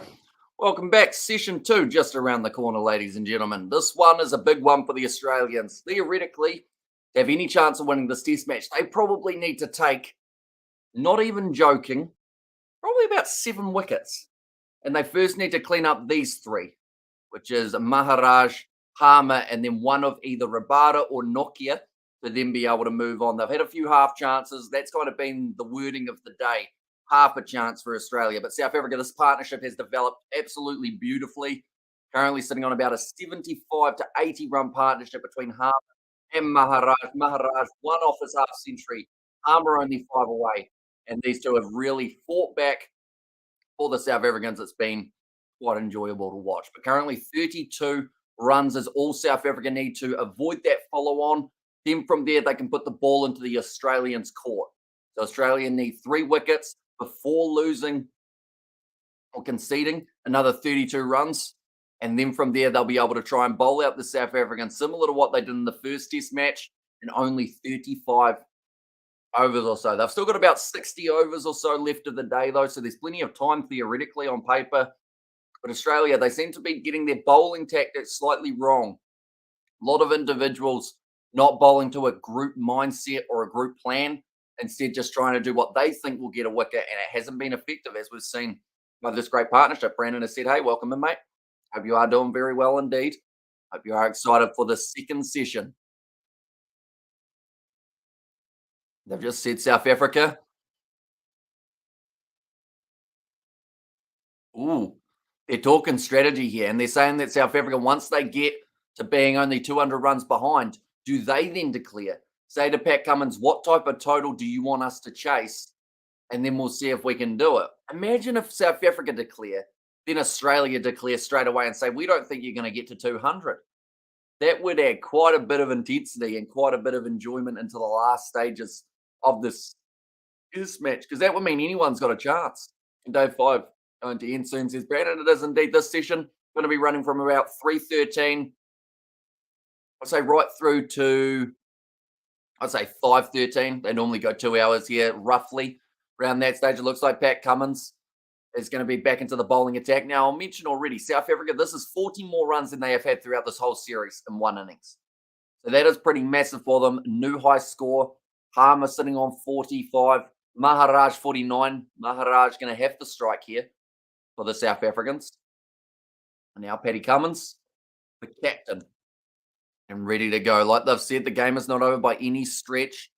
I'm curious to know what the odds are saying. I think Australia will be about $15 underdogs at this point. The draw about $1.04 is my guess. How far off are we? Pat Cummins, though, first ball about to be bowled for the second session outside of off stump. Gets a little bit of a faint edge from Maharaj, and that will be his 50. Just like that, he manages to get, okay, $18.50 is actually what Australia are paying compared to the draw of $1.01, but very well batted by Maharaj. He's been able to dig in at a time where they needed him. He's got the PR bat in his hands and gets a round of applause from his teammates. His 50s 50 in 48 matches. Him and Harmer currently looking like they're going to be that big partnership that South Africa do not want to lose. Now Harmer going to be on strike now. They were able to get the 3 runs for that, so that drifts Maharaj up to 52. Now only 29 runs separate South Africa from that follow-on mark that they are so heavily requiring. Pat Cummins outside of off stump, left alone by Harmer.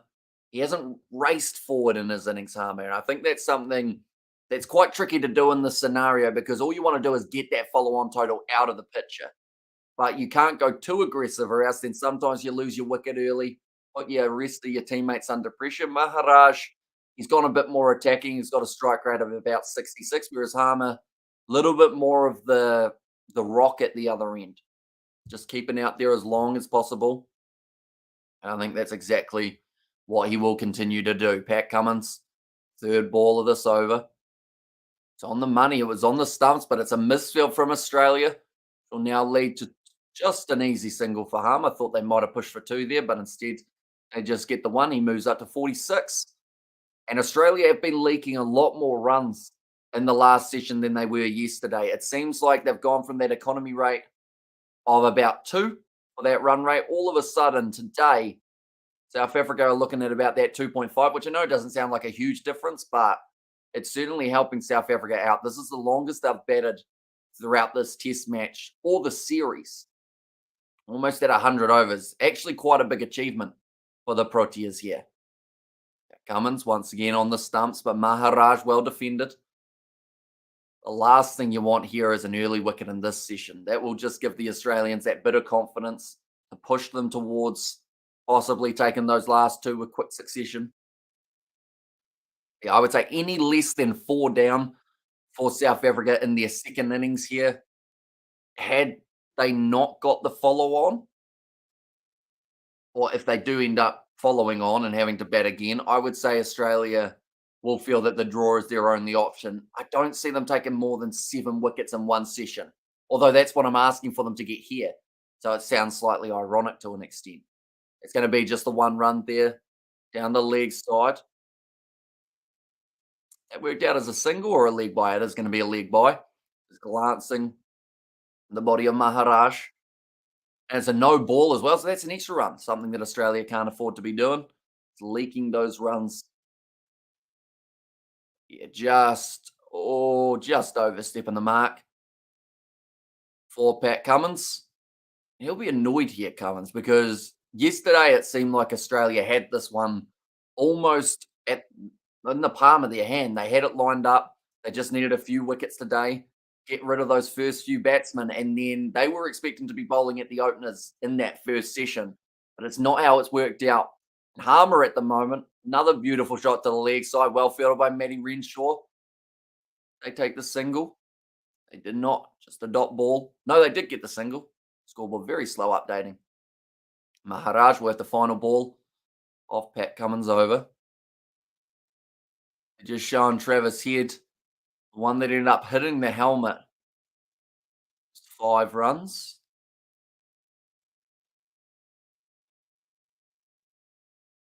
They're showing an old school Gilly miss there from behind the stumps. That did end up going on to hit the helmet. Short ball, well played by Maharaj.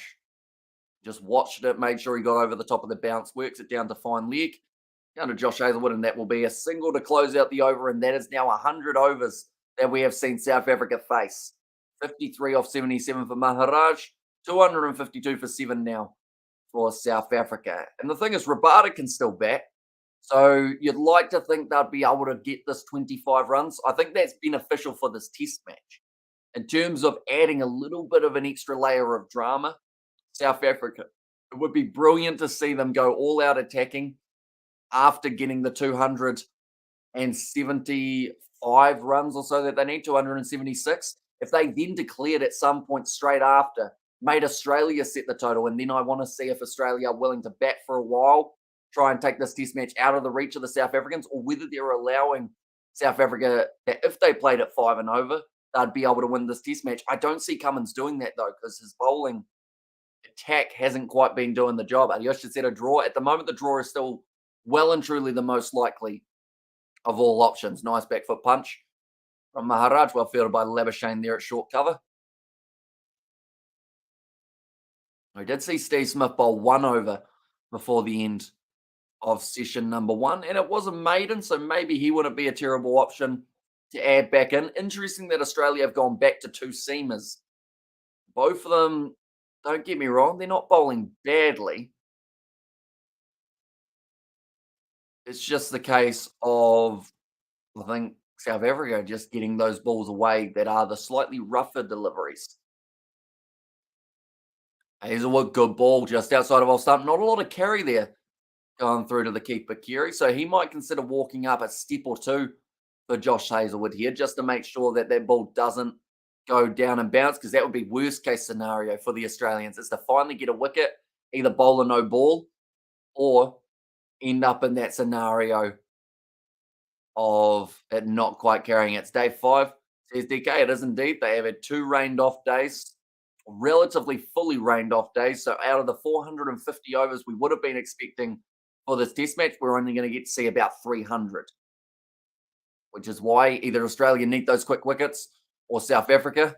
The sooner that they can tick off these 25 more runs, the better, if they want any teeny weeny chance of winning. And don't get me wrong, that's like 0.1%.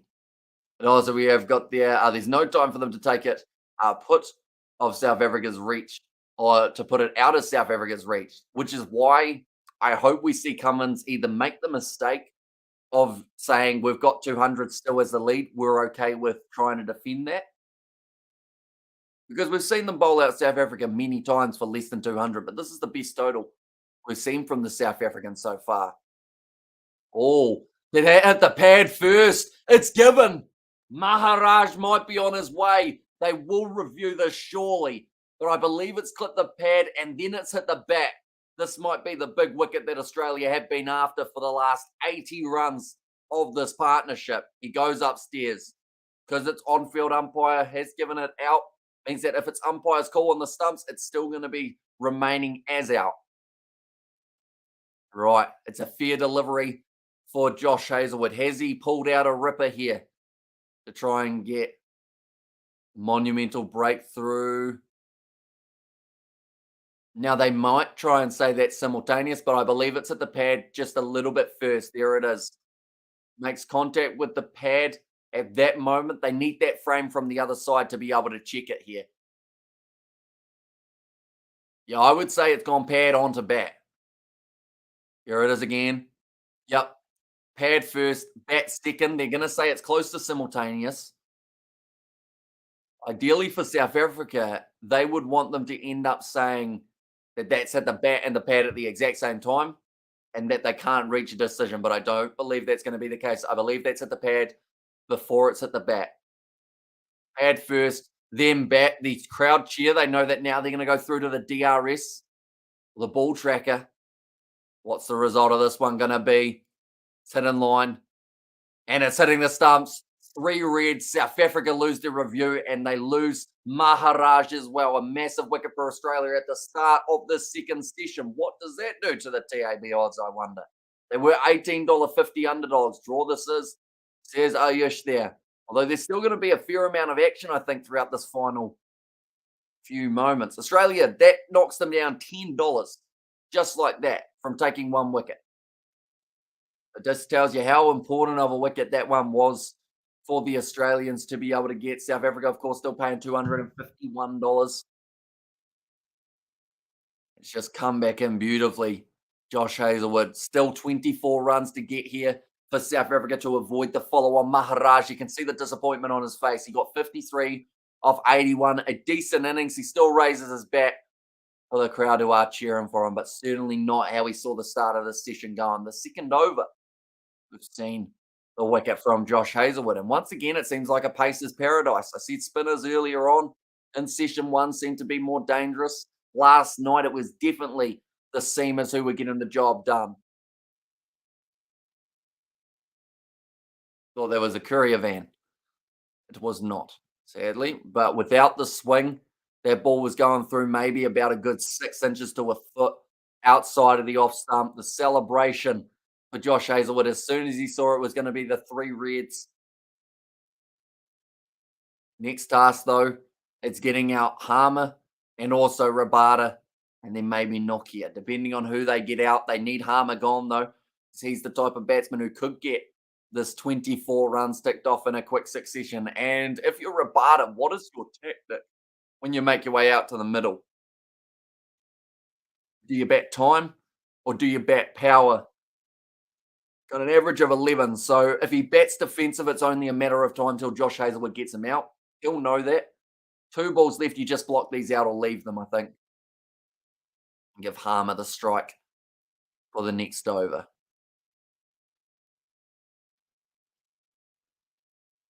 He will actually have to face off with Pat Cummins again, Harmer. Looks like they're adding an extra slip. David Warner gets a spot back at first. They're going to have Steve Smith at second, and then Kawaja still in the gully region. Backward point. It seems like a relatively attacking field from the Australians, as it should be. Rabada, first ball, hits him on the pad. It's going down leg, though. No appeal from Cummins. And so he has said hello, Brandon. And there as well. 24 more runs. That will feel like an eternity for South Africa after this last one. He just ended up pushing the pad out a little bit more. And unfortunately, I believe that's actually possibly from facing spin. You do end up trying to put your pad outside of the line. Unfortunately, he pushed it forward and it just set it beautifully in the right place. Are you from Canterbury? I am indeed.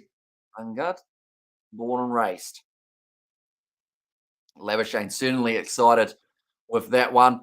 Coming back in a little bit. Rabada plays it nicely into the over.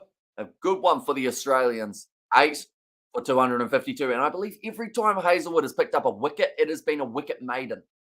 So that is 3 wicket maidens now for Hazelwood, and Cummins from the other end. He'll be excited at the opportunity of possibly cleaning up these 2 wickets quickly. I said it at the start of this session. 4 wickets down in South Africa's second innings, and they're in trouble for that final session. Yes, they've got a tail that can wag, such as Maharaj. Harm has shown he can bat very well. You've also got that middle order of Zondo, Bavuma. All these guys need to step up, try and use up enough time. Hazelwood, he was happy. Kind of at that little moment afterwards, where it was like, did he hit it first? But he did not. It's almost simultaneous, but the pad just clipping first. Right, Harmer sitting on 47 of 143. If you're him in this scenario, you probably want to get that slight move on, but you don't want to risk too much. So I'd say if the bad ball's there, you try and hit it. Good ball, you just got to keep out though. And he's done just that nice straight drive down to Nathan Lyon at long on. It'll be his first test half century as well. Also, we have got there. High Amish was just making a mushroom omelette. Someone else, sorry, says John Mills. They were. Maharaj, LBW, Josh Hazelwood was the bowler. And at the moment, the draw is 48%. Australia, 52% chance of them winning. The win viz that they have in Fox Cricket has been very Australia opinionated, because yesterday they had Australia at 87 or 85% chance of winning, even though in that scenario it looked like they were only like maybe 5% chance. So just really depends on who is in charge of the buttons. Yeah, one of the commentators there, I think that was Pollock, has just said maybe Harmer looks to attack a little bit harder here. We've already seen almost 20 minutes of this session, still another hour and 40 left. Stanaga, they're talking about maybe the bowling option of him. I don't think they'll go with him just yet, though. The pace attack definitely doing the job currently for the Australians, left alone by Harmer. Not a lot of carry at all here on the surface by the looks of it. I would still, if you're Alex Carey, unless you know Pat Cummins is bowling a short ball relatively soon, I think you're still taking a step or two up. Because if that edge doesn't carry, that's going to be pretty disappointing for the Australians. Definitely if it's Harmer as the chance. The other worst case scenario would actually be a drop catch for the Australians here. Would also hurt them badly. But Harmer, 3 runs away from the half century. He's looking solid at this point. There you go. Mark Waugh just said that India had 1% chance of winning that match on that win viz, and they won it. And as the PM in charge of betting in Australia, Hamish, the Prime Minister in charge? Not that I know of. I don't really know what happens in Australia. If you're talking about the win viz, I don't think he'd have anything to do with that either. Or they would have anything to do with that either, I should say. Cummins now charging again. I'm a little bit of advancing, but he starts deep in his crease, and I think that's just to make him feel like he's getting that front foot out there. 5 dot balls in a row for Cummins. And the thing is here, Australia will enjoy dot balls, but not as much as they'd enjoy a wicket, because those dot balls are using up more time that they'll have for that second innings to try and bowl South Africa out. So you've got to attack the stumps, but you've also got to make sure you're not attacking it that much that it becomes obvious for the batsman. Try and add a little bit of deception into the way you're bowling. Once again, Harmer solid. End of the over. It's a maiden for Pat Cummins. I'm saying 8 for 252.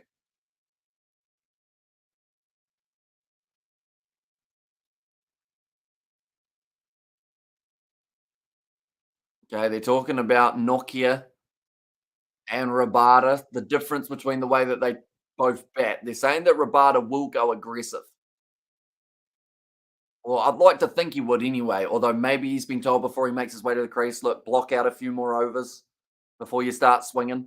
And what time is this day meant to finish? There's not, Mum, it's supposed to be an 8 p.m. finish New Zealand time, but they can go for an extra 30 minutes. So 8:30 more than likely is when we're going to get to see the end of this day. And what's the win viz, Hamish? Sorry, we're from the third world here, says John Mills. So the win viz that they had there was 48% chance of a draw, 52% chance of Australia winning, Whereas if you look on an online one,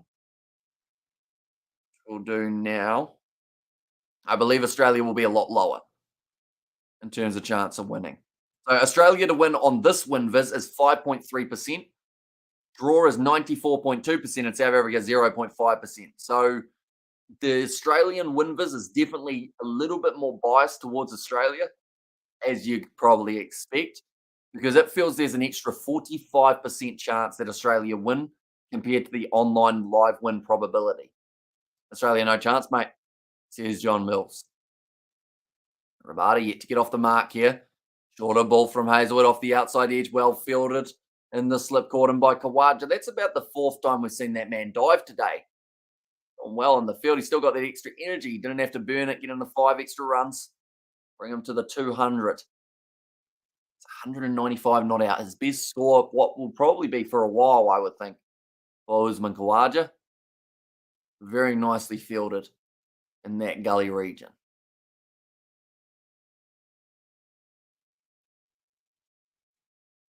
Hazelwood dots are effective, but wickets are better. He tries to line up the wickets there. Well played by Rabada. It's like he's going to be relatively defensive for the start of his innings. Can be expected. We've got that. There's 24 more runs to avoid the follow on, but they haven't got how many overs remain in the day, which I believe currently we're sitting at about 55 remaining. Time's running slow or running low, but Australia throughout the series have bowled out South Africa twice in less than 55 overs. So there's still a chance. A thin chance, but still a chance. Josh Hazelwood charges in, short ball. Rabada ducks under it.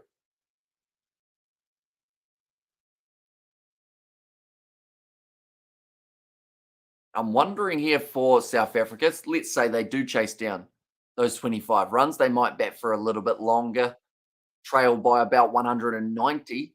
What do Australia do? Do they decide to bat again, take more time out of this test match? That will take up about 10 overs or so to bat for an extra 50. Or do you send in South Africa with the target of 190 of 50 overs and say, if you guys are willing to go after this, we're willing to take that risk as well? I think they'd end up batting all. Was that a half chance? Again, the ball's been put down. I think this time it was Ashton Agar. He hasn't had an easy catch throughout the whole of the test match. Rabada is a good batsman, says John Mills. He was almost on his bike there, but luckily for him, full safe. Gets the 2 runs. Yeah, flicked it up. Agar should have been taken.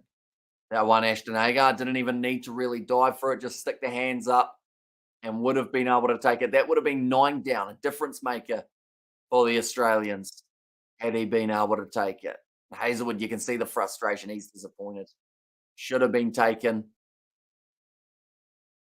At Cam Green or Usman Khawaja out there, perhaps it would have been. It's going to be the end of the over. An eventful one. It's going to be 2 runs off it for Hazelwood. 22 more runs needed for the follow-on to be avoided. 254 for 8 now. Just showing it once again. He ended up reaching for a little bit more than he would have liked to Rabada. And Agar just putting it down. Like they've said, Australia going into this day would have known they needed to take every opportunity they could. And they haven't really been able to do that at this point. They're showing the half chances. There was a Labuschagne one in close. There was that one as well that went just short of Travis Head. Another one to the leg side that hit the hand of Marnus Labuschagne. Caught down the ground. Caught and bowled for Travis Head. Caught and bowled for Nathan Lyon. Chances flying. So that's about 6 half chances that Australia have had. And they haven't been able to make the most of any of them. Was that at Gully? Hamish Agar says John Mills backward point for that one. So normally what they would end up doing there is, depending on your slip cordon, you'd have Cameron Green at Gully. And then alongside that, you'd probably go Nathan Lyon maybe at backward point, depending on where, of course, he was going to be bowling next. So he probably would have been in a different position. But a lot of other fielders would have been able to take that catch, I believe, in this Australian lineup. And you wonder how much it's going to cost the Australians for not taking that chance. Harmer currently sitting stranded at 47. He's on strike now, though. Wants that half century before his teammates do end up disappearing. Nice and solid in behind it. He's in no hurry. He's kind of betting very strategically here, Harmer. He knows that he's got to take time out of this one just to make sure that Australia can't possibly bowl them out again. Still 50 more runs than they've had any other time. Only 47 of 151.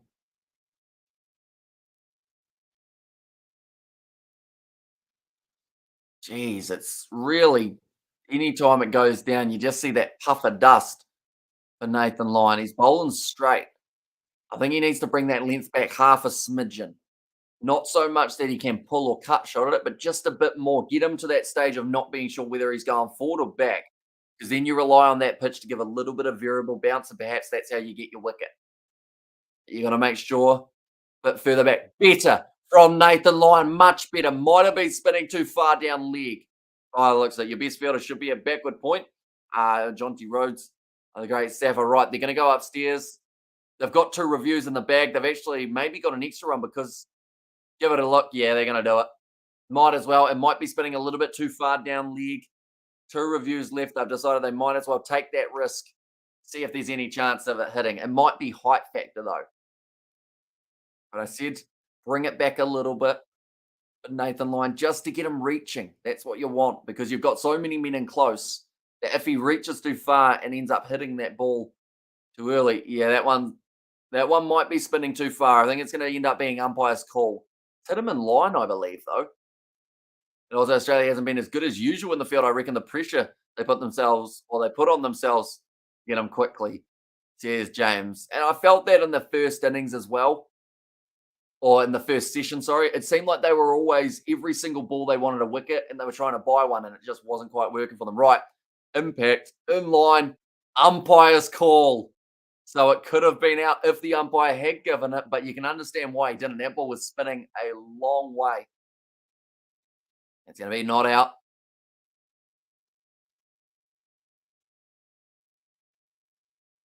Stayed quite low, though, for that one. Only getting about 3/4 of the way up the stumps. Armour's still under pressure here, though.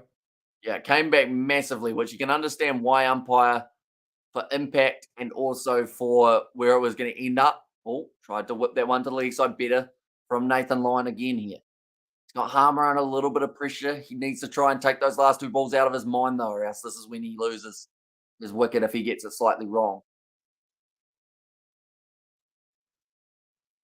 Nathan Lyon, once again, just enough bat on that. Dead bats it. End of the over. And it's 254 for 8. Maiden for the Australians here. But because it was umpire's call, Australia actually retained that review. So they've still got 2 left. So good news for the Aussies. I believe it will be Hazelwood continuing from the end.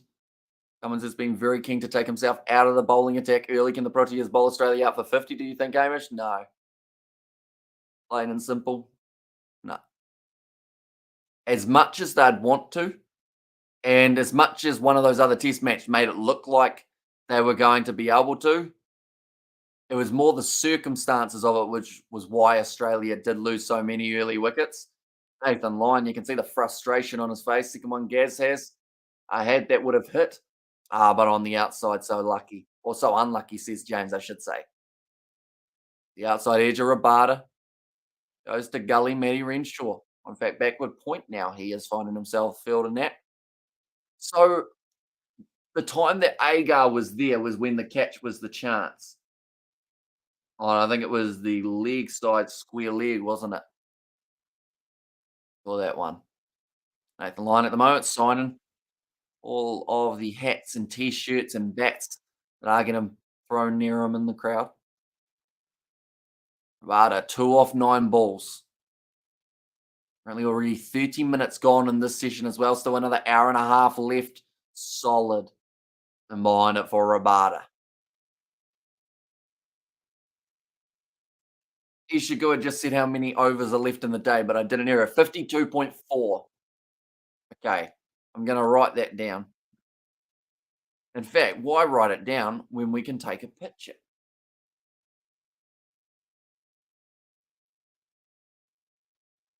There we go. So they have 52.4 overs remaining. Okay. That's one to keep in mind. Played again by Rabada.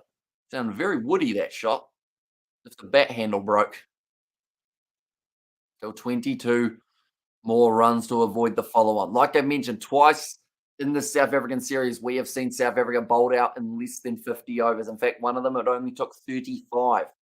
So two more quick wickets here for Australia, and it's all on for young and old for that final innings, which is why South Africa so desperately need to get 23 more runs just to make sure that Australia then either have to declare and sacrifice their innings for the chance of winning, or Australia will have a bit more of a bat and it will take longer, and that's less overs for the South Africans to have to face. Marco Janssen is showing him there. Maharaj as well. Two men who faced quite a few deliveries, one of which got the 50. The other did only get the 11 runs off 70 balls or so.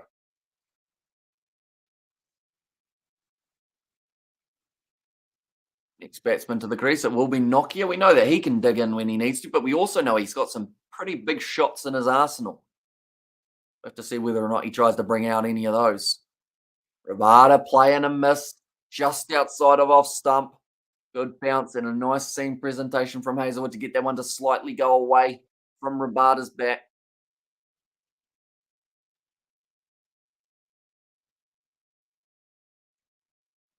Just goes away a little bit. That's the angle. Like they've just said, it's normally actually the pace bowlers at the SCG who can pick up the wickets. And it still makes me think why Boland didn't get selected rather than Matt Renshaw. As much as I like watching Matty Renshaw play, I don't think his selection was the right option here. Good Yorker from Hazelwood, but well played from Rabada. Into the over, another maiden. In the last 3 overs, we have seen 2 runs scored. And in fact, since the lunch break, we have only seen probably about 3 runs scored. Will Cummins dangle a carrot, do you think, Hamish? Is John. It's a hard one. I don't think he would be willing to be honest. I think he'd rather bat for. Oh, but it's so hard to think because Hazelwood bowling very well. Cummins bowling debatably quite well. At the moment, we've seen him only go for the 60 runs. But you look at those economies of Agar, 3.8 and over or so is probably what South Africa are going to have to get. I think Hazelwood, he'd say he can still bowl another 20 overs if he has to. So I want to say he would, but I also think that Australia might lock up shot pretty early if it looks like South Africa are going to attack and just go with very, very economic bowling. I'm back, Hamish, my husband's birthday today. Billy says good, so hopefully he did have a good birthday.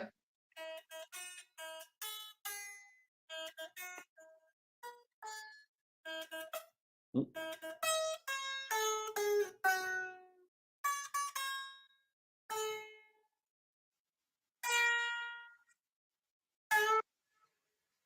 Happy birthday, Billy.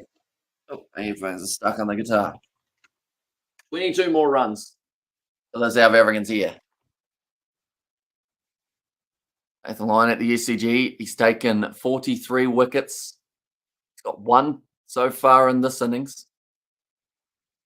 He's bowled 38 overs. I said yesterday, Nathan Lyon needs to expect to bowl at least 50 overs here for today.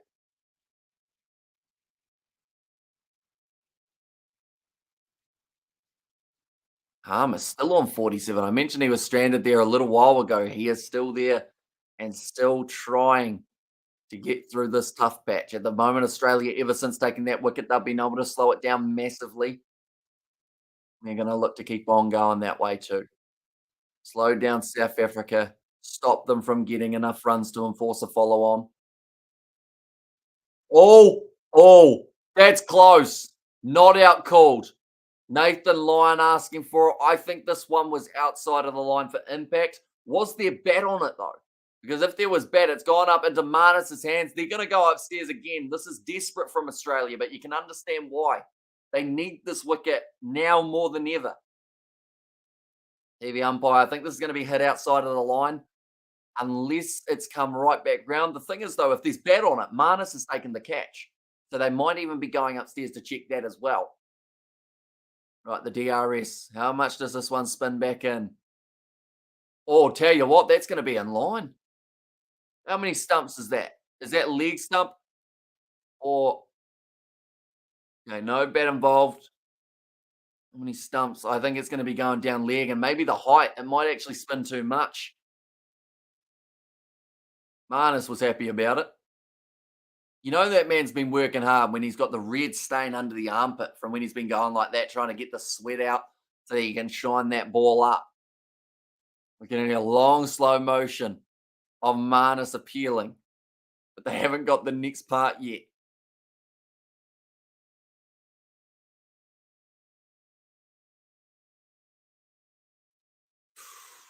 It's hit him high. Has it gone too far? Umpire's call might be the best case scenario here for the Australians. Right, ball tracking's coming up. Oh, it's umpires twice. So it's impact umpire's call, wickets umpire's call, reviewers retained for Australia. So they're still going to have two left. Twice now. They've been extremely close to Harmer. If that was given out by the same umpire, I think he's having a chat with Nathan Lyon now. Lyon pretty much saying, can you just give one so that it can remain? South Africa keep things interesting by declaring one run before the follow on. Make the Aussies have to decide if they want to bat and how long bat instead of just how long to bat if South Africa pass the follow on. Says 4 layers of strength. Or more strategically, get to 199 behind. Oh, which I think is actually, sorry, that might actually be what you've said with one run before the follow on. Because that way, Australia have to then go either we want to have a slogfest to get some more runs or we're going to give it a risk and throw away our innings for your sake of maybe getting a result. And well, close out, Hamish.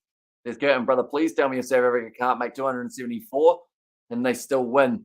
Says Suleiman. It all depends on what Australia are keen to do. But South Africa, first step for them to have any chance of winning, they need 22 more runs. Get themselves to 276. Then from there, they then have the option. Yeah, that one's turned a long way for Nathan Lyon.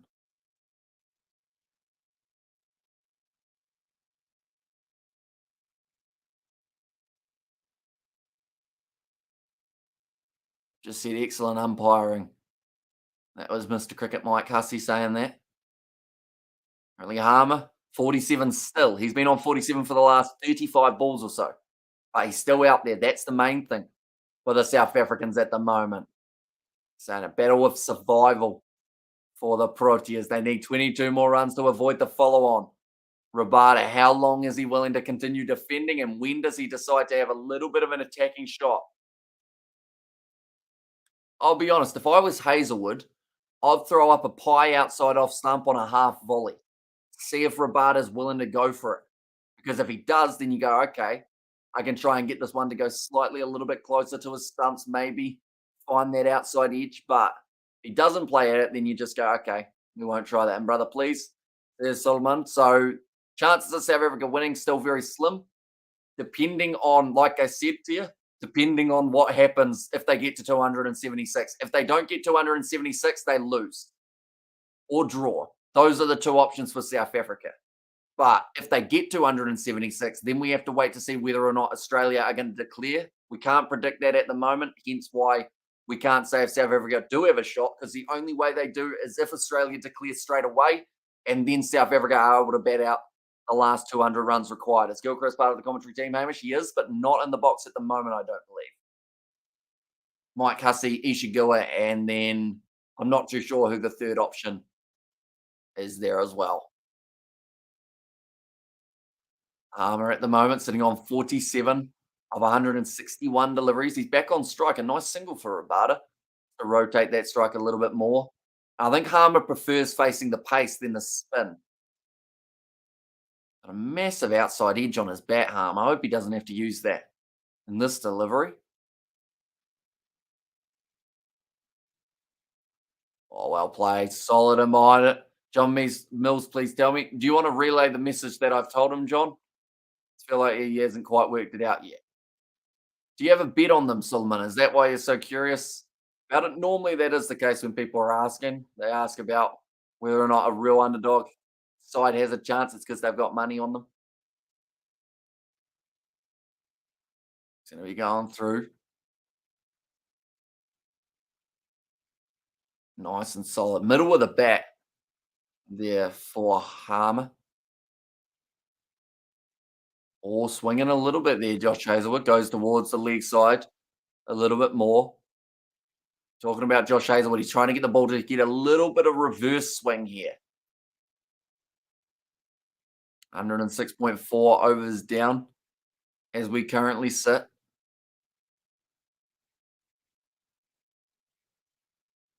Using those fingers just to rip down the seam, get it moving backwards.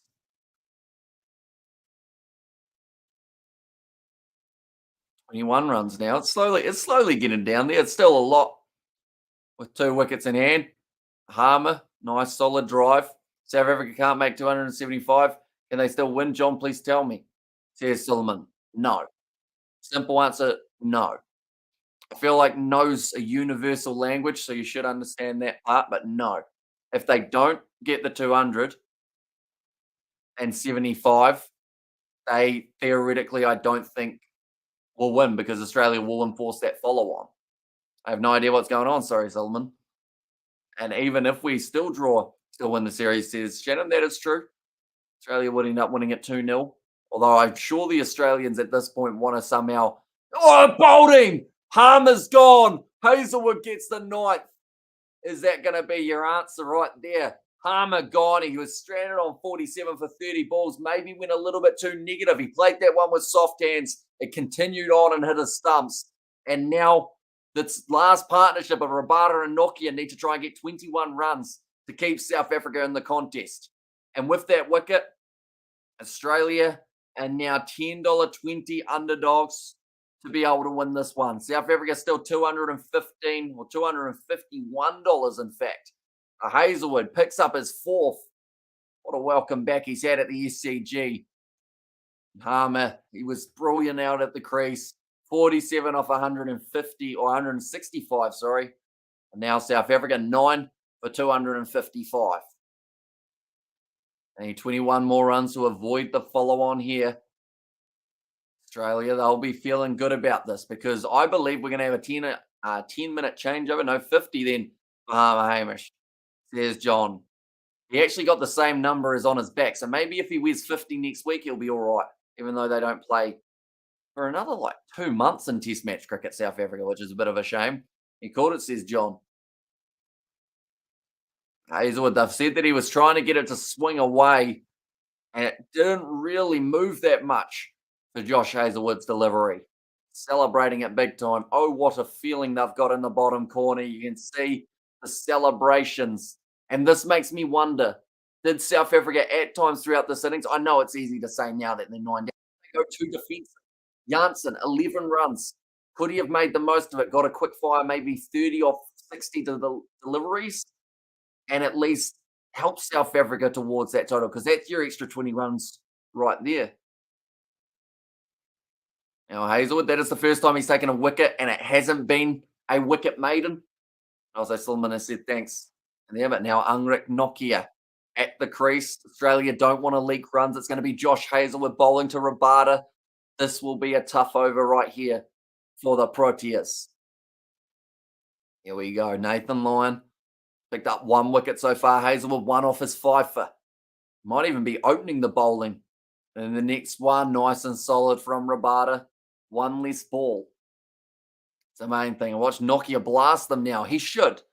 At the end of the day, you're still 21 runs short. Rabada should also be slightly swinging. I don't like when Rabada swings that much, though, because he tries to hit the ball in the ear rather than just hitting it hard along the ground.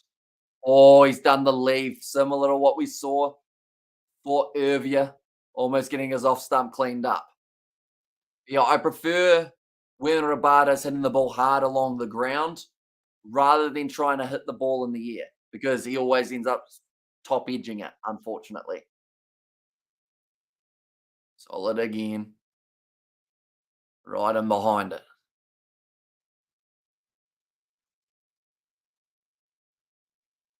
Like they've said, for South Africa to avoid this follow on, you do need to get into the scenario of attacking.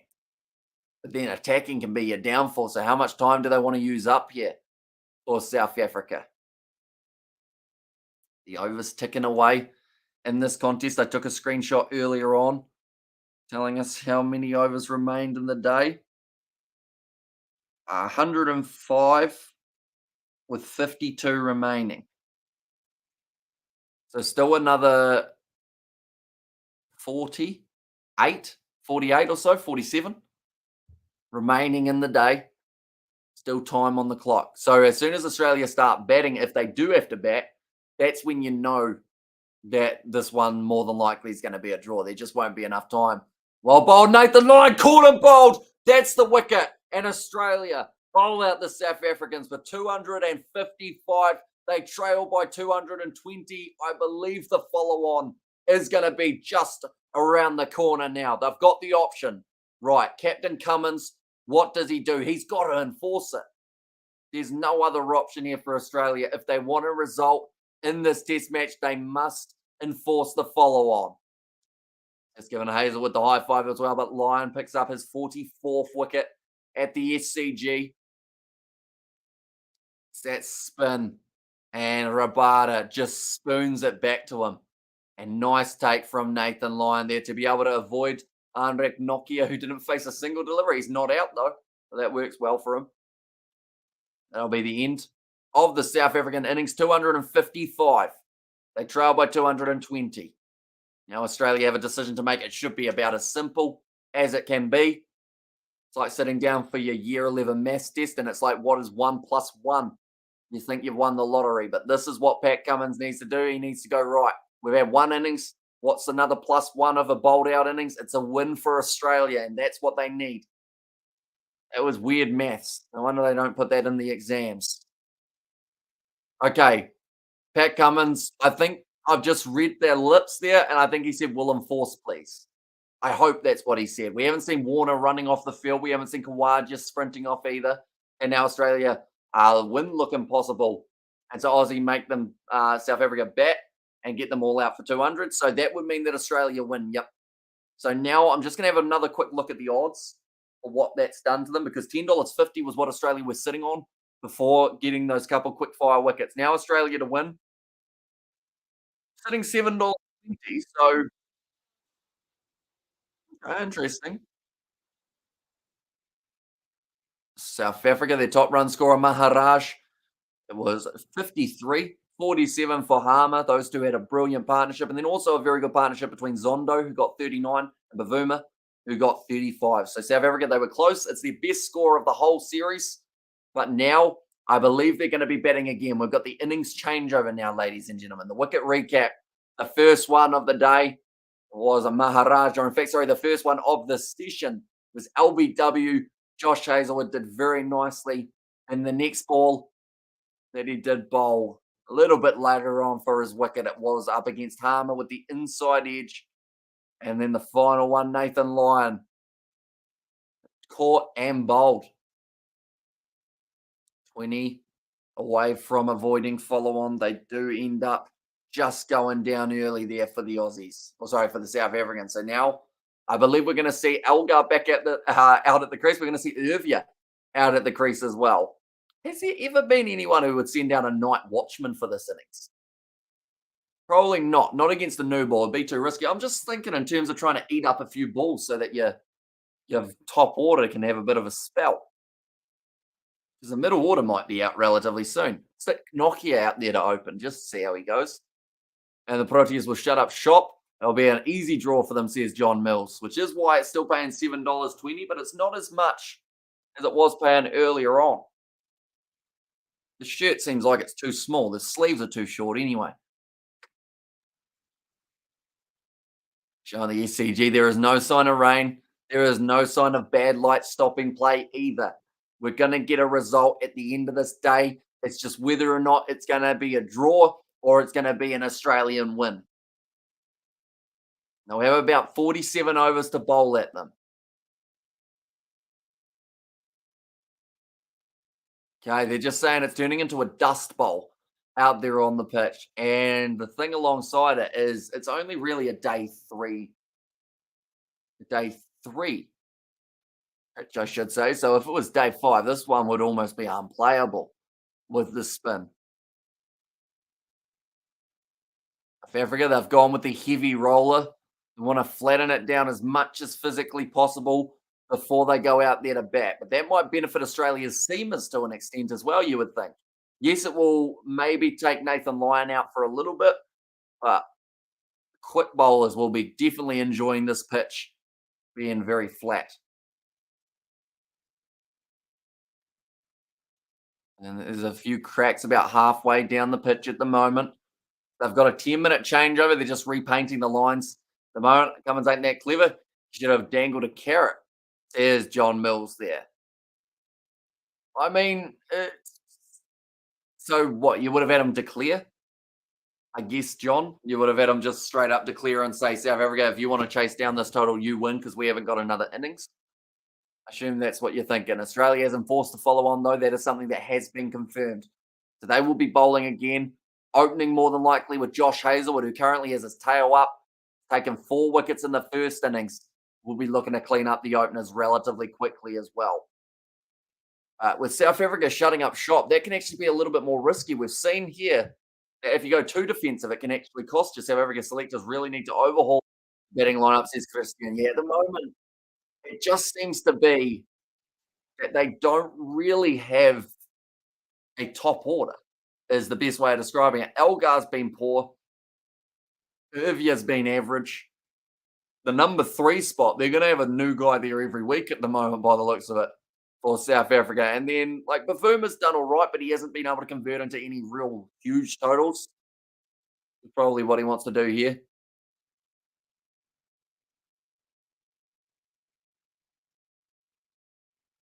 Nice enough crowd, they've said, although I'm sure they'd love more. And now that Australia have half a chance of maybe cleaning up the last wickets, if you're in Sydney, get your gold coin out, go down. It's only like $1 or $2 to go in and watch the final session and a half, and it's going to be quite an entertaining one, I would think. Even if South Africa are batting for the draw, I think Australia's pace bowlers might still be able to clean up a couple wickets along the way. Yes, or maybe 10, or 1 after 2 overs with a poisoned dwarf out for a golden duck. There's John Mills. Although putting it that way, I can understand why they didn't do it because that would have really hurt Warner's confidence, wouldn't it? But they're just showing the 4 wickets of Hazlewood. He got Elgar, a big wicket straight away. Then he picked up Bavuma, another big wicket. And then managed to get Maharaj. And then the last wicket he got was, in the end, Harmer. So when you think about it, Hazlewood, I'm going to try and do some very quick maths in my head. So I'm going to stop talking for about 5 seconds, maybe 10. So Harmer got 47. Maharaj got 53, 100 runs. Elgar got 15. And Bavuma got about 35 or 37. So Hazlewood's bowling, he got fellows out that had got the equivalent of about 155 of South Africa's runs. So he's actually cleaned up most of the guys who were relatively set. And as we do have so much talent not being selected at the moment, selectors need to be brave and make the hard calls, says Christian. Yeah, it's unfortunately for Elgar, although I think he'll be happy about it. It's time for him to give up the captaincy. It sounds harsh, but you look at the way his average was before becoming captain, and you look at what it is after, and it's just nowhere near what it once was. So I think for Elgar, now's the time to say, I think I want to step down. I'm still going to open. I'm still going to bat. I'm still going to be a slight leader in the team, but I don't want the weight of the captaincy on my shoulders. Just showing that Nathan Lyon delivery to Irvia. He left the wrong ball, came back in a little bit, and did end up cleaning up his stumps. Now, the danger here is it's now starting to spin a lot more for Nathan Lyon. Ashton Agar, he was average, unfortunately, in his first innings back in Australian Test match cricket. Maybe the second innings could be where he's shining a bit more. But Renshaw, you still scratch your head a little bit in terms of why he was picked. for this game. I know they wanted to heavily enforce their batting lineup, but I think it still would have been all right. Hamish, sorry, but it's Lyon who's the danger, not Hazelwood for mine, says John Mills. I knew that that might be the case, that if I said that a bowler was good, you might go with a different one. Nathan Lyon, I think, get the chance after about maybe 10 overs, 8 overs, somewhere around there. I think Hazelwood and Cummins will still open. They might consider actually Nathan Lyon opening alongside Hazelwood. Might be a decent option, although Algar normally plays spin pretty well. Irvia, not so much, because we did see him leave it. Nathan Lyon, he's not even warming up at the moment, so I don't think he's going to be opening the bowling for the Australians. They will be allowed 47 overs here to be able to try and bowl out the South Africans. Like Gary O'Keefe's saying, with the tension that's starting to build for this game, he thinks that there'll be quite a few late injections into the crowd. I should mention right now, South Africa have no chance of winning this test match. It's either a draw or an Australian win. If Australia had declared, if they got just under that enforced follow on, then we would have had a chance of a big result. But currently, as we sit, no chance for the South Africans to be able to clean it up. And now, last day of the test match summer, like they've said in Australia, then they're going to be heading to India as the next challenge. And selection is something that they'll have to think about a little bit for that next one. But we've currently got 1 hour left of this session. And Cummins, as I said, ain't as smart as you, Hamish. Should be Lyon opening the bowling, says John Mills. I think that's one of the nicest things you've ever said to me, John. Although saying that Cummins isn't as smart as me, still not saying that I'm smart, but it's just saying I'm slightly smarter. So I'll take it as a compliment. Here we go, Pat Cummins and his side making their way back out onto the field. I would go Hazelwood definitely as one of my opening bowlers here because he has bowled very well. He's got that good line and length. 4 wickets in the first innings, the most of any Australian bowler. Number 3, Klaasen, like they've said, but he did end up getting out down that leg side. And it seems to be the key for that top order of South Africa is just bowl them short because that seems to be the way that a majority of the South African top order do go out to the short ball. Here comes Elgar and here comes Irvia. 2 batsmen who want to stick around here for their side. If Elgar's ever going to have a captain's knock, it's right now. And if not, then I think he's not going to be going completely away from the side, but I think it would be time to possibly look at that resignation letter for the skipper anyway. And the biggest issue I have with our current selection policy, how can you pick a person who averages 32 in a career? I expect him to be a top performer at test level. So here's Christian. Yeah, there's just a lack of, I was going to say executors, but that's not the right term for it. But there's a lack of, I don't know if it's grit or something, but they just don't seem to quite be able to hang in there, get through the tough patch. Everyone seems to be too keen to throw their wicket away rather than just getting through it. Harmer, he did very well in this match.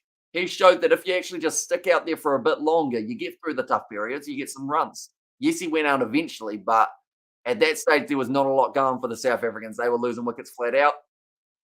And yeah, it was probably only a matter of time. But, you know, you want someone, Irvia's got potential. He hasn't shown it in Australia, but he's got it. Just stick in there, play the ball as it lies, just like golf. And Cummins' teeth are wider than yours. They are Hamish. And it was a compliment, smart thinking, says John. I mean, Cummins' teeth are very white. He probably spends thousands on his. I went to the dentist a while ago. And to be fair, the dentist tries to charge you thousands, don't they? They told me that I should get braces at one point. I can understand why. And good point, compare the cricket side with our rugby side. Grit versus no backbone at all. Says a Christian there. And players aren't lining up to be South Africa captain. Why would you want to? Your average goes down by 20. Here comes Josh Hazelwood. First ball, whipped to the leg side by Irvia, and he's off the mark. Interesting that he faced the first delivery rather than Elgar. I believe in the last innings, Elgar faced the first over. Like you said, South Africa has no chance of winning the game. Says Shannon. Yeah, they've still got a chance at a draw, but the win has gone away from them, unfortunately. That's going in quite a fair way for Irvia.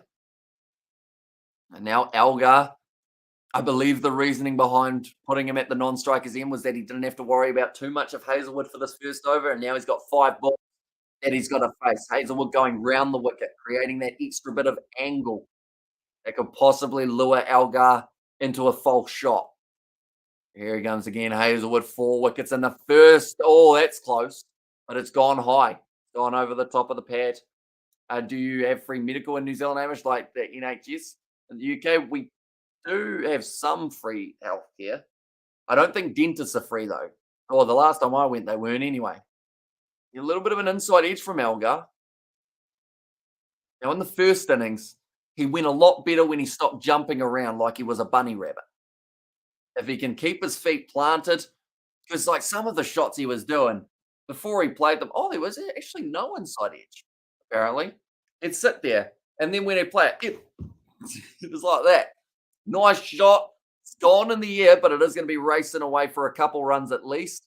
Yeah, he's much better when he gets himself set and actually just steps into it rather than jumping into it, because as soon as he jumps, he always squares up. And then that's just when you get yourself into a lot of trouble. You've got the chance of edging it. Majority of the time, it's actually been the short ball where he's tried to pull shot it that gets him in trouble. He just ends up with no time to react. There we go. It was a better one. He didn't jump around, just played it off his legs. Not a huge step into the ball, just enough of an angle to create that shot.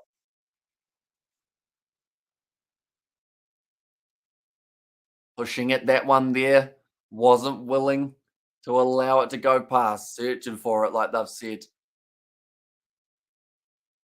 Wanted to leave, but just couldn't trust that it was going to miss. So in the series so far, 26 is his best for Dean Algar. And then his second best was actually in Sydney earlier on, yesterday, 15 runs. Shall we have a bit of a sweepstake? Not for money, just for guessing. Yes or no? Will Algar score more than 15 in this innings? Will he get more or will he get less? Also, we have got there Hamish. Do you think Australia will take an even 2, 4, 6, 8, 10 or odd 1, 3, 5, 7, 9 number of wickets this innings? If you are correct, I'll super chat you $20. A little or a fun little bet with you. Is that because you're going to put money on a TAB or something like that, Layers, and you get paid more for it? Strategic. I like it. But I don't want to be the reason you lose $20 if you're actually betting on it. Because I'm terrible at predictions. But I'm going to say, because you've got the option of them being bowled out, I would say even. I'll go with 2, 4, 6, or 8, or 10. That was almost one. But going to be whipped to the leg side. Yeah, I feel like that's the safer bet. Algar a 50 not out, and just with you says 4 layers of strength. So yeah, I'll go even, please. Lock it in. No, says Shannon. No, so he won't get 15. And also Algar going to make a 50 easy, says Rosamunde. Hopefully I've said that correctly as well. Okay, Ashton A. What? Why is he opening the bowl? Am I stupid, or is this not a good move from the Australians? Ashton Agar opening. Okay. Maybe decent? I don't know. I feel like Lyon would have been the better option, but Ashton Agar with a brand new ball, I guess, going to get maybe 3 overs or something, and even lock it in. And maybe they're hoping that they're going to try and attack him, seeing as he hasn't bowled that well so far throughout this innings. But they've got a lot of men around the bat. Leg slip, Steve Smith at normal slip, Warner on the leg side, like I mentioned there with leg slip, and then the 2 men in close, Travis Head and Marnus Labuschagne.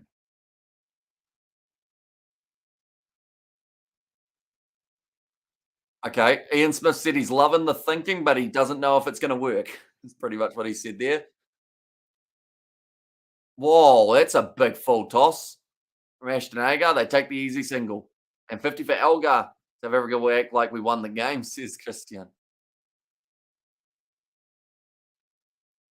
Now 45.5. I guess, like they've said, they wouldn't have been expecting it. You saw my reaction when I saw Ashton Agar with the ball in hand. And hey, Hamish, why Australia not battle? South Africa did battle yesterday in morning. And he'll drag it down. He doesn't like the red ball. Says John, yeah, we've already seen the big full toss. That's a better ball. Oh, It just didn't carry to Steve Smith. Sorry for yelling, ladies and gentlemen. I just get a bit excited sometimes. The new ball did come off the edge, pushing at it, didn't carry to Steve Smith. Do you think Australia will win the game? And how much time is left, says Ron Chapo. So, not so much time, but they've got 45 overs left. It's up in the air. Reverse sweep from Irvia. Going aggressive, and that is going to be 4 runs for the South African opener. Not sure what the tactic is here at the moment.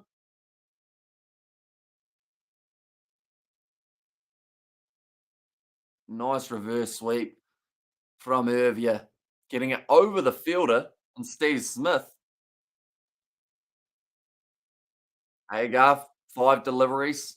Sorry, 5 runs off 3 deliveries at the moment. 9 balls, 9 runs for the South Africans.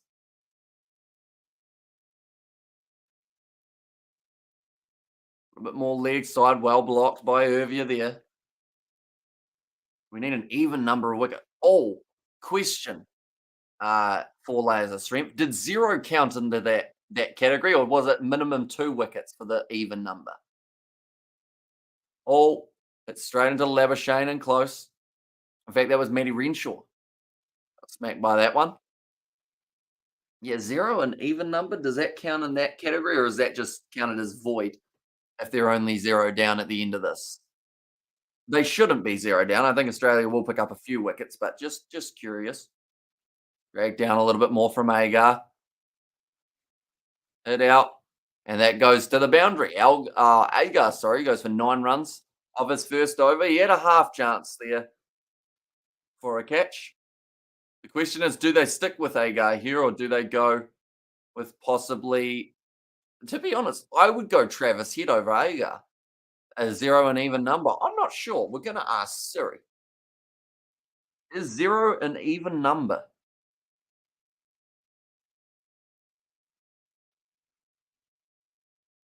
0 is considered an even number, apparently. There you go. The plot thickens. They shouldn't be 0 down, though, at the end of this 40-something overs. And if they are, it makes you wonder where it's come from. I guess the no pressure side of things. Being able to go out there and just enjoy a bit of cricket for the South Africans, something they haven't been able to do throughout the rest of this test, or throughout the rest of the series, really. Algar going to be on strike to Hazelwood. Oh, that's an edge. I heard something. No, okay, that's not out.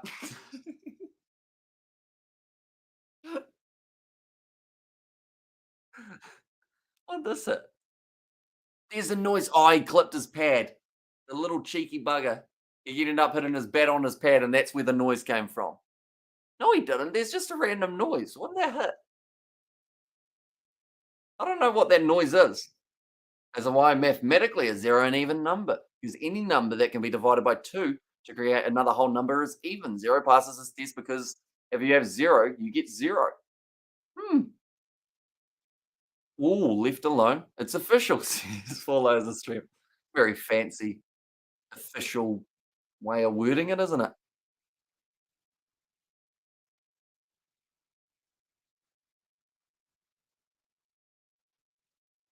I remember back at school, like learning certain things. You know, when you learn things when you're younger, and like when you look back at it, you're like, oh yeah, that makes sense. Like, remember when you used to have like tests, it'll be like, it's 51 an even number? And you have to be like, no, is 76 an even number? Yes. And now you just kind of know it. I feel like teaching's kind of useful, isn't it? That's all that was leading to. And the stumps, says John. And anyone know if Todd Murphy is any good? Word is he's likely toured to India as a second or third spinner. Todd Murphy. That's that fellow who looks like Harry Potter, isn't it? For one of the teams. I think he played for the Sydney Sixers. Is that who he's been playing for? Al Mac? He's decent in the BBL. If he's the one that I'm thinking of, if he looks like Harry Potter, he's normally not too bad. Do some magical things with the ball. Haha. Elgar, 4 off 9. I'll play it again and behind it. 0.4 overs down at the moment. Still plenty to go for the Australians. They had a possible 47 overs that they could bowl here at South Africa.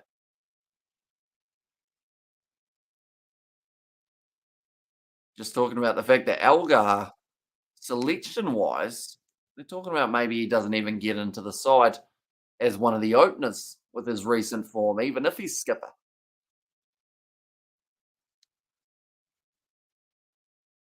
Australia just having the one slip. They've also got the leg slip, the man at bat pad. Quite a spread field, lot to think about for Algar in terms of where he's able to hit the shots, where he can get his runs from. He's currently sitting on 4.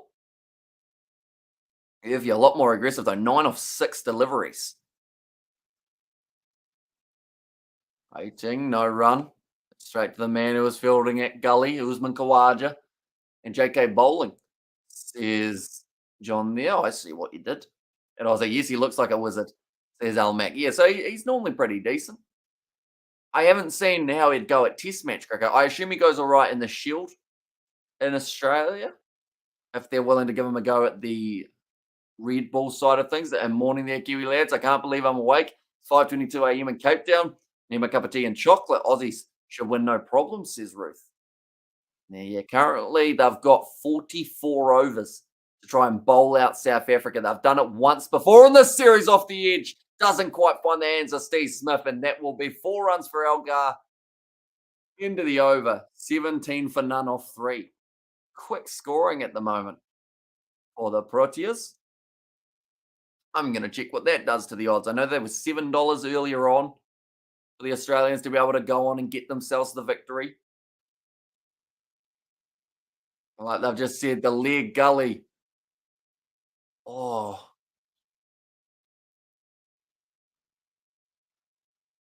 Smith just not quite able to reach out. $7.40 for Australia, so they've gone up 30 cents at this point. Be able to win this one. And I guess if they get one wicket, that will certainly drop down to maybe like $5 or $3. Currently, there is another 45 minutes left of this session. And also, we have got there. Have you still got sleep in your eyes, Ruth? Is John. Right, it's going to be Ashton Agar again. He went for 9 runs in his first over. Irvia looked to attack him. So that's something the Australians may like. Hit down the ground again. Another 4 runs. My voice is trying to disappear. We have done 5 days of cricket. Even though it's been raining for some of it, we have still been talking a bit behind the scenes. Slowly trying to get it back. There we go. The voice has come back. But a full toss. Not what you want from Agar in that scenario. He's got to be getting it up there, getting it in dangerous areas. The only danger that they've got at the moment is probably for those guys in close. They'll be sitting there going, mate, are you serious? You're just trying to get us hit at this stage. Better from Agar. That one must have stuck to the fingers a bit more. Didn't let it go too early. Tom Murphy has played a grand total of 7 first-class games, average 25, which is good, but very inexperienced, says Al Mac. Yeah, so taking him over to India. Oh, that one came back. Tour-wise, good decision, I guess. Get him in the environment, but I don't know whether they'll play him just because if he gets conked around in India, like that normally will hurt him big time. And you don't want to get rid of the youngster's confidence before, he gets some decent game time. Dragged down rubbish from Agar. Another 4 runs. And I guess that face that I made when they decided Agar was opening the bowling, makes sense now because I sat there utterly confused.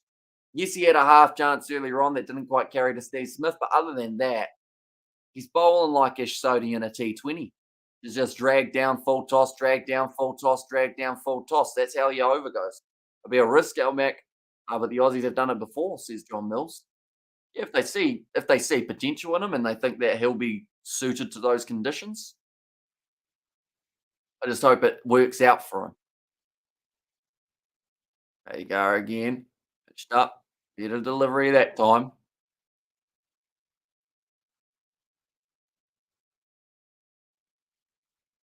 Okay, Pat Cummins warming up. Seems like Agar, this might be the last over that he bowls. He's like 17 runs off 2 overs. That'll be the end of the over, though. 25 for none for the South Africans. And this is, am I wrong in saying that Oh no, well normally they don't open with Agar. Never mind. I was going to say, am I right in saying maybe this is how South Africa should play normally, just a bit more aggressive at the start. But when you got Agar dishing up pies and full tosses, it just makes it easier. Also, do I have to go for an eye test tomorrow? I have Australia forced a follow on. Said ZR1, they have indeed. Australia, they are actually one of the rare teams in Test match cricket to lose from enforcing a follow on, but this will not be one of those cases. Wizard of Oz says Roof, and they did it with Warren and Sri Lanka, Almac back in the day, says John. So South Africa last 26 matches, last 46 matches, 23 won, 23 lost. This might be the golden draw that they have not had in their last 46 games. Makes you quite concerned in a way, the fact that they haven't been able to draw a test match, because that either means that they're losing quickly or they're winning quickly. No in between. That Cummins now into the attack. Hit him on the back leg. Umpire said not out. They might consider going upstairs. Might be a little bit too high. Could be going down leg. I don't think that's out, says Pat Cummins. Oh, he goes upstairs anyway. South Africa would have been 2 down if Boland was playing, says young boy Pete.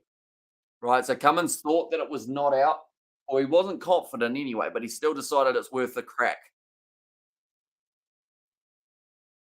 So I think they're hoping it hits the stumps and it's umpire's call at worst.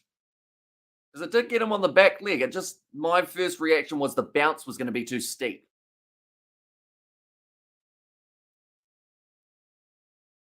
Yeah, see, that's hit him pretty high up.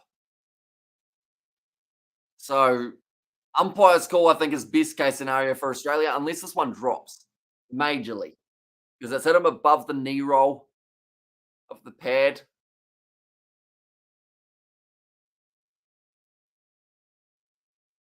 Chicken Snicko.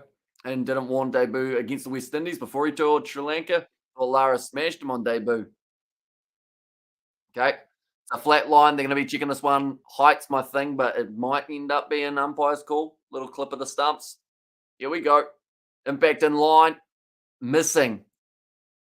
It does just go over the top by about this much, which means Australia lose their review. Bit of a mistake. They've still got 2 left now, though. Cummins disappointed. With that, thought he almost had the skipper again. He's got him multiple times throughout the series. Earlier on in the first innings, it was Josh Hazlewood who actually picked up Algar. And like they've said, Cummins, he never looked convinced. He thought, I thought I read his mouth, and he said, I don't think that's out. And then 2 seconds later, we'll go upstairs and check it anyway. That's the kind of thing that Tim Payne does for the Australians back in the Ashes. He was using up reviews for things that weren't even looking close. Pushing at that ball a bit there, Algar. John, I'm looking through the looking glass. It's a bit hazy listening with my ears closed. And Algar has to do some attacking like Chris Gale used to, says Roof. And no, India at home, his figures were 0 for 150. And with Ravi Shastri who smashed him. Also, Luxman, I think, smashed one on debut. Says young boy Pete. I've been leaning in way too much. So I got to keep on stretching because my rib's gone numb. Or the muscles around my rib is numb anyway. Currently, another 40 minutes left of this session. So this time, South Africa, I believe my statement at the start of this session was if South Africa are 4 down in their second batting innings, that's where Australia can look for the result. Whereas if they're any less than that, it might just be a little bit too much. And Algar ain't like the boss of the universe, Roof. John. Coming straight up, ball, short ball. Oh, okay, Algar once again almost went out to that one on the leg side when he played at it. Not in control of this shot at all for Dean Algar. Just pushes the hands at it, kind of more like I don't want to get hit with the ball.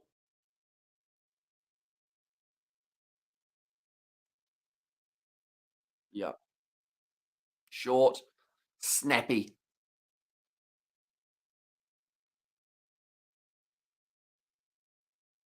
Right, 4 dots in a row. Cummins building, pressure all. Manny Renshaw ran in there. Might have got a little touch of something else there, they've said. I think it came off the bat and then went into his pad. Renshaw ran in and took it out of there. Some would have tried to claim that it was a catch, but Matty Renshaw didn't. Yeah, inside, straight into the box, into the pad. And Matty Renshaw was looking for it and picked up the ball, which made the crowd laugh. Algar ain't like the boss. Short ball again, better from Algar. Still jumping though. He needs to stop jumping around because when he's jumping for the short ball, he plays it. That's fine. You're allowed to do a little bit of a jump for the short ball. But then when he's jumping for the short ball, then he starts jumping for the ball that's pitched up and then just gets himself all weird. I think it's the best way of describing it. That's the end of the fifth over. 25 for none, so much better over there. Algar looks like George Clooney has been playing like him in the Test series. He hasn't found his groove yet, loosening those arms and confidence level near zero.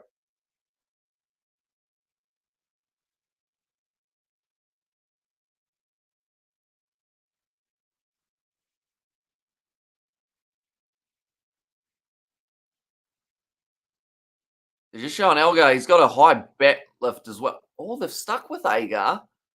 Interesting. Who knows? Maybe it will get them a wicket. Did Renshaw bowl today? Is he as good a bowler as Head? He is. He's considered an all-rounder with his bowling, Renshaw, but he hasn't bowled.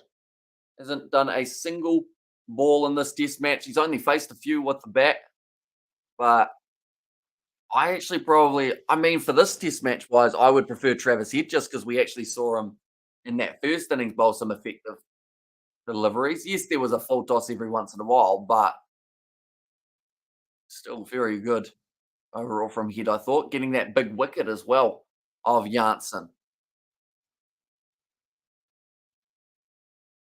Okay, 3 dot balls, much better start to this over. Nicely driven, but nicely fielded by Matt Renshaw. Peter Hanscom in the field at the moment for the Australians by the sounds of it. Isn't George Clooney handsome, Roof? I thought he was a heartthrob guy. There's John Mills. Nicely played off the back foot again for Irvia, no run. Oh, God, much better line and length there. What's up with Stark? Is he injured or playing? He's so brilliant. So he has got a broken finger at the moment, right at the end of this finger, the middle finger. So he's got it in a splint for about 6 weeks and then he'll be able to return. End of the Agar over. It's a maiden. A lot better from him. That'll be none for 25 again.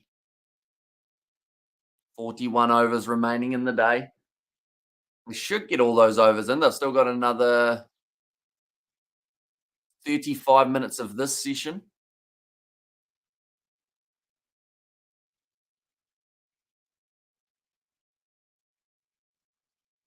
The weather certainly is not going to play factor here. It's a beautiful day in Sydney.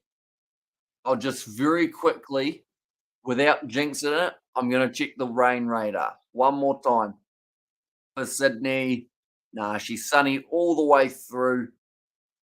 And I think it's supposed to be sunny for the next about 10 days. Next, or the Tuesday after next Tuesday is the next time they're expecting rain in Sydney. So they've had all their rain just in this recent period. Pushing at that ball again for Algar, just playing it outside of the line of the body. Very risky. The edge could be coming soon, which is why Australia's fielders all need to be well and truly paying attention here. Because the chances are coming.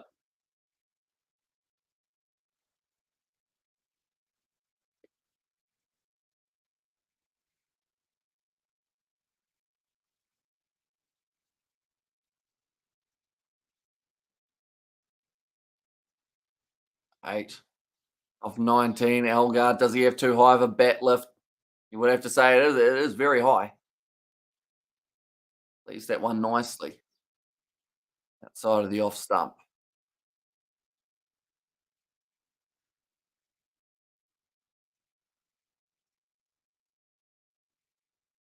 Just watching the technique of Elgar, and even watching it from here, I'm no means at all even close to a cricketing expert.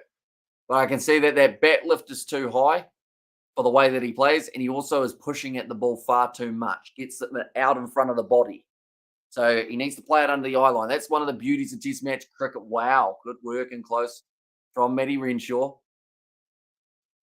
And Warner might drop one. Is he at first slip, Amish? So yeah, it's first slip at the moment. He might be at leg gully currently. In fact, a wicket on the cards, Hamish. What if I tell you Australia are going to hit right on the money? Says the Monda. Going to hit right on the money, as in like they're going to get just the one wicket, or they are going to get many, many wickets and win this game. Demonda, do let me know. Three dot balls for Cummins again, though. Runs aren't really important for South Africa at this point, although, of course, scoring runs will help build the confidence of the batsmen. Are out there, and you still got to punish the bad ball at the end of the day. You want to put Australia under a bit of pressure. They're going to win this, says Demondo. I'm going to have a quick look and check with the betting odds because I think they disagree with you just a little bit, but still a chance.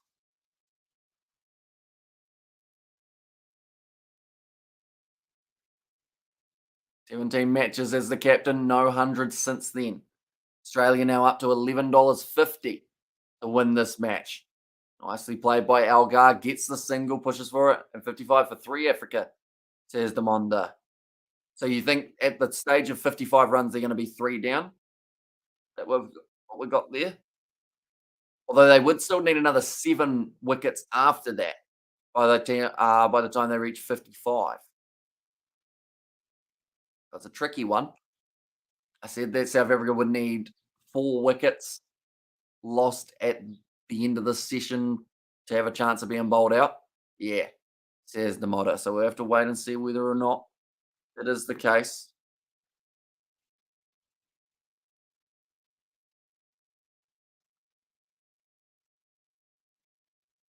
Nicely played off the pads again for Irvia. That'll be the end of the over. He's currently sitting quite nicely, 17 off 18. In fact, he's getting close to his highest score of this Test series. Irvia, Hazelwood, and Pat Cummins will bleed South Africa. Says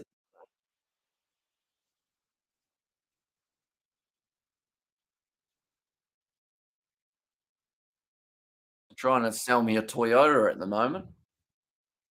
I don't think I need one at this point. A nice enough day. You just walk somewhere, can't you? 7 overs down. That means 40 to go, which also means that it's 240 balls remaining. I hope that at some stage soon they start putting that up on the screen. Look at the bowling crease for Nathan Lyon here.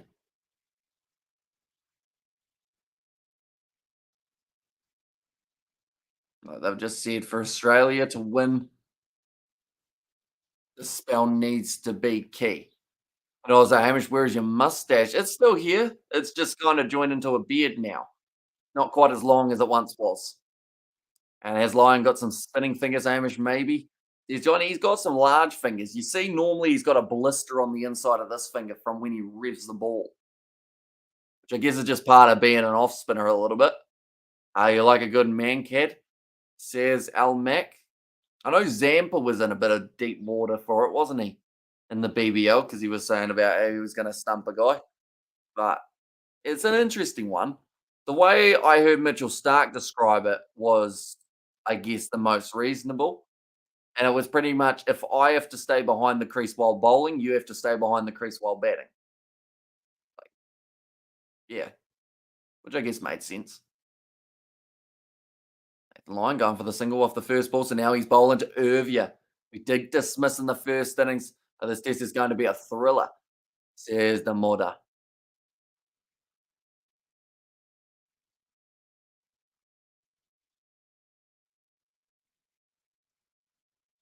Gilchrist just describing what might happen later on. Nicely hit down the ground.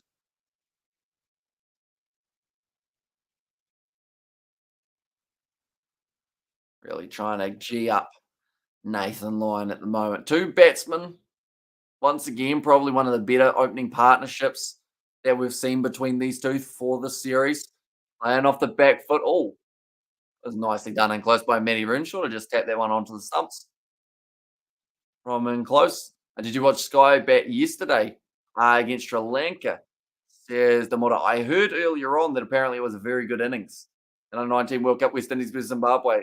A horrible mankad of Max is John. Followed in behind it again.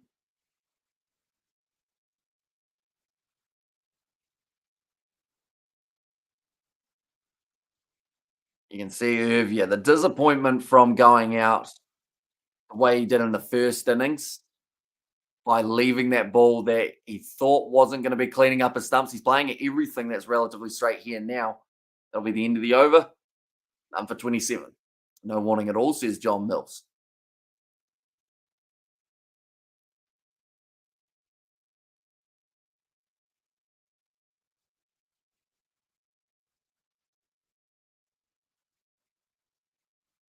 Right, so Lions from this end. I believe Cummins will continue from the other end. Nathan Lyon this over around that 92 average. Whereas Harmer, when he was bowling, he was only bowling around 80, sorry. So quite a different speed between the two of them. Nathan Lyon, you think that he knows these conditions just a little bit better, perhaps, than his counterpart. Anyone who is new to the channel, be sure to leave a like and subscribe. 39 overs remain in the day. Australia need 10 wickets. Now, they've done it before, picking up 10 wickets in this short of a time. In fact, they were able to bowl out South Africa in 34 or so overs. So they need wickets and they need them soon. But if they can, then might start to get juicy. That was something on it. Cummins has picked up the wicket, and that is going to be Elgar again down the leg side, losing his wicket. He's disappointed, and that kind of sums up the series. 14 Elgar right there. Wicket, says the modder. Was indeed, and also Jimmy Mankard is kind of like underarm, legal but dodgy. And there we go, says Novmum. Right. So Australia, that drops them down now to $11.50, or they were before the wicket anyway. I'm curious to know what they drop to now that that wicket has taken place. But down the leg side, beautifully bowled by Cummins. And the thing is, to any other batsman, you'd say that that's poorly bowled that it's gone down the leg side. That's exactly where you need to put it for the South African skipper, because he will go for it every single time. Now you see wickets tumbling. So currently for the Australians, still suspended. I'm interested to see how it does develop in terms of the betting odds. Currently, still another 25 minutes left of this session. Now, Klaasen will make his way out there a little bit earlier than you would have been anticipating, or is it? Maybe he knew that he was going to be going through. And odds says, four layers, we need another wicket, don't we? Or else then Hamish shouldn't be getting paid.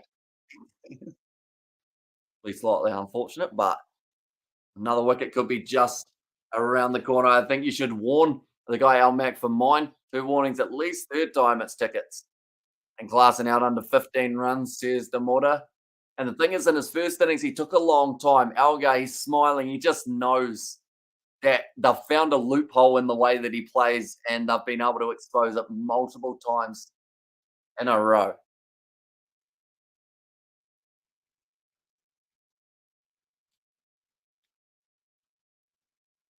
Heinrich Klaasen coming in at number 3. 8.1 overs gone here. 39 remaining in the day. 2 matches, 13 runs, I think that said. Got to hit the pads or the stumps or catching the ball in order to get a player out. There's Shannon. Or a few other options as well, of course. You've got the run out. Or I guess that kind of counted as hitting the stumps a little bit, isn't it? Or, of course, retired hurt. Another one that you can have.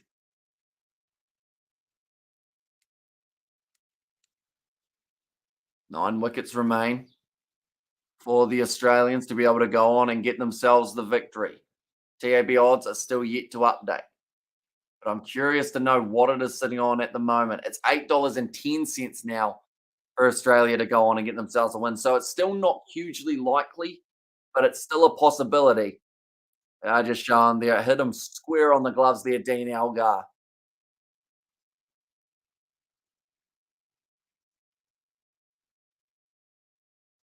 Nicely done by Clarkson once again. Knocking that ball away, Clarkson 50, not out, says John there. Are just showing all of the Elgar leg side dismissals. The worst thing is they showed a montage of it earlier on, and they're literally all the same almost. Just all right on that leg side. The gloves are just not Elgar's friend. And also, John lets better beer Klassen out under 15 runs. Says Demora. Klassen on strike currently. Well bowled, well batted. Right in behind it. He considered whipping that one to the leg side, but it wasn't quite there for it. Currently, still 23 minutes left in this session. It's going to be an important one. Guinness, sir, says John. I've been slouching way too much throughout this test match. We're good though. Yeah. Elgar once again down that leg side goes through, and he couldn't do anything but really smile. Shot. Plays that one beautifully there, Klassen, off the back foot. 4 runs.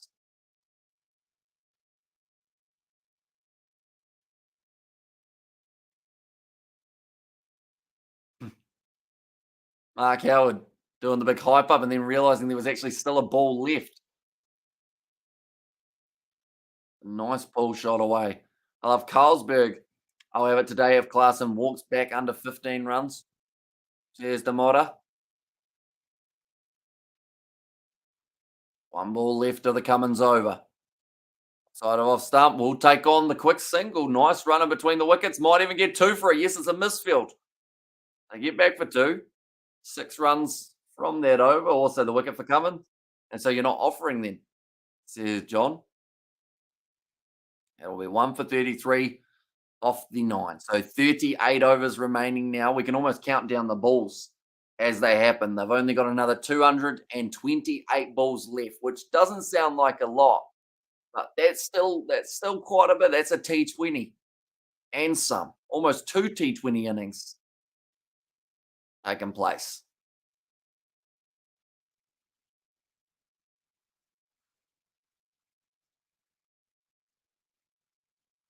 They're just showing Elgar. Couldn't do anything but just kind of have a bit of a smile about it. I think Kawaja went over and tapped him on the shoulder as well.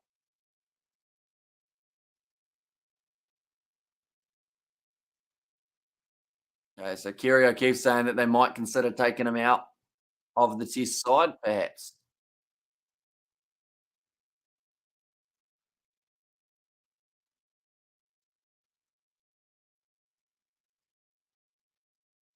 Hundred and 87 runs behind. They do trail by, but it's more of the case of they need 9 wickets and will require some sandpaper and cool mints to win from here, says Al Mac.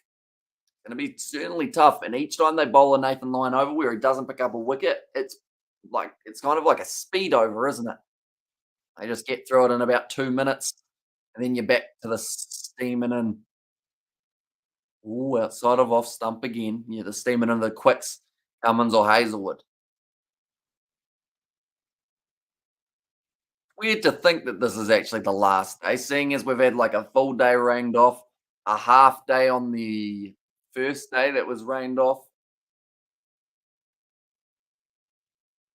Very nice Yorker there. Renshaw just throwing it at the stumps for fun again. You're a genius, as I said before, Al Mac, says John Mills. Irvia.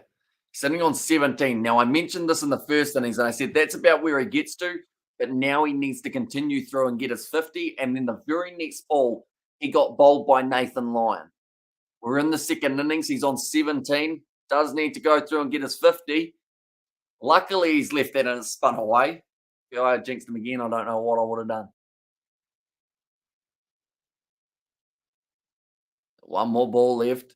Irvia still smiling. He's enjoying the chirp that he's getting from the Australians at the moment while batting in close or fielding in close. Renshaw and Labuschagne dragged down there. No run. Into the over again. 1 for 33.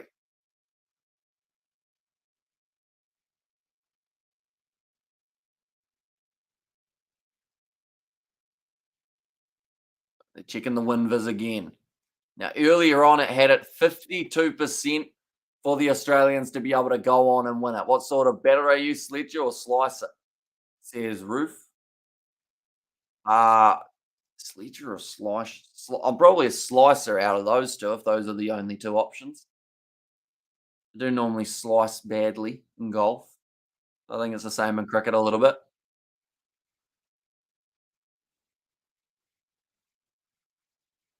Pat Cummins, 1 for 7 off 3 overs at this point. The skipper was able to get that breakthrough of Elgar. He's a puller, Roof. I do play a few pull shots here. Nicely off the back foot for Clarkson, and it's punched down the ground and actually beaten the man who's fielding it mid off. Labuschagne skids through. Clarkson moves up to 8 runs. So I think he's decided he might as well go out there and play a bit aggressive rather than letting the Australians dominate.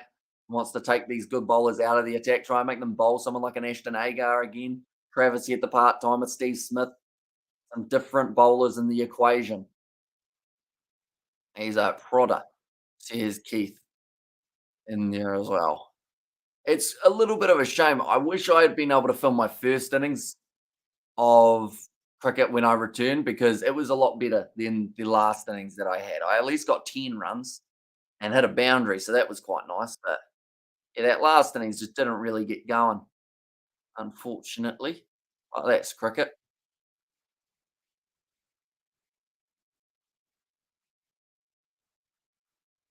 Like they've just said, Pakistan and New Zealand, they called bad light 3 overs before the end. South Africa going to need more than a miracle here. Here, 240 balls. These Aussie bowlers are lethal, says Ruth. Ball it again from Clarkson. Off the back foot defence.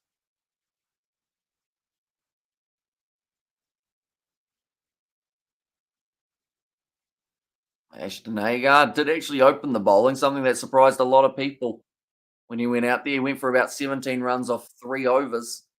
That probably didn't surprise many people, but only 36.3 overs remain in the day.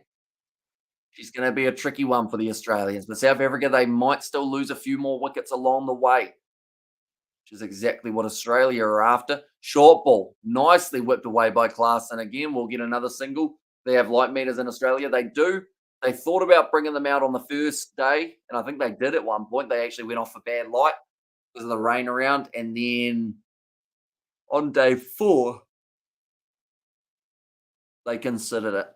Australia's still in front of a draw for the win vis for Fox Cricket. I wonder who's doing that. Is their name Steve Smith? Why is it so in favour of Australia? Also, we have got there, you guys are so funny, you crack me up like an earthquake, says Roof. And I don't think I've ever sledged anyone in the cricket field, maybe a send off. That's it, says Al Mac.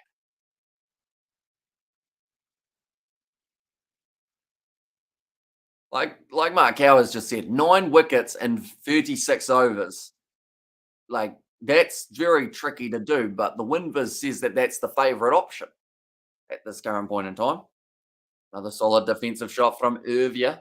And I have to say, Clarkson's rotating the strike pretty nicely. 9 off 9. Got himself a boundary.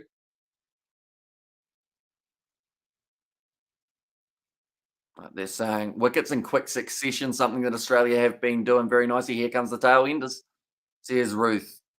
Would you ever send in a night watchman for a final session of a test match if it came down to it? Like we're talking, you got 10 overs left. You send in a night watchman just to slow down momentum. Well, that would probably speed it up, actually, to be honest.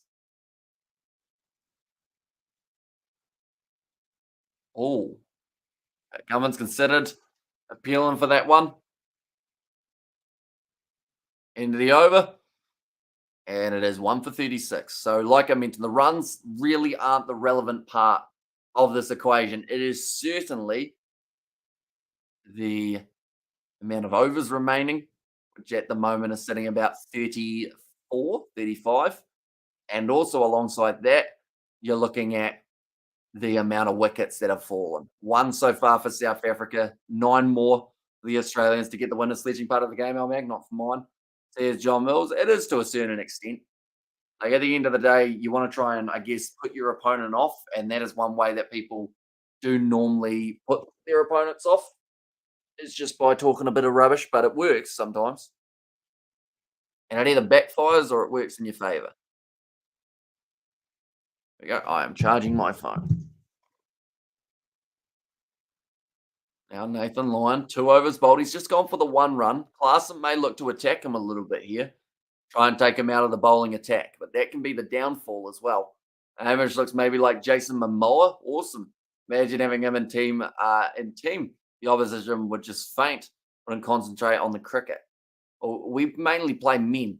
So I don't know if they're all fainting around Jason Momoa, to be honest. I'll take it as a compliment. I feel like I need to go to the gym a bit more to get the Momoa status.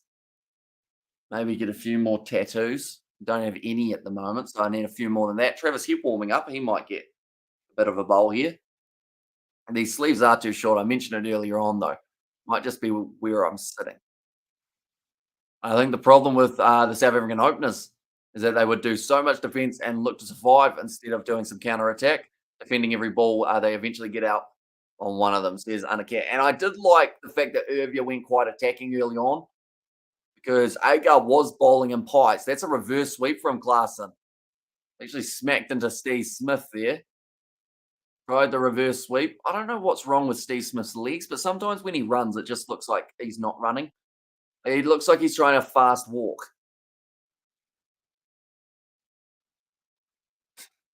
Yeah, he's a weird character, Steve Smith, isn't he?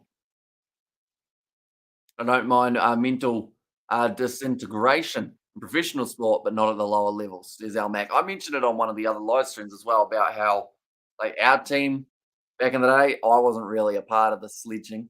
Like, our team would try and sledge and then get bowled out for 21, and it's like, well, what were you expecting?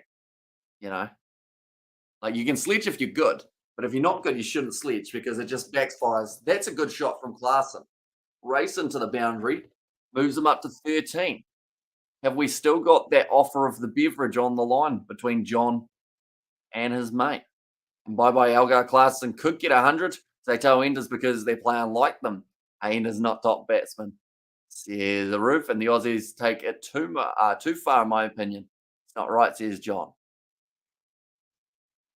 I mean, out there on the field at the moment, I think they're all having a bit of a laugh. So it depends on the sledging that you're listening to, I guess. Klaassen solid.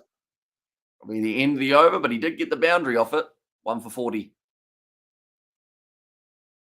Over's ticking down 10 minutes or so, maybe 13 minutes until we have the tea break, which will be 20 minutes. And then we are back for another session, the final session of this test match. Crazy Boy said, hey, welcome in, mate. Hope you're doing well. It's been a little while since we've seen you.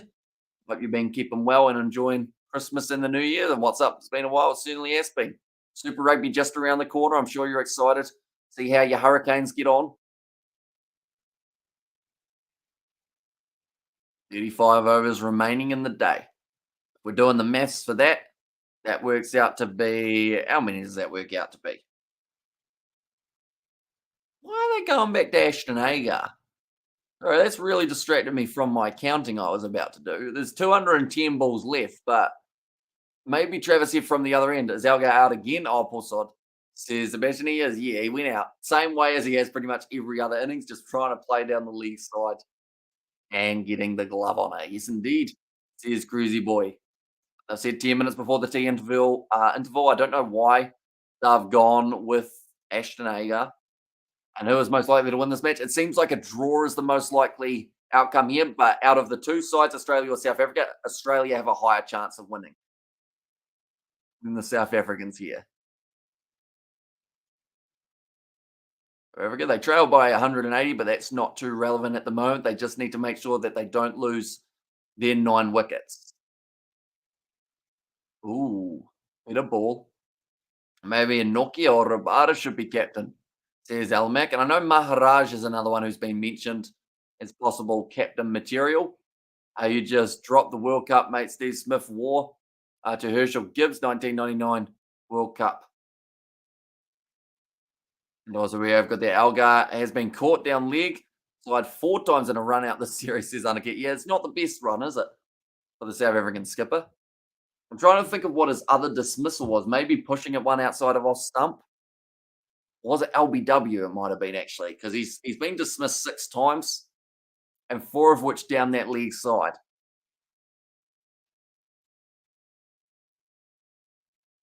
Side of off stump sounds like Mark Howard's losing his voice a little bit here. Also, sledging can be funny. Here's one for you. Murph Hughes was troubling Graham Gooch, and you want to tell Graham Gooch, would you like me to bowl a piano and see if you can play that? Says Keith. Yeah, so I guess it depends on what the intention behind the sledge is. Like, there's some light-hearted stuff. Like, I know Dad's talked about the old school ones with certain bowlers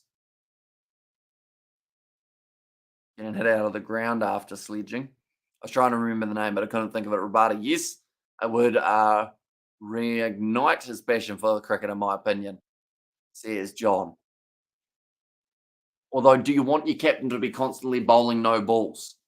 Because that's another thing. It's like leaking runs, and as a captain, you should be leading from the front and not doing that.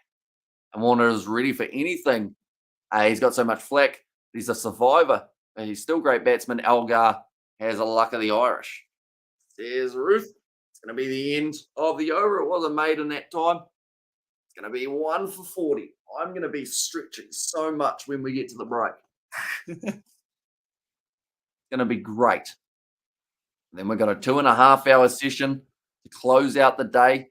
We will be going from 5:30 till 7:30. I believe they can play till 8 tonight. He has just overlooked sometimes. There's Anaket in there as well. All right, Nathan Lyon going to continue bowling. I thought Travis Heap wasn't too far off, or Ian Healy told Phil Tufnell during Ashes, "Did you leave me a brain tough as I'm building an idiot?" Says Sebastian. I enjoy when the New Zealanders were yelling out to Gilly in the slip quarter, and they went Gilly, Gilly, Gilly, and Gilly went F off, mate, except he actually said the word rather than F. So sometimes it's not even saying anything bad. It's like they said his nickname 3 times, and he was like, "Nut, not having it."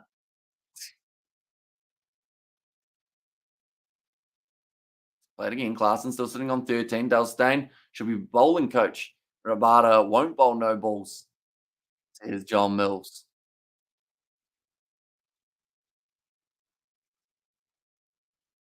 Currently, 2 runs away from his 15, Clarkson. It was predicted that he wouldn't make the 15. It's going to be nicely hit into the deep, and that's going to be at least 3 runs. That Cummins chases after it. It's done beautifully there. And South Africa get the 3 runs. Clarkson on 16. Although the problem at the moment, John, is I don't think you're getting your beverage because I don't know if the other fellow is still here. All right, we'll go here. Have we still got. Where'd he go? I'm looking back through to make sure that I say the right name.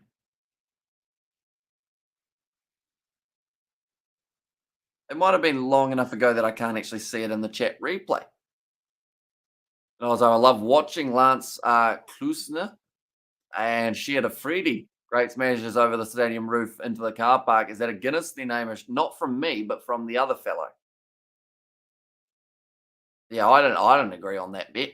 And also, we go there. Nope. Dale Steyn is busy making money in different T20 leagues, garnishing bowlers of other nations instead of doing some favour to his own nations. There's Alan Kit. So play it again and behind it. 33.4, sorry, 33.2 overs left now.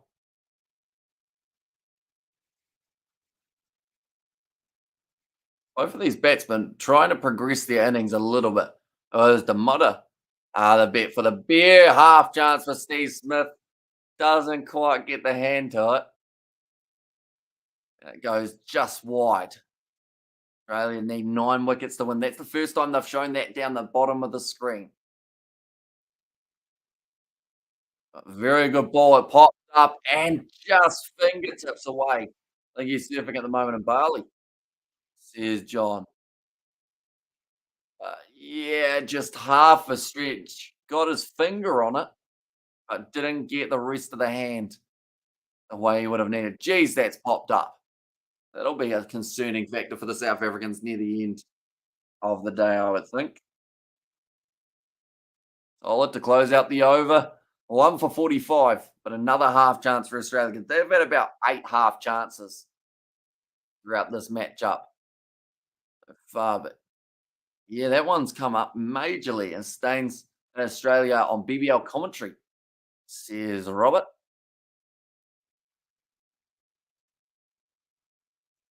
Like they've said, Steve Smith, he initially anticipated for it to go wide, but it just didn't stick to the hand. Cummins in the background. That's some great camera work there. Right. Is it now Travis Head or is it Ashton Agar again? I think they'll stick with Agar. Maybe. They haven't shown us yet. Gold Coast then surfing. Says John Mills currently probably 2 overs left in this session. Then it will be a 20-minute break and then we'll be back for the final session of the day. And that one will be the deciding factor. Someone will be either winning, which is Australia, or we will see a draw, which would benefit both sides. Mainly South Africa, though, as they would be pretty happy with Rudy. Is he good morning? Welcome in, mate. Hope you're doing well. I did play the South African national anthem for the 150. Did come up near the very start of the day. How many overs left in the day? 33 overs remain now. Ashton Agar, 4 overs bowled, 17 runs off him. He's had 2 maidens in a row now. Can he continue it? Straight delivery. Well defended by Klaassen for the dot. There you go. He just hasn't really been consistent enough throughout this test match, I don't feel. He's been scattered with the way he's bowling. His last 2 overs have been much better. Nicely cut away, though, by Klaassen. Out to the man in the deep. It's the one on the offside.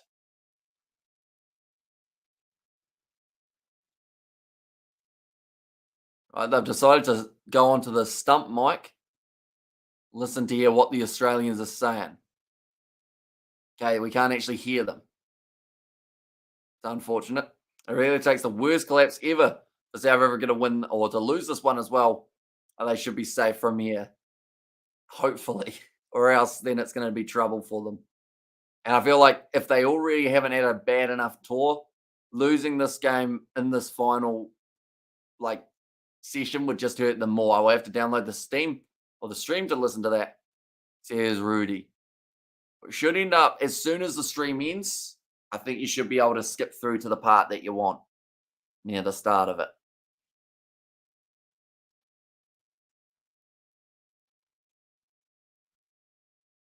If you though. 1 over maybe remaining. He's taken long enough that it might tick over. In fact, I think he's going to get away with that. And I think it's going to be the end of the session after this over. And then, yeah, we will be popping away for a little bit, coming back at around 5:30. Final session of the day should be an entertaining one. Australia will be looking to pick up a few more wickets. They get an even number. We get money, apparently. Very exciting.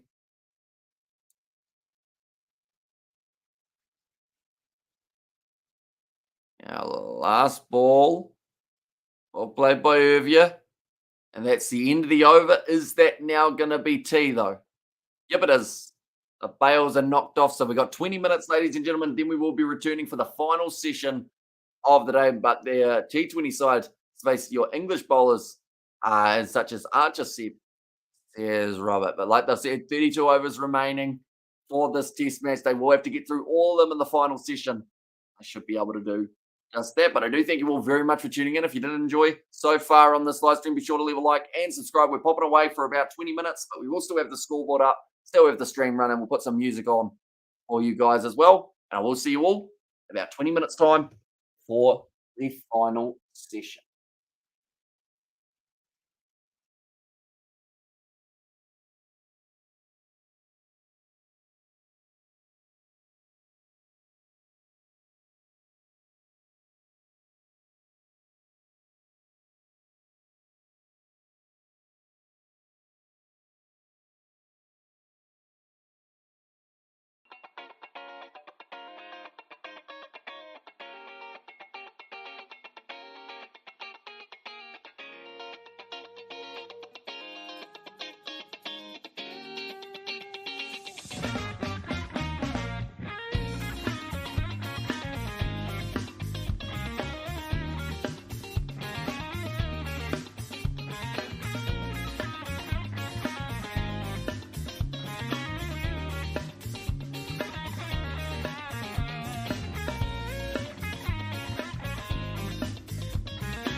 Right, we are back, ladies and gentlemen. We're slightly late, but we are back. Currently 2 balls into the final session of this test match. Klaasen sitting there on 18 off 23, alongside that Irvia sitting on 18 off 44. The reason we were late, there's currently renovations, as you can see, going on, and there was a nail gun going bang. So I thought rather than deafening you guys, I'll wait a couple more balls. This final session, 31.3 overs remaining in the day. Australia need 9 wickets to be able to go on and win this test match. South Africa, to survive for the draw, just need to bat out this last 31 overs. Well played. Klaasen's been aggressive.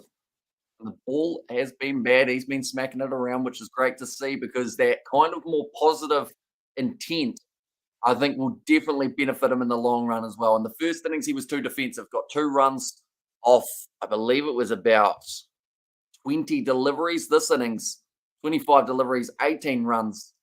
Worst comes to worst, you're going to end up with a few more runs in your total and in your average. This one, the seats at the SCG are still a lot more empty than what I would have liked to see for a final day, but I guess a lot of people assume that this one is almost dead and buried towards a draw.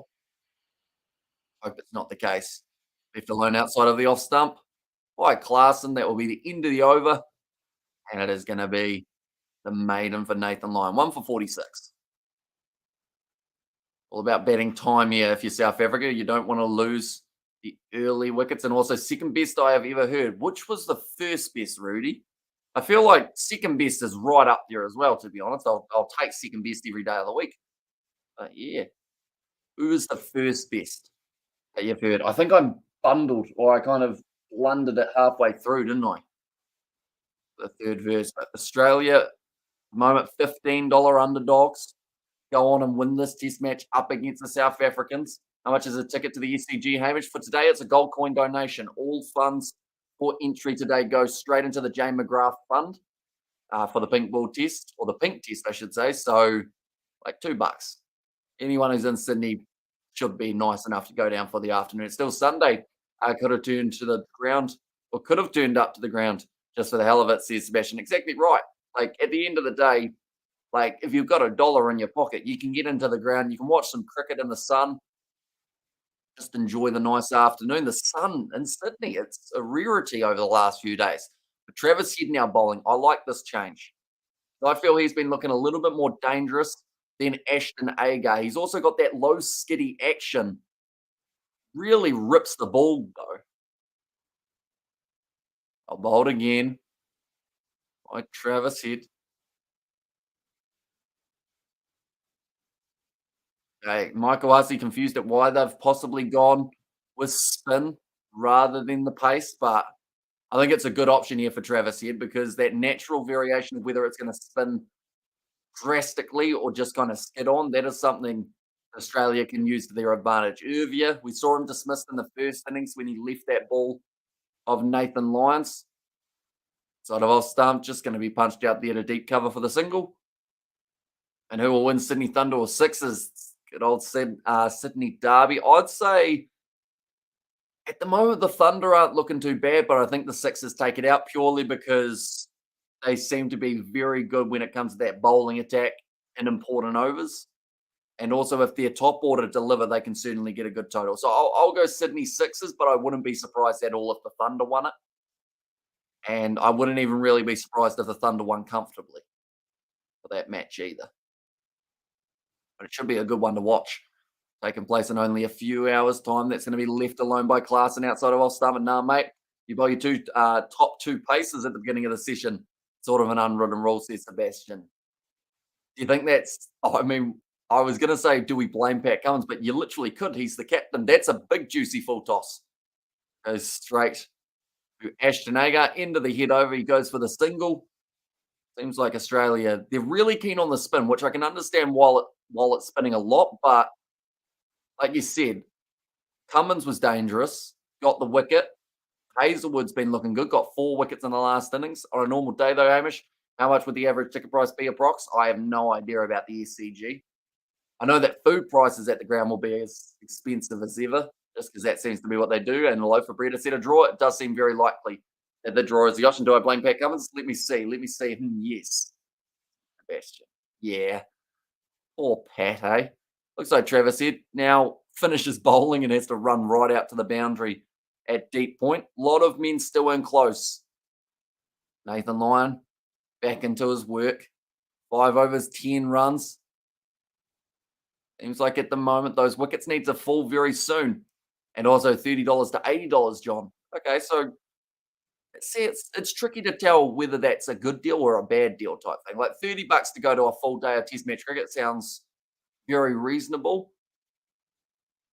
And the fact that it's a gold coin donation today just makes it more and more, I guess, more and more. What was the word I was going to say? I was going to say more and more attractive to go to the cricket, but that's not the right word. And I was better David Warner or Alex Hales. We talking T20 or we talking in general? Alex Hales in short format, David Warner in long format, even with Warner's little bit of scrappy form at the moment. Alex Hales better junkie than a cheat, says Sebastian. 2019 Rugby World Cup final, says Rudy. Interesting, okay. What about it, Rudy? And not so expensive. Then Xavier, £100 in Pommy Land, I think, says John. Cut away there, slightly in the air for half a second, but it goes down. Hazelwood Fields, backward point. Australia, they've only got 29.2 overs remaining. Try and bowl out the South African outfit, and it's slowly getting more and more unlikely that Australia will get themselves a result here. And we do need some more wickets for the Aussies. They do. I would say by the time that 20 overs remains, that's in 9 overs time, Australia need to have South Africa 3 down. I think they don't only need a quick wicket now, they need another wicket straight after. Whether that is Bavuma, whether that's the other man in the opening partnership, or this partnership, I should say, Klaasen or Irvia, they need wickets and they need them soon. 18 overs complete. 1 for 48 now. Anyone who is new to the channel, be sure to leave a like and subscribe. We're going to be back with plenty more Test match cricket in the future. Best as anthem I've ever heard. Oh, best anthem. That makes sense. Sorry, yeah. That was from earlier on, wasn't it? It would have been. Who's leaving? Someone's leaving. Sean Lyon disturbing the surface. It's going to be interesting seeing the All Blacks play the Springboks as a warm-up game because that's going to be just before the World Cup. If they hurt each other in that game, then that will be a bit of a problem, I would think. And Alex Hales by far, says John Mills there. Now it is going to be Travis Head outside of off stump, well cut away by Irvia. Another single. Now Klaasen back on strike. The only problem that we've got at the moment is the left-hand, right-hand combination. Each time they get a single, the umpire has to run from square leg to square leg. I think this music during the Kiwi Lads break is just wonderful, kind of like Carlos Santana. Gorgeous guitar work, Hamish. You have great taste, says it to Roof. Well, fun fact, Roof, one of the other Kiwi Lads, Isaac, that was his song. I've got about 3 or 4 that I've got programmed into our streaming software. We do rotate through them during breaks. But yeah, that is one of Isaac's many songs that he has written and composed. I'll play it off the back foot again. Like it's just going to be. Oh, they do get back for 2. And AB, sorry, versus always a good, or always good look forward to. Yes, Nazi Williams. Yeah, well, should certainly be interesting to see how the sides match up. They're just showing there in a month's time. Australia are going to be playing in India during early February, having 4 test matches. Subscribe to the Electric Temples Isaac's band. There you go. Sebastian, you're onto it. How did you find that so quickly? You need a pay rise. Even though you don't get paid, you need one. Send you an Uber Eats gift card. Do you have Uber Eats in Romania where you are? I think I've asked this before. But I feel like you certainly deserve some sort of reward for your hard work throughout 2022. He hit down the ground, straight to Warner. No run taken that time. He had just the 1 ball left. He's already gone for 3 off this over. South Africa starting to rotate the strike quite nicely.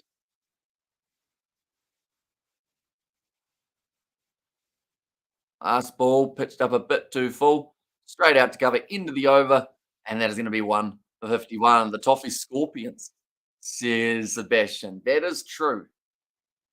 Although I have to do that one, I think I've got to work out an actual address in Romania because I programmed I Googled random address in Romania to then see if Mighty Ape delivered to them. And they said that they didn't deliver to that region.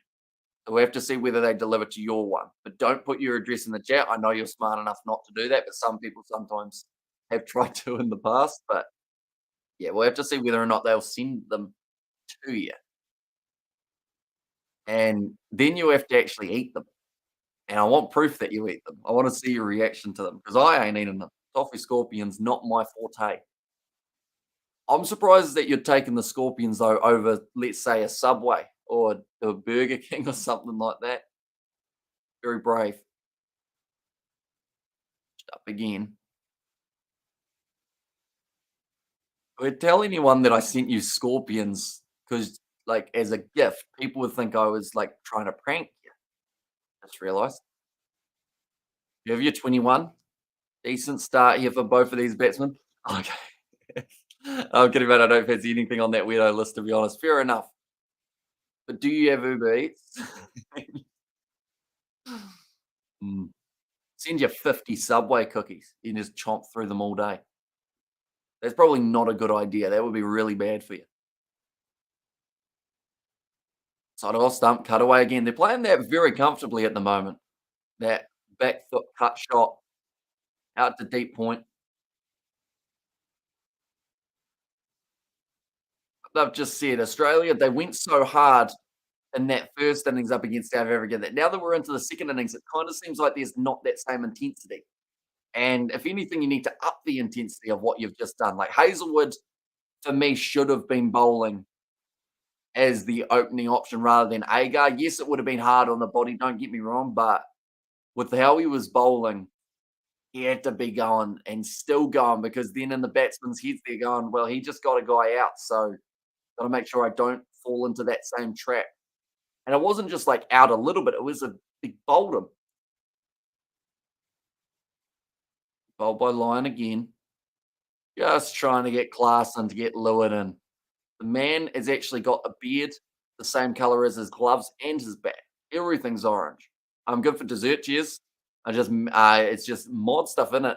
And you mentioned something that has a link associated to it. You check the link in. Says Sebastian. I feel like you'd be a good entrepreneur. Is that how you say the word? You'd be good at marketing, Sebastian, if you weren't managing oil rigs.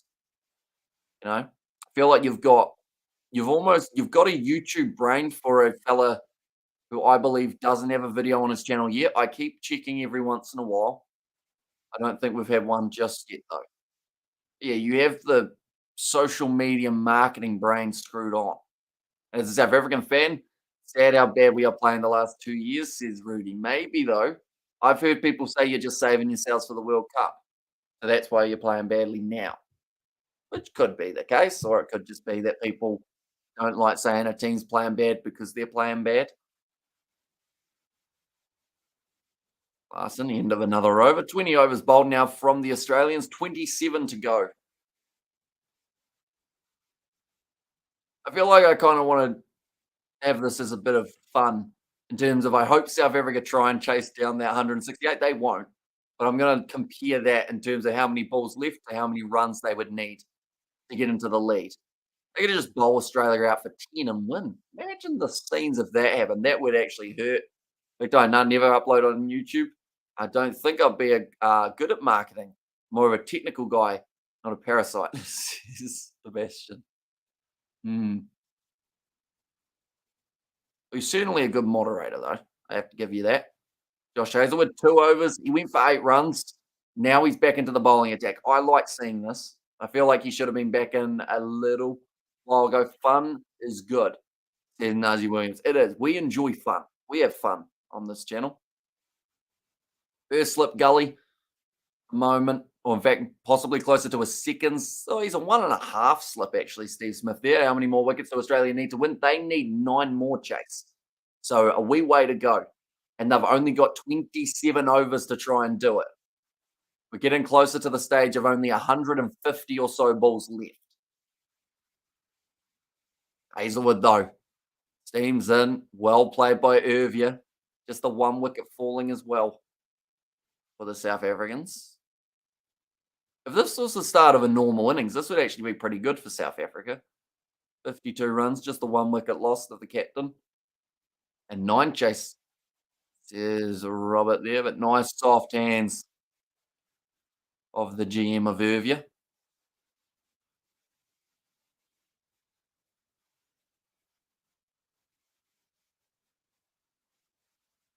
Still going round the wicket as well, Josh Hazelwood, and actually changing the ball into his hand late, trying to hide maybe the chance of some reverse swing. Skidded through low. I still think Alex Carey should be one more step up. Just he might be a tad too far back currently. The last thing you want is that ball to fall short.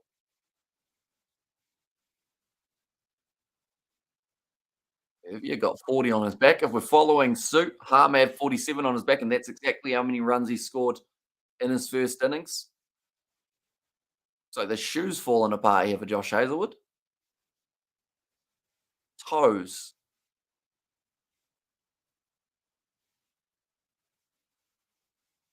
Tell you what, Josh Hazelwood, his toes must be bloody hard because you see that pretty much the front of his shoe, he's almost broken straight through. I'm interested if the Aussies will bowl out all the remaining overs, even if the draw is locked in, just to give the fans as much cricket as it is available in this test, given the rain and all, says Sebastian. I would like to think that Australia would do that. Just because you've got a month until India. So it's not like you've got a 1 day turnaround or a two-day turnaround that you've got to get ready for your next test match. It's the last one. Nathan Lyon's still signing signatures. It's a nice day at the ECG. Gold coin donation to get in. You just give them as much cricket as you physically can. Nathan Lyon, he has signed many, many things throughout the SCG Test match. That man's probably signed 10,000 autographs. Not even exaggerating. He has been signing every chance that he gets. Nice shot down the ground from Irvia. Maybe 10,000 is a bit of an overstretch. He's definitely signed over 1,000, maybe somewhere around the 1,000 to 5,000. Every time there's a child in the front row with a hat, Nathan Lyon, he's getting through like 3 or 4, 5, 10 at a time. Yeah, man, us average blokes can push or can't push our toes through the socks. This bloke through shoes at another level. Yeah, like if I tried to do that, my toes, I'm not going to get my toes out, don't worry. I'm just moving my leg, but my second toe is longer than my big toe. So that would bloody hurt. Like my toes aren't made for smashing through things. And Ozzy, he's a local boy, and Nathan Lyon plays for New South Wales. He certainly does, yeah. So the crowd all know who he is. I think even if it was not a local game, they'd know who he is. And the fact that he's willing to do that so often, and you always see when it's raining, like he'll be out there signing everything that he possibly can. A funny guy says Nazi Williams. So yeah, like second toe, that's the ballerina's toe, isn't it? Is that what it's called? That if I was a ballerina, I'd be good at it. Maybe not, just longer, isn't it? My fingers, I've always been told I have piano hands. But I don't see it. I don't think my fingers are as long. They look long there. I kind of look like ET. I am. But yeah, I feel like even guitar hands aren't really a thing for me. They don't bend the right way. Showing their class and how deep he's playing in his crease. To Nathan Lyon.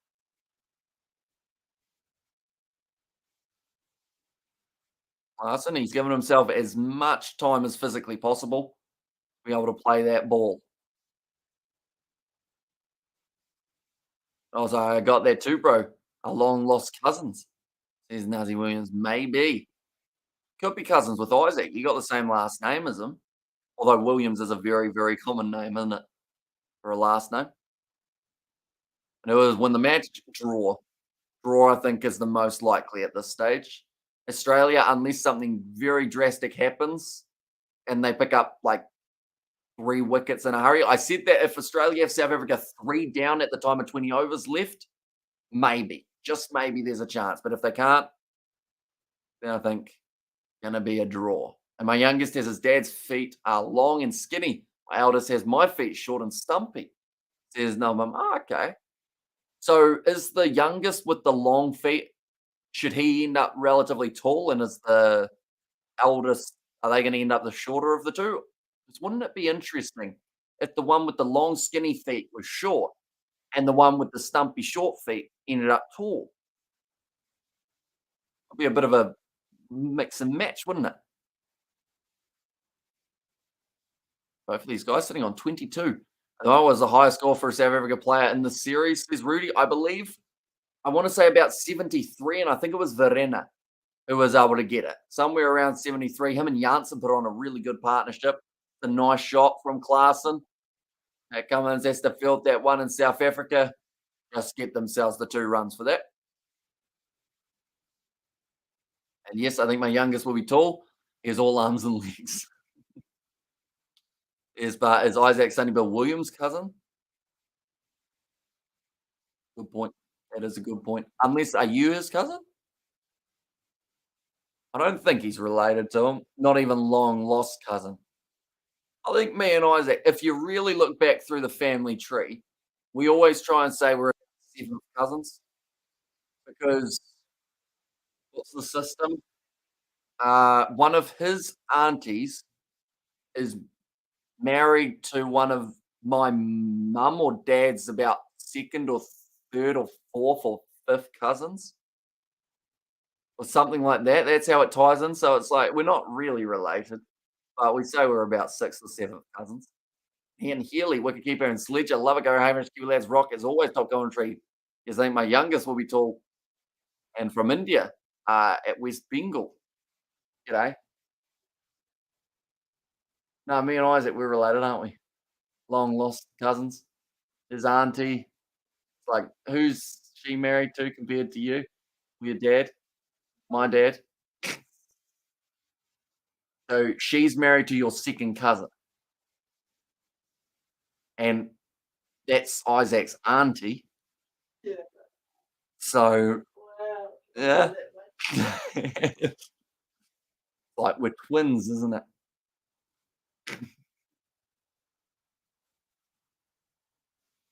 Oh, there you go. We're related. That's the thing about the small populated parts. Says Nuzzy Williams, the weather is a soggy and damp as South Africa performance. The series and Dimba Bavuma 65 and the second test Calvarina 64 in the first test. Where did I get 73 from? I know. So 65 is the best. That's the thing is that's not bad when you consider that their highest score was 204 going into this test match. How do modern cricket bat hold up?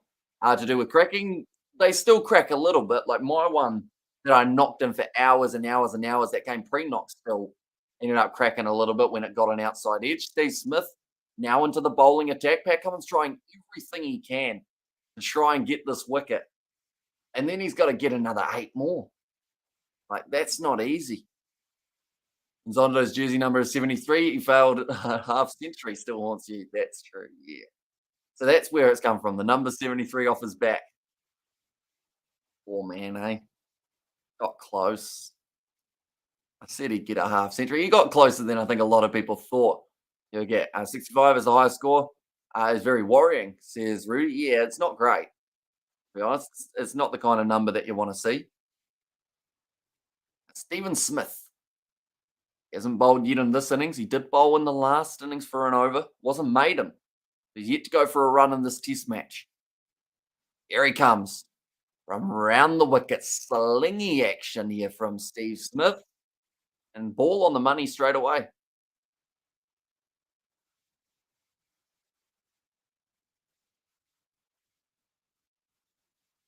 Right, they're talking about the fact that Marnus must have been leapfrogged by Steve Smith. That's a bit full. Back down the ground. And it was a no ball as well. So that's going to be 5 runs off that delivery for Steve Smith. One of the Kiwi lads come on Smithy. And actually, there's a good little clip of Mark Warren Hussey going through the evolution of bats. Interesting. I did watch that during one of the breaks, wasn't it? And yeah, Mike Hussey had to have a little bit of a swing. Okay, it wasn't a no ball. It was just him trying to avoid the ball. So Just the 4 runs off that one for Steve Smith. He's actually hiding behind the umpire. I like this tactic because he's going wide. So the batsman doesn't see him until late. Oh, it's the drag down half hopper. That's the kind of bowling I do. Me and Steve Smith, we must be on the same page. That one slipped out of the hand. Irvie has a bit of a laugh about it. The thing is, it's not actually a terrible ball though. The thing is, my one's bounced twice. So his half tracker that actually still made it to the batsman on the full, that's the kind of delivery that could actually pick up a sneaky wicket if the batsman's not careful. That one's a lot better. Oh, unlucky not to get to that one, the Australian in the field. 2 more runs taken. Nathan Lyon fields in the deep. Like Hussey's just said, dangerous ball is the double bouncer because the batsman, that's the last thing they're expecting is for a world-class batter and a decent enough bowler playing professional cricket is going to bowl you a double bouncer, half tracker, the kind of ball that you love to see. Stephen, that's beautiful, is what Marnus just said.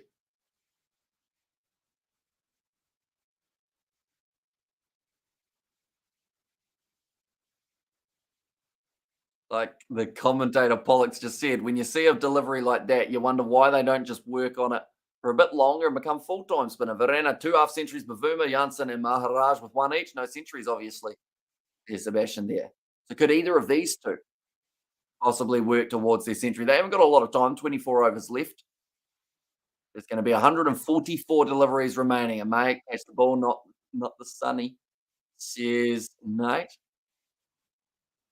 Just showing the replay of that half tracker. You still have to play it on its merit, though.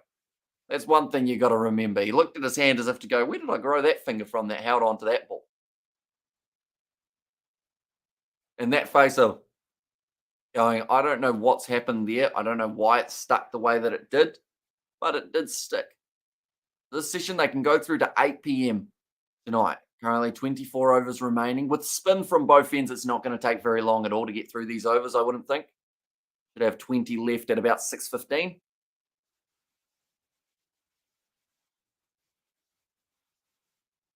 I said 9 overs. And then you've got the last over. That one's come back. Has it gone too far? Right. Nathan Lyon likes it. But Australia only have 1 wicket left. They've gone up straight away. That's plum, says Xavier. So why didn't the umpire give it? That's the big question. Did he feel it was skidding through maybe too much to leg side? Hit outside the line? I think this is going to be Klaasen on his way here. Because Nathan Lyon, that ball has spun an eternity off to the side. I feel like I didn't react to that the way that I thought I would. I kind of just watched it. And when you see a ball spin about half a meter, you just wonder how it's done that. Is that it? Oh, I think it's going to be umpire's call. I think it's going to be umpire's call for impact. I had too early. Xavier, wait for him to react to it. Really no bat involved, so they don't even have to check Snicko. They're going to ball tracker. Impact is umpire's call.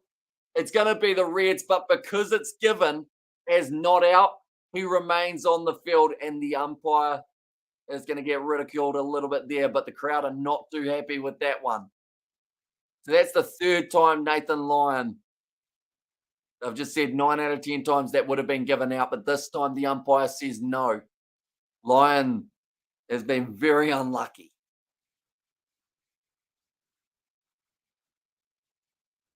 And like they've just said, it's hard to imagine how to get someone out, LBW, if that's not out. Because that looked dead and buried every day of the week. But it's the impact. How's that coming up? And 3rd time for Gaz. That's a stitch up. Gone on to hit middle stump. Nice and sunny day for the barbecue and VBs and Mr. Lyon. Cheers, Nate. And Nathan Lyon, he went like this and just slams his hand down. He goes, what do I have to do to get this wicket? And that would have been a time that maybe, you get that wicket now, you pick up another one in the next 3 or 4 overs. We've got a game on our hands, but it's just that little bit of unluckiness for Nathan Lyon that'll just be frustrating the Australian veteran bowler.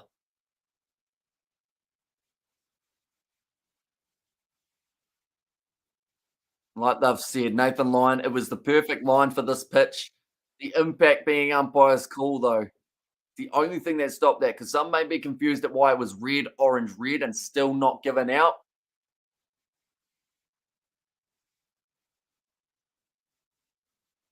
Yeah, you can see how disappointed Lyon was. It's off the edge. Steve Smith this time taking the catch. Nathan Lyon leaving the umpire out of it, unless he wants to check this to see if it's bounced. But that will be the second wicket. Clarkson is gone for 28. So it took 2 balls extra for them to get that same wicket. Are they checking this one now as well? Yeah, they are. They're going to actually check this one. I was slightly joking about it, but they are going upstairs. Soft signal is out this time. Got him, says Nazzy Williams. Looked like a plain catch in regular sight, but I guess they just want to check to make sure that it did carry through to Steve Smith. It's clearly hit the ball, like they said, some sweet juice for Gaz. You love to see it, unless they say that this is not out. Come off the edge. Oh no, it's another one of these ones. That could go either way. And it's going to take 15 minutes for them to decide on it.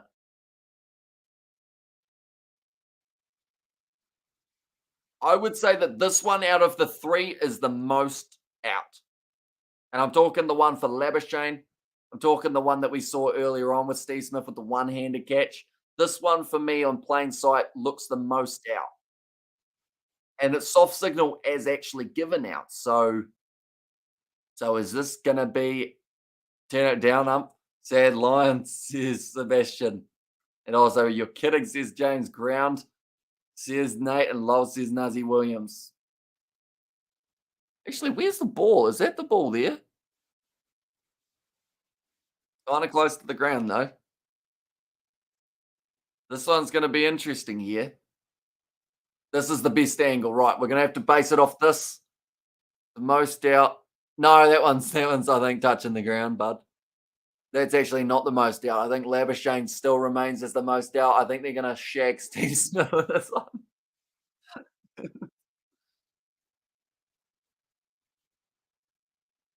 Oh, they've got to look at this rule and work out what they're going to do with it, because there's many of these ones that they've got control over the ball.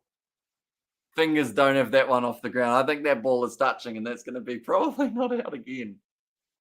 Oh, this is hard because the umpire, he's had such a bad run.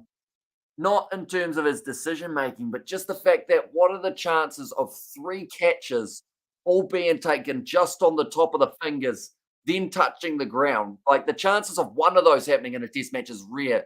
They're having 3 is almost unheard of. The umpires, he's going to give this as not out, I think.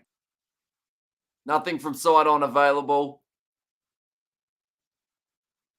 Rock and roll that one more time. The fingers are split. The crowd are going to boo either way. Yeah. That ball's on the ground. The commentary, sir, please tell me what's your name. Says Sadid, my name is Hamish. Nice to meet you. Unlucky Mr. Lyon, says Nate. Yeah, Lyon's going to be close to losing his hair. Oh, wait. No, sorry, that was hard. That was hard. Wasn't it? Rob, says Xavier. Jonas not out. Crowd are going to be booing again. But that is the 3rd time we have seen the ball in between the fingers touching the ground. Serious, that is given as not out. I said it ironically. I said unless the umpires are going to try and call this out, and the crowd is going to boo. They're living and loving.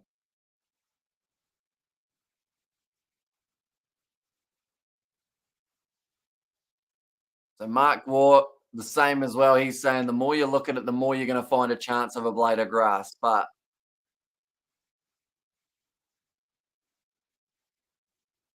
yeah, so the umpire's soft signal. TAB got it sussed, says Nutty Williams. It still remains 1 for 66, ladies and gentlemen. Just a little bit of a weird scenario we find ourselves in with those decisions.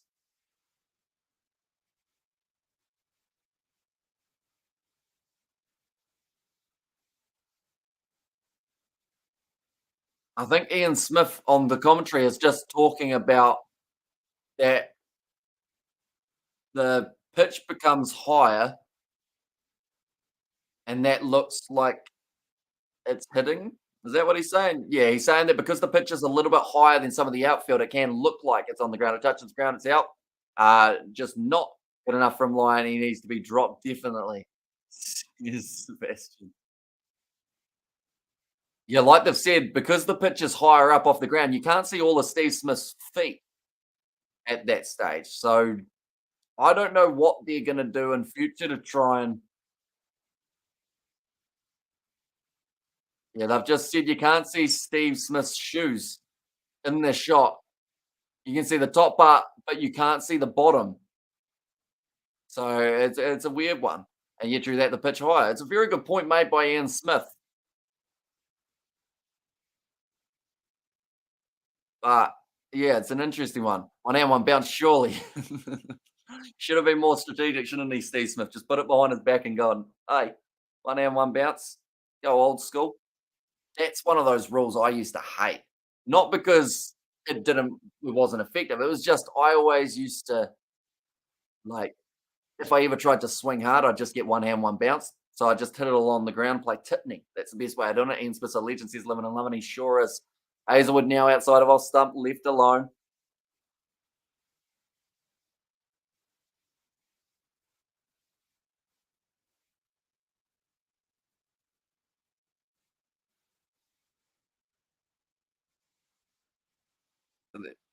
They're just talking about all three of the decisions that they've had. Steve Smith catching that one, his last catch, and also the one that was dismissing Labuschagne. They think that all three of those were wrong. And they are, to be fair, it's not a mile off because they always talk about having control of the ball.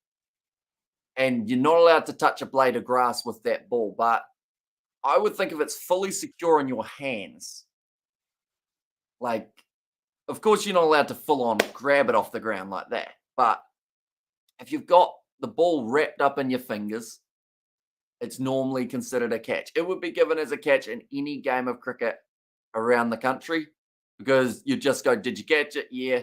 All right. See you later then. Nathan Lyon, he just can't believe his luck at the moment. He's getting frustrated too. You can see that smile. You know that smile is hiding just a scream on the inside of his body, going, what do I have to do to get a wicket here? Oh, ball from Hazelwood. 129 Ks.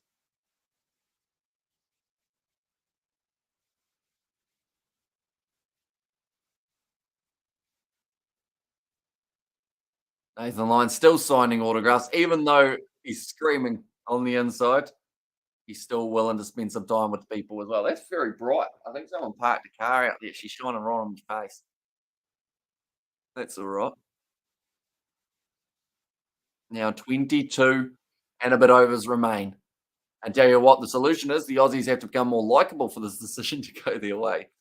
There's Sebastian. Oh, inside edge. Hazelwood thought it was close. But once again, going to miss out. I think the Australians, they still have one more review up their sleeve. Yeah, edges it in. Would have been plumb if it wasn't off the outside edge or the inside edge. But then it also had to hit the inside edge to look plumb. So it's a bit of an ultimatum there. Two balls left of the over. The juice has been sucked out of this one just a little bit. And that's a good bloke still signing after that sheet, says Nazi Williams. Like we've had about 3 or 4 ones where Australia have almost got a wicket, and every one of them has been declined. So you, you wonder how they're going to be able to get these wickets. Like definitely with needing 9, they could have them 3 down by now had they been a little bit luckier, or as Sebastian said, a little bit more likable.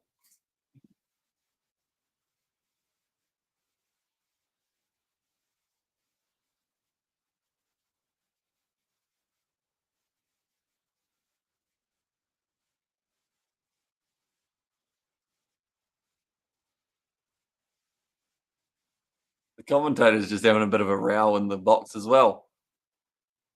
I think Stephen O'Keefe, or sorry, not Stephen O'Keefe, Kerry O'Keefe He was asked by Mark Ward while they've got a man out in the deep.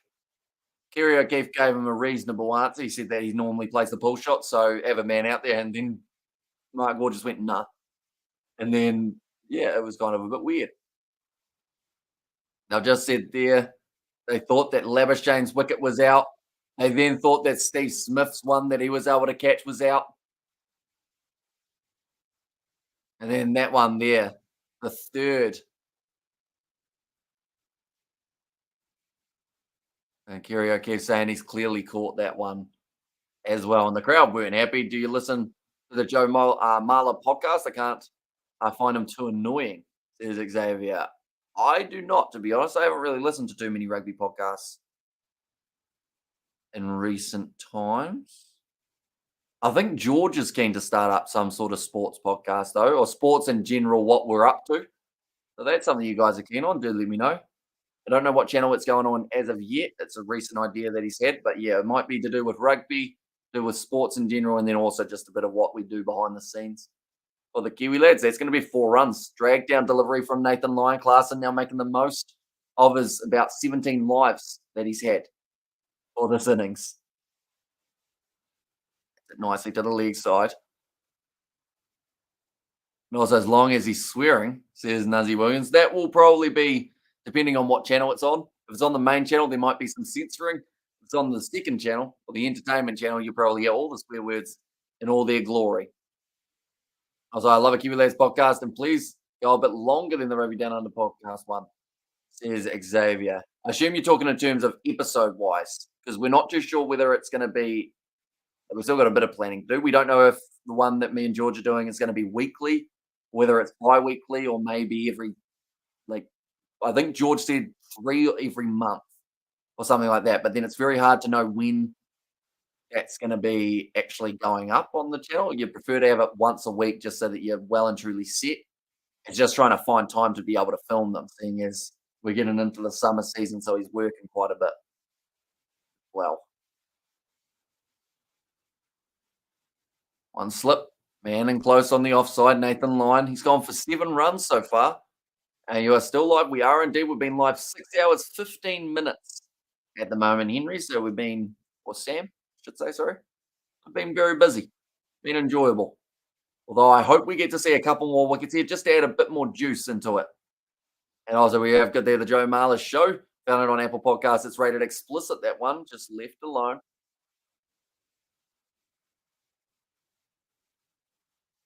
Kerry O'Keefe saying that it is a pitch that could have produced a result, just losing too much time has caused it to possibly just end in a draw. Australia still will want to keep on fighting, though. They've got 21 overs left at a swim in Tauranga Harbour today. Saw a starfish. There's Ollie, nice one. We went swimming in the Wanaka Lake, but luckily we didn't see any fish because apparently there's a few eels in there, which I wouldn't be too keen on. I feel like standing on an eel would just ruin a holiday. Just the slipperiness of the little thing. One ball left. Nathan Lyon going quite negative with the way that he's bowling here, trying to get it to spin around his legs, perhaps, and shells crab and fish. There's Ollie Wilson. Okay, now back over the wicket, or round the wicket, sorry. I much prefer this from Nathan Lyon. He realised after a few deliveries it just wasn't quite getting him anywhere. Drag down. It's going to be going deep, and Eels would electrify your holiday, that's for sure, says Sebastian. Yeah, definitely those little bloody electric ones, or the ones that bite. They're quite aggressive eels, aren't they? And you stand on them, they think that you've challenged them to like a battle pretty much to the death. I'm not sure why the commentator was upset with that decision because he asked for a side on of that catch, but it was not available. And it appears to hit the ground, says Mark. That's just so cool. There's Ollie. See, normally when people say that, they're being sarcastic, but I assume you're serious. Appreciate that, Ollie. They're showing all the Nathan Lyon ones that he's had. Unlucky Lion. Like they've said, that one should have been given as out, but was not. And then that half chance of Steve Smith and the G and H show, George and Hamish live podcast, says Nate. I don't know if he would want to do it live, just because in terms of you'd want to be able to lock in a certain time each week if you were going to do something live like that. We could do a live show at some stage in the future, though. Something you guys are keen on? Hazelwood back into the bowling attack, hit to the leg side. Going to take on the one, I would think. No, they might actually get two. No, they just take one.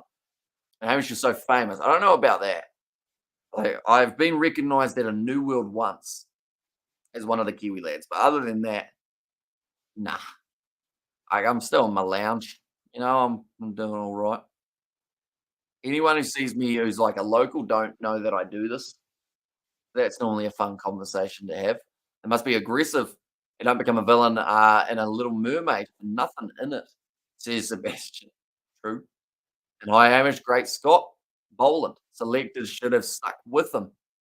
And there says Joshua. No, so we got there. Fair enough, boss, says Nate. But yeah, I would like to do some sort of live thing, whether it's like a preview of some sort of competition going up, something like that. You need to join the 2 Cents Get Distracted podcast. I mean, I would like to if the offer was there, but it's also for that to work well, I would have to be in Auckland just because I feel like having all three of you in the same room rather than having me through like Skype or something would be a lot better. So I might be a guest one day on it, but I don't think I'd ever join it full time just because, yeah, I would have to be in Auckland to make it work type thing. Showing there, Sydney Thunder versus the Sydney Sixers, a local head to head. It's a sellout, apparently. Going to be a big game. Sellout. Is that at Manukau Oval? I believe it would be. Only 4 balls left till we get to 20. And also, we have to do why should that have been given out? They stated that Steve's fingers had split. That is very close. Not given out now again. Split, and therefore the ground comes into play. Very simple. Being wholeheartedly honest, says Mark. Although I think the one that I was talking about saying that should have been given out was the LBW of Nathan Lyons that he was bowling in that highlights package. Might be the one that we were talking about. How long is the Christchurch to Auckland flight? It's not very long at all. I think it's maybe. We'll have a quick look.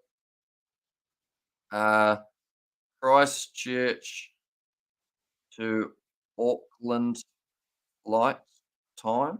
It's only like maybe 30 minutes. Oh, an hour 25 to get there. So it would be a 3-hour drive for me up to Christchurch.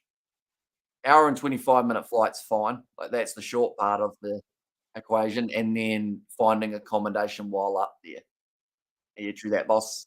Says Nate. But yeah, an hour 25. You get up in the air and then you flatten out and then you're down. How much are the tickets? Flight at the moment. One moment. We go like this. And we'll go like that. Webjet, Jetstar. There's a few options. So currently for a round trip, it's 195. That's the lowest that it's been for a while. If you go in February, you're looking at either, well, actually, sorry, it can range from about 150 to $360, looks like, depending on when you want to go. Like all through February and January, currently you're looking at $500. Late February, you're looking at about 170. That's mid-February. Bowling, says Mark. I haven't seen that ball yet. If that's the case, you might have just spoiled it, Mark. One ball left. Or Josh Hazelwood of his over. 35 off 60 deliveries. Yeah, he did bowl him, that one. Not as exciting when you know what's going to happen, but that will be the end of the over. The wicket has been fallen. And that is Hazelwood's wicket that he has been able to pick up. And also Christchurch is famous for churches, says Andy. There's quite a few churches around. Unfortunately, the earthquake did take down one of the big ones in the CBD, I believe. I think now win for Australia chances is 0. South Africa has match and control, says Coding. And also we have got the, I agree. As my opinion was out for sure, the second LBW appeal. And you barely have time for a nap on such a short flight. And I got a tent and a back. Or in the back, Hamish, you're in Auck's free, bro. Got a backyard in Auckland. Might have to, no joke, I might have to take you up on that one, Nazi. Because Auckland's expensive. And also we have got there, please don't spoil it, lads. You'll be back in 5 minutes, Xavier Mark. But you have to learn your lessons in there as well. Wait, where's Xavier? Did Xavier spoil? I don't see Xavier's one. And now are you lads planning to meet in February with Tony and Mark? That is the plan, hopefully. Funds allow it and the plan goes to plan, sometime maybe mid-February, late February, but then when we get into Super Rugby, it's probably gonna be a bit trickier to be able to organise. But we might have a collaboration at some stage before that stage. And just in the evolution of cricket bats with Hussey, very interesting. They said 8 to 10, 8 to 12 grain across the face is best. How many does your Gray Nichols have, Hamish? I think it's about it might be an 8 grain, somewhere around there, maybe. Not too sure. I have to have a look at it later on, won't I? See how many grains I can see. Right. Verma making his way to the crease, and now 20 overs remain. Australia to win this one, I assume, is still very, very, very low. As Australia have to get 9 wickets, they do, but now they only need to get 8. And hi there, Nate, Nazi, and Sebastian, and John. Hope you're okay there, says Roof. We cover any matches of the Hockey World Cup starting on the 13th of February in any India. Any favourite team to win? I believe the only games that they're showing of the Hockey World Cup here in New Zealand are New Zealand's matches. So we'll see. I don't know a lot about hockey, to be honest with you. Not as much as I wish I did, because my sister actually plays hockey. So I should probably know a bit more. And I was in my family of 45 that stay in a tent as well, mate. Expenses are all right. Or expensive all right, says Nazi Williams. And sweet boss, I'll check you some dollars in 2 weeks' time. Helps you fly up north, says Nate. I mean, it would be hugely appreciated, but not required if you don't want to, Nate. I should clarify. But keep me posted on that because you might be able to do it through a way that doesn't let YouTube take some of it. Because I don't want YouTube to just be eating your funds up. Yeah, it's all good. I got work that I'm going to be doing in a couple of weeks, or tomorrow. I think I'm going to be working early morning. I'll probably go to sleep after this day of cricket is over, so that I can get up at 4 a.m. do Stormers versus Cardiff, and then get straight into work. But we have also got the even says 4 days. That is true. Only an even number. Kiora Roof. There's Nazi there.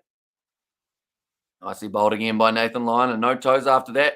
They're taking a beating. Imagine the G-force in the front of the shoes. Yeah, like toes, like stepping on your toe hurts.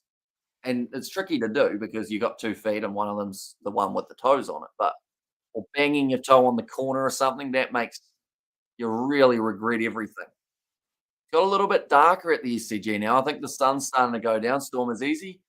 Tricky game to be able to predict, I'll be honest, because at the moment, who are they playing? Glasgow. Glasgow's the name. Glasgow are on a 10-match winning streak at home.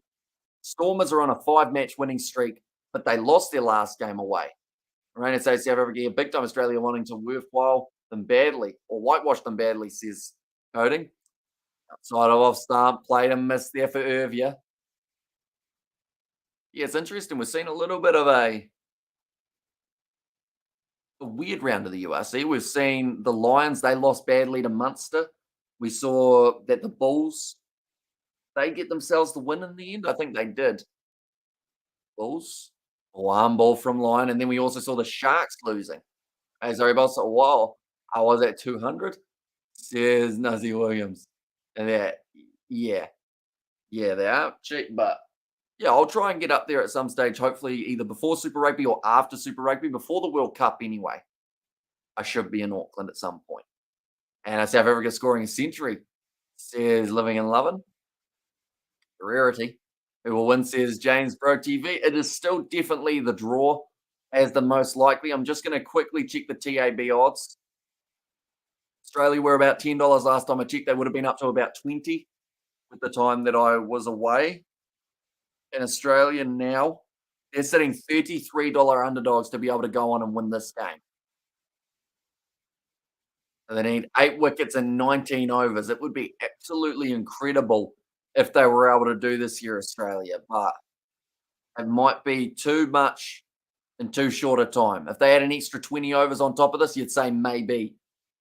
Bowled by Cummins, Bavuma going to be a rock at one end. The other end, you've still got a well-set batsman in Irvia, who I said needed to start firing. Even in this innings, Al goes out cheaply. Has South Africa got 100 in the series? No, not a singular South African has scored 100. The highest was 65. I said earlier on by Bavuma, and then Varena getting 64. A great delivery from Josh Hazlewood, though, that one that was bowled. And right back in. Cleaned it up beautifully. Now back Cummins. Played by Bavuma. Currently 18.4 overs remain, which means we are almost at the stage of only 100 balls left in this test match. And Australia need to create 8 magical deliveries to win this game. Going to be tricky for them. We're almost into that stage of the final hour of the test match, which is when you've got 15 overs that you can try and get through. The Australians, I'd like to think that they won't call it the end of the day or even midway through Super Rugby season fly up. But no pressure, no stress. And at my back says, Xavier, you are. I didn't actually see your original message, Xavier. Or if you said wicket or something, it didn't come through my software. Yeah, I don't actually know what you said for that one, but you are back now. And also, apparently, Munster want Marks. It'd be a good player to have, Malcolm Marks. Possible hooker option for Munster. Who have they got at the moment in their hooker department? Why can't I think of any Munster hookers? I'm thinking of Ollie Leinster and Ulster hookers. Why handshakes are not happening? Practical, not possible to take 8 wickets, says Coding. I mean, I think with the amount of cricket that they have missed out on today, both sides, at the end of the day, they want to give the crowd something to watch, something to entertain them. So, like, to go handshakes this early on a beautiful evening in Sydney, to then say, nah, we're good, we're all done. Like, I feel like the crowd not only would turn against it, but the players would not want to do that either. I think they both want to be out there. South Africa beat today, says James Bro, only if Australia get 8 wickets in 18 overs. It's going to be very tricky to do. An interesting part with this draw, if South Africa win 2-0, the West Indies series, Australia halt India, and New Zealand halt Sri Lanka. They can reach the Test Championship final. Wow. So this draw with the rain will be massive for South Africa if they get there. And also Australia needs a hat-trick to make it an interesting last 17 overs. Apparently there's a few hookers in Munster. Don't take my word for it, though, says Nazi Williams. Mostly men. Well, all men at the moment in the Munster lineup.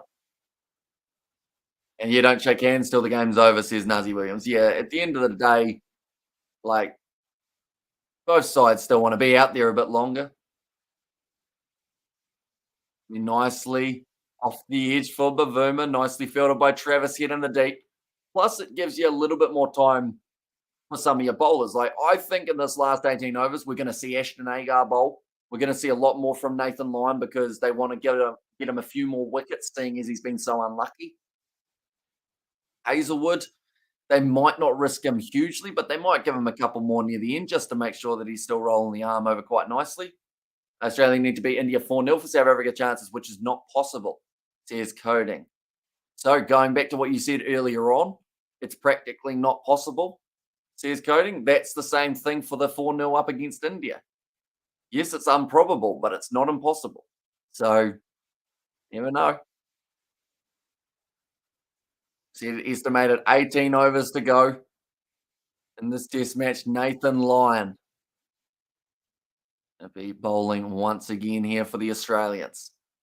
26 runs he's gone for, not a single wicket. And Chris Moore, Baron, Scannell, that's the one who I was trying to think of. And Scott Buckley, all Munster hookers.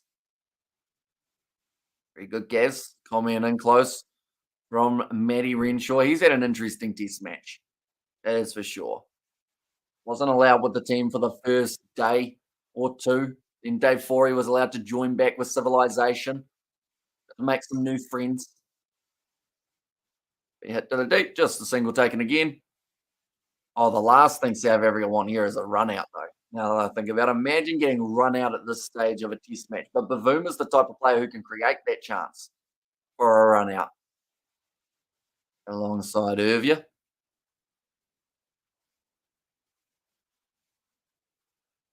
Oh, an aggressive field from Australia. Gary O'Keefe just winning. Alan Borders here. At the moment, Mark Howard's the only one in the commentary box. I'm not sure about this, but I don't think Australia have to whitewash India. 2-0 might be enough, or 3-0 says Sebastian.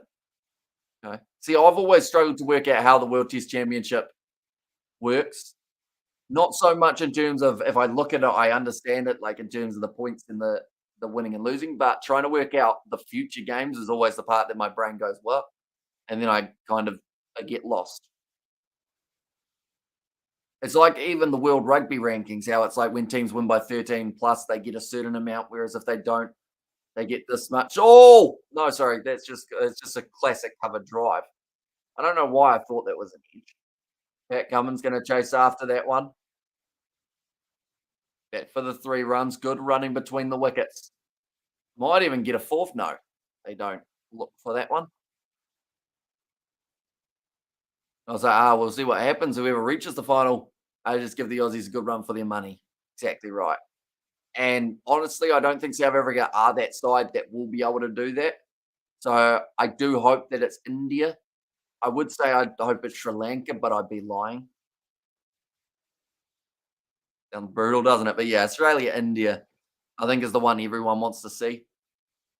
And we're going to get to see it as kind of like the fifth match of their test series. If you could pick the South Africa team, who would you drop? Says Rudy. I think Elgar either needs a spell or he needs to give up captaincy. That's the first thing I'd do. Um, Other players who haven't been performing. I mean, you've got a few of the top order have been struggling quite a bit. Bowling wise, I don't think their selection's a mile off for the bowling and roll the wrist Indians. What about New Zealand versus Aussies? New Zealand have no show of making it through the World Test Championship final. I think we're in about ninth on the table at the moment. How's it going, my man? Says David Amar to Seb. Into the over, 4 runs off it. And it's going to be 81 for 2 now. They still need another, well, I'd say 5 overs. Sorry, another 5 wickets in the next 10 overs or so would help them out. Who will go in favourites if Australia versus India at Lords happens? Well, the thing is, with that question, they play each other 4 times before we get there. So it's one of those scenarios that if Australia win 4-0 in India, the chances of India going in as favourites are relatively slim. Whereas if they go 2-2, then maybe it's more based off previous results up against England, maybe, and not Lords at the Oval. And Big Dave, a long time no see. I'm good, my guy. What about yourself? And there, Cummins back into the bowling attack. 5 overs, 12 runs, and the 1 wicket. Hazelwood, he actually picked up Bavuma in the first innings.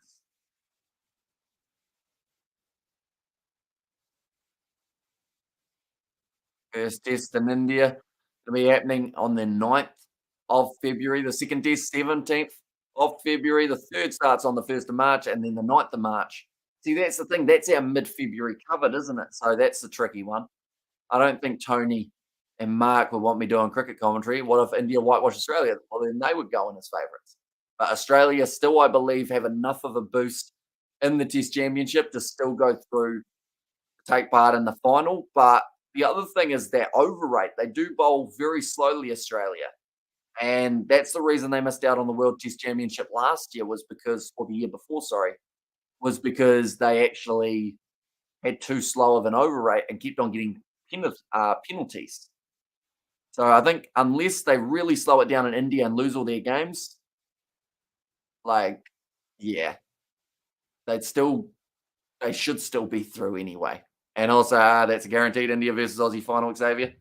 There's Sebastian, slower ball from Pat Cummins, about 107 that delivery. That's a new ball. No one knew that he had that up his sleeve, Pat Cummins. Just a slower ball, almost an off spinner for Pat Cummins there. And it skidded on quite nicely. It's the slowest ball by far, though. His average is 133. Will you cover all matches of Australia versus India Test Series? Not sure if I'm doing all of them. We'll be doing certain sessions, though. It's just some of the games do overlap with our other rugby commentary, such as the Super Rugby competition. Some of the Six Nations will be overlapping with it as well. But we're going to try and do as much as we can while the voice still lasts. But yeah, we won't be doing full start to finish test matches unless maybe the first one we might be able to. And also, thanks, note. I take it as your South Pacific Island greetings. I wish you a new year. Make it a double whopper with cheese. Mm, starting to get a bit peckish as well with it being close to the last hour. Another short ball from Cummins hits Bavuma on the hip. They've called no. That one didn't feel too nice for the number 4 for South Africa.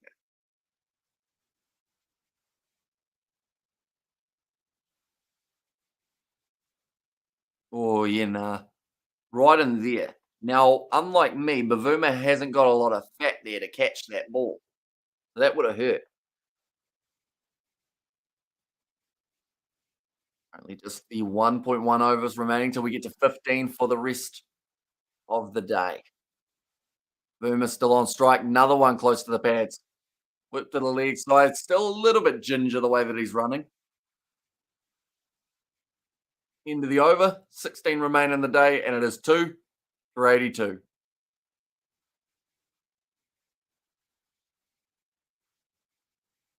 I don't think they're quite going to be calling it a draw as of yet. And I hope they don't. I hope they do bet out the rest of the overs. And I know that there was a moment in one of the matches up against, was it the West Indies for someone? How rather than calling it a draw earlier, they did play till the end of the day, and people considered it as disrespectful. But in this case, I feel like it's just the case of they've had 2 days of rained off cricket. They want to play as much as they can while they can. This is the last match between these two sides in quite some time. Drinks at the end of the over. Nathan Lyon still 16 overs remain. Plus, it's a bit too early to call it anyway for the Australians. All you need is a couple wickets across a couple overs, and she's all on for young and old. I want to see the odds though. What are Australia paying at the moment? They should be paying an arm and a leg. And Holly, what a great thing. I love to see starfish in the wild. I must have been super swim. What's the water temperature? Is Ruth. So currently for Australia, go on and win this. They worth 33. Man is still trying to get Nathan Lyon fired up. And thanks for the great commentary. Enjoyed your company. Put 30 quid on a draw at odds of 9 to 2. Happy to go to bed now at 5:39. So you will be making some nice money there. Congratulations. 9 to 2. That's about, I can't do the maths off the top of my head currently, but that must be about 125 quid or something like that, is it? That you do end up winning. Oh, a little inside edge there once again.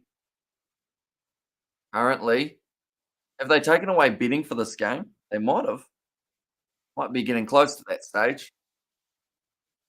Oh no, they still have it. But they don't have who's going to win the match. They currently have the amount of runs that are going to be scored in each of the overs and also the type of dismissal the next one's going to be. Other than that, no other options. So you can't bet whether or not South Africa are going to survive or whether it's going to be the Aussies who manage to clean up the tail in the next little while.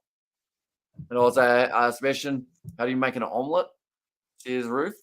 Well, can't make an omelette without breaking some eggs. That's an old saying. It doesn't help you in your quest of omelettes, but it's just a fun little saying, isn't it? I'm looking forward to the Six Nations. Can't wait, says David. And yep, we are going to be up all night doing those games as well.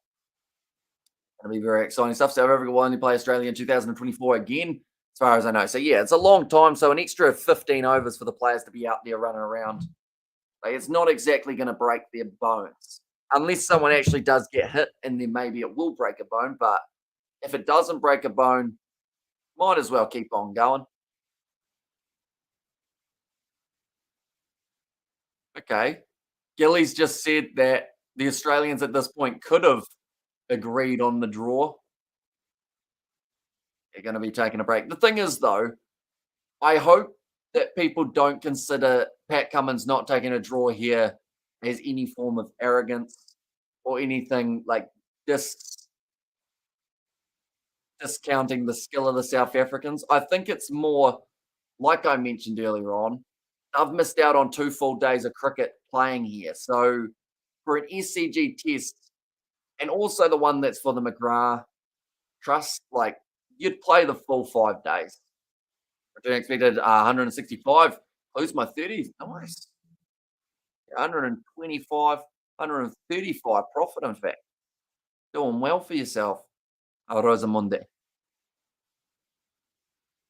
Currently, the drinks break at the moment. 15 overs remain. But yeah, I don't think they're doing it out of malice for the Australians. I think they're just doing it out of, in a, it's hard to describe, but it's almost out of respect for Glenn McGrath. That's the way I look at it anyway. They want to get as many eyes on the pink ball test, or sorry, the pink test as they physically can. That includes people coming in late because at the end of the day, that's still going to be gold coins going towards the McGrath Foundation. And also, I can see you've been hitting the gym, Amish. Can you? Don't know about that, David. I think it's just I got sunburn and it's kind of left a line, so it looks like I've been hitting the gym. But I wouldn't say I've been hitting it too much. I think the last time I went was probably mid-December, if not early December.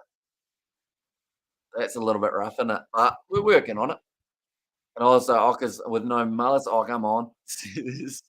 Nosy Williams and the guns. No, the guns, they don't even need a license, these ones. That's how puny they are at the moment. But they might get worked on at some stage. South Africa batting really sucked in the last matches. That was touch and go as well. And white ball series after this, no white ball series anymore. These two sides don't end up playing for their originally scheduled ODIs. Unfortunately, due to the overlap in the South African competition, that is now no longer a thing that's going to be taking place, which sucks because I think a lot of people would have liked to see them play a little bit more. The ODI series no longer a thing. Besides, it was cancelled rather than postponed, which means we're not actually going to get to see it in the near future either. Right, players continuing. Is Gilly happy about it, or is he going to say that he's sad about it? At any stage, both captains can say we're done. But they've said you go for a little while longer. Umpires probably want to go home. They haven't really given anything out, though, so they haven't got that tired. Right, that's the clock signal. That means that we've got 1 hour of play remaining, ladies and gentlemen, for this test match. The start-stop test, I like to call it, for the SCG. But they need 90 balls to be bowled here, and they need to try and clean up 8 wickets. So they need one every 10 wickets. Or sorry, one every about 11 balls. I think Australia will play until last 8 balls left of the match. Here's coding. Yeah, I don't think they'll give up just yet because at the end of the day, a lot of people came to see them play and they want to see them play. See that Justice is alive. Out. Nathan was spot on, hitting the sweet spot. Here's Roof. Right, Pat Cummins. Ready to go. The final hour of the third test match. We're going over the wicket to Irvia, who's left it alone. That's 1 ball down. We're still going to win. Says Shannon there.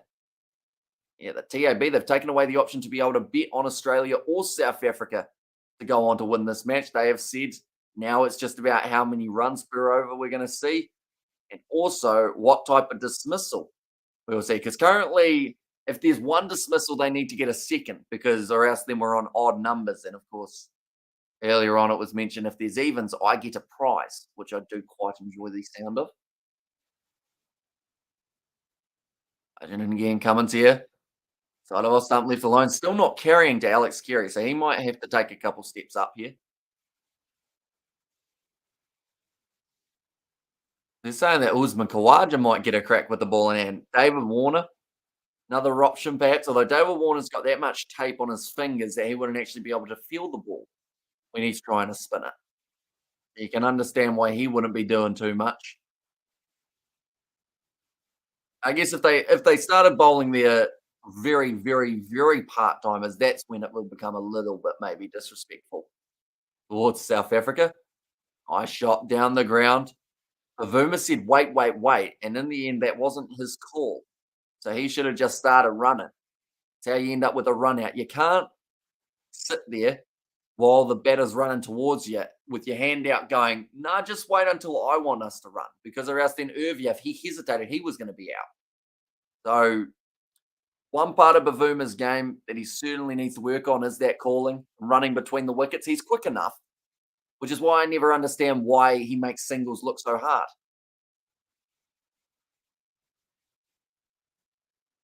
All right, it's going to be Bavuma on strike, 6 off 20. Short ball, whip to the leg side. Just the one taken again. Easing it round the corner. That's it. Currently, we have got 86 balls remaining in this test match. I wish that they'd show how many balls were left on the scoreboard, but I can kind of see why they don't. Because then people would think that they need 136 off those certain overs.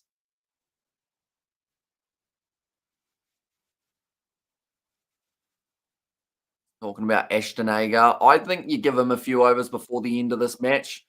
Not so much for getting wickets, but just to give him a bit more time with the red ball in his hands in an actual match environment. Because in India, if he's called upon, he's going to have to do a lot of bowling.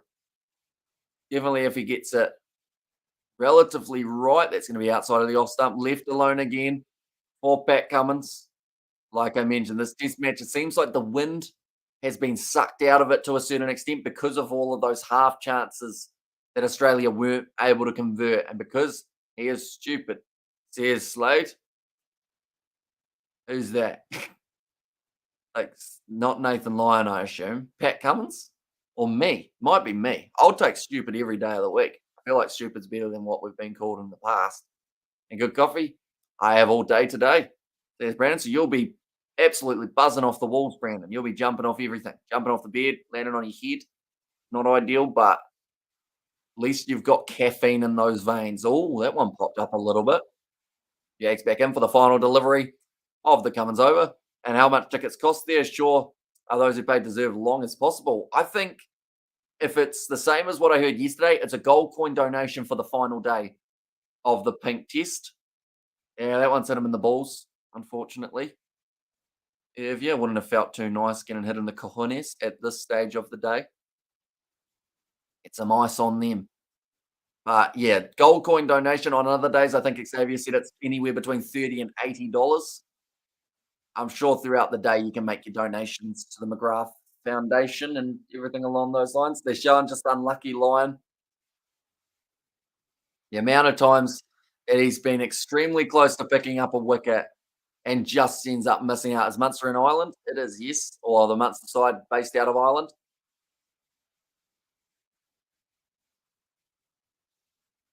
The Australian commentators can't quite believe that one that wasn't given out still for the LBWs. Nice not hitting the ball bag for but the gold coin. There's Nazzy Williams. So yeah, it's all about getting people to the cricket. And sometimes I think Hagley Oval and Christchurch, they do something quite well, which is they let you in for free on the final day. Line now. Oh, by Bavuma hits it out through cover. Oh, dropped his bat, so he's going to run without it. Do they want three? Yes, they do. Good running between the wickets for Bavuma, even without a bat in his hands. No, I promised my dad go back, go to work with him today. I never see my dad in shook with good. Maybe out tomorrow or Tuesday, says Brandon. Hopefully, one of the two, we're going to be able to do the BBL. I'm not sure if we're going to do it tomorrow. I think I'm going to be sleeping during that time, just catching up from the weekend. But after that, we certainly might have some more BBL. Oh, he's one short here. Yeah, one short because he threw his bat. Well, didn't mean to throw the bat, but because he tried to put the bat over and it fell out, it actually counts as one short. Nathan Lyon might have got a bit of friendly fire there on the shin.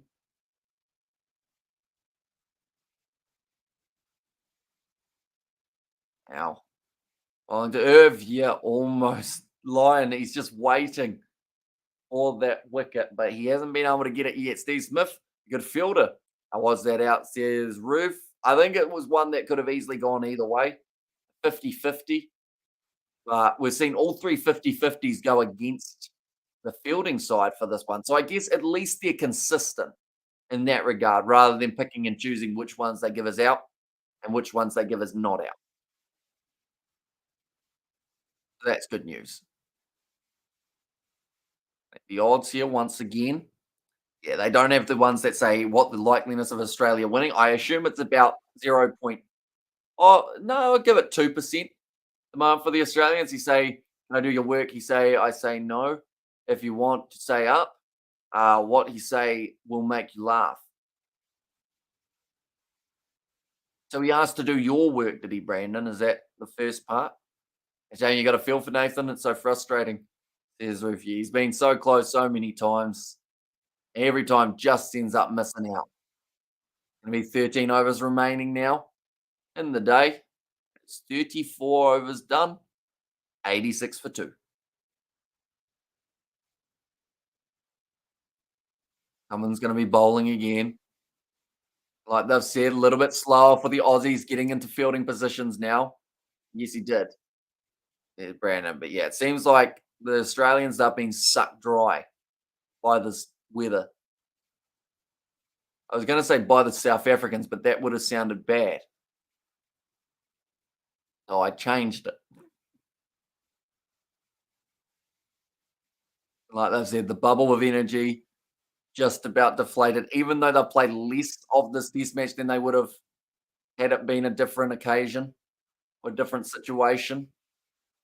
I think Usman Khawaja still gets man of the match, though. I don't think that can be taken away from 195 not out, 5 short of that double century.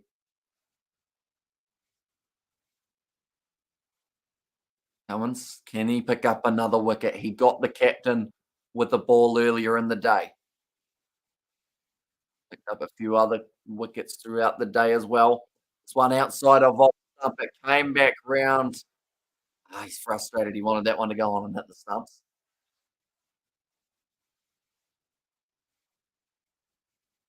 Just came back a little bit, not enough though.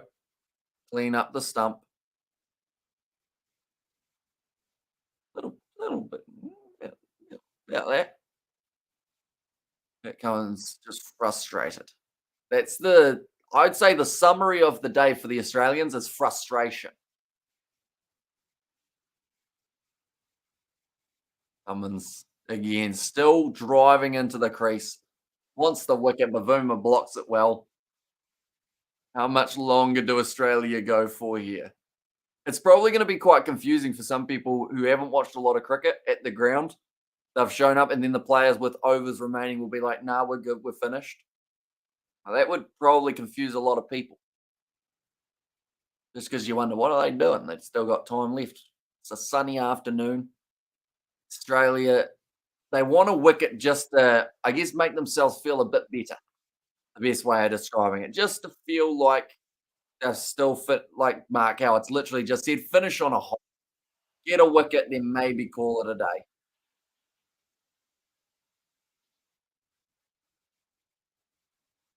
Yeah, he's sitting on 32, so he'd like to get his 50. He's just South Africa. They have Irvia sitting on 49, and then that's when Pat Cummins is like, "Nah, we're good. We're all done." Whereas 1 year after when my mum died, my dad will take me to her first date place with my dad. There's Brandon. Yeah, it's been a year already, Brandon. That's passed by extremely quickly, hasn't it? 254,159 virtual pink seats sold at the moment for the McGrath Foundation. Very nice to see the support. Yorker from Cummins. Doesn't get it though.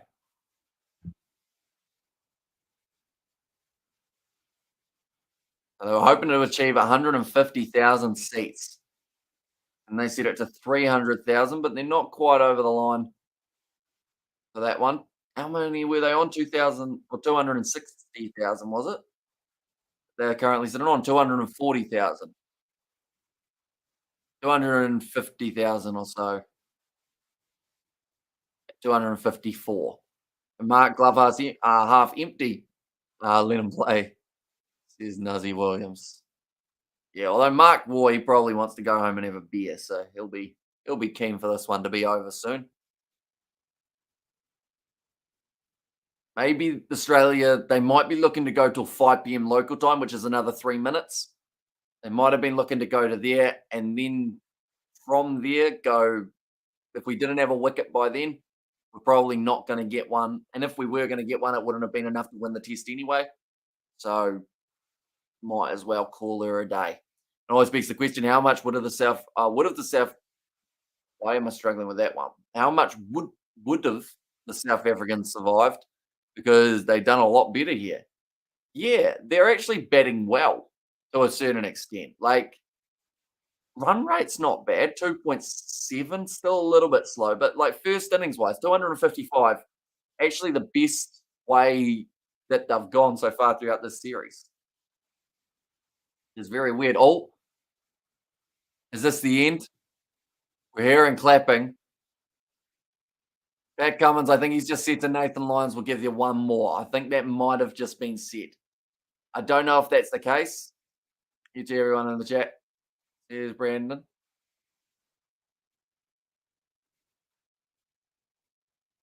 All right. This will be the first test match that South Africa have drawn in their last 46. That's a massive number. Every wicket counts. That's true. Oh, yeah, they're still on evens. They should call it now, shouldn't they? I didn't even think about that. Imagine they get Bavuma, then they're like, we'll call it a day now. Get yourself 7? Is that what Marnus said? I still need one more Marnus. Maths, isn't it? Oh, they don't get the single. Well fielded by Pat Cummins, still going. Even though Australia know that this test match cannot be won. Well, it still can, of course, but we know it's not going to be won. That's a clip that will backfire if they just go hat trick after hat trick and then all of a sudden win, won't it? Nathan Lyon. Played by Bavuma again. Oh, so we have got the hashtag all wickets matter. Says all layers.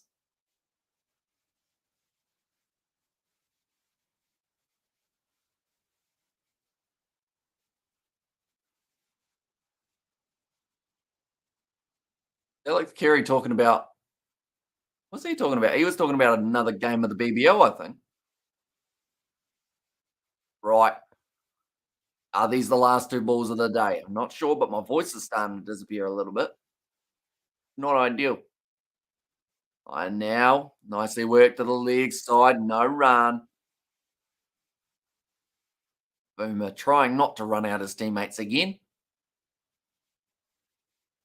Third run out the series here was the comment there from Marnus Labuschagne. So he's witted up about what's been going on with Bavuma and the running between the wickets. Nicely played again. Is that it? Or are they going again here, Australia? Today's attendance is only 17,900. It's a little bit lower than they would have been wanting. How many overs are available? They've still got another 11 overs remaining. So 66 balls. Still time, don't get me wrong, but they now need a wicket every 8 balls or so.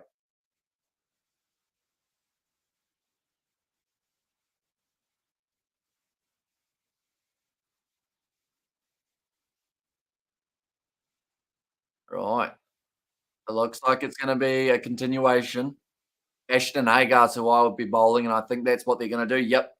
Now, this isn't so much for this test match, it's more for just his confidence, getting actual time at the middle, bowling in a test match. Bowl those 11 overs, half of the test being washed out, might as well, says Sebastian. Yeah, that's true as well. Keep going. I know. Keep going. Hamish needs to earn his worth, says Nazi Williams. That is true. Or else, although I think I might not have a voice for the Stormers game. Yeah, the voice is, or the throat's a bit rough. You'll be right. Have some lemon and whatnot, and she'll be good as gold. Got a candy cane down here. Two of them.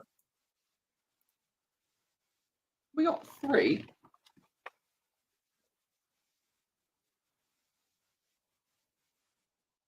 Where do you go next? Not going to work. It's a shame, really. You need double-ended candy canes.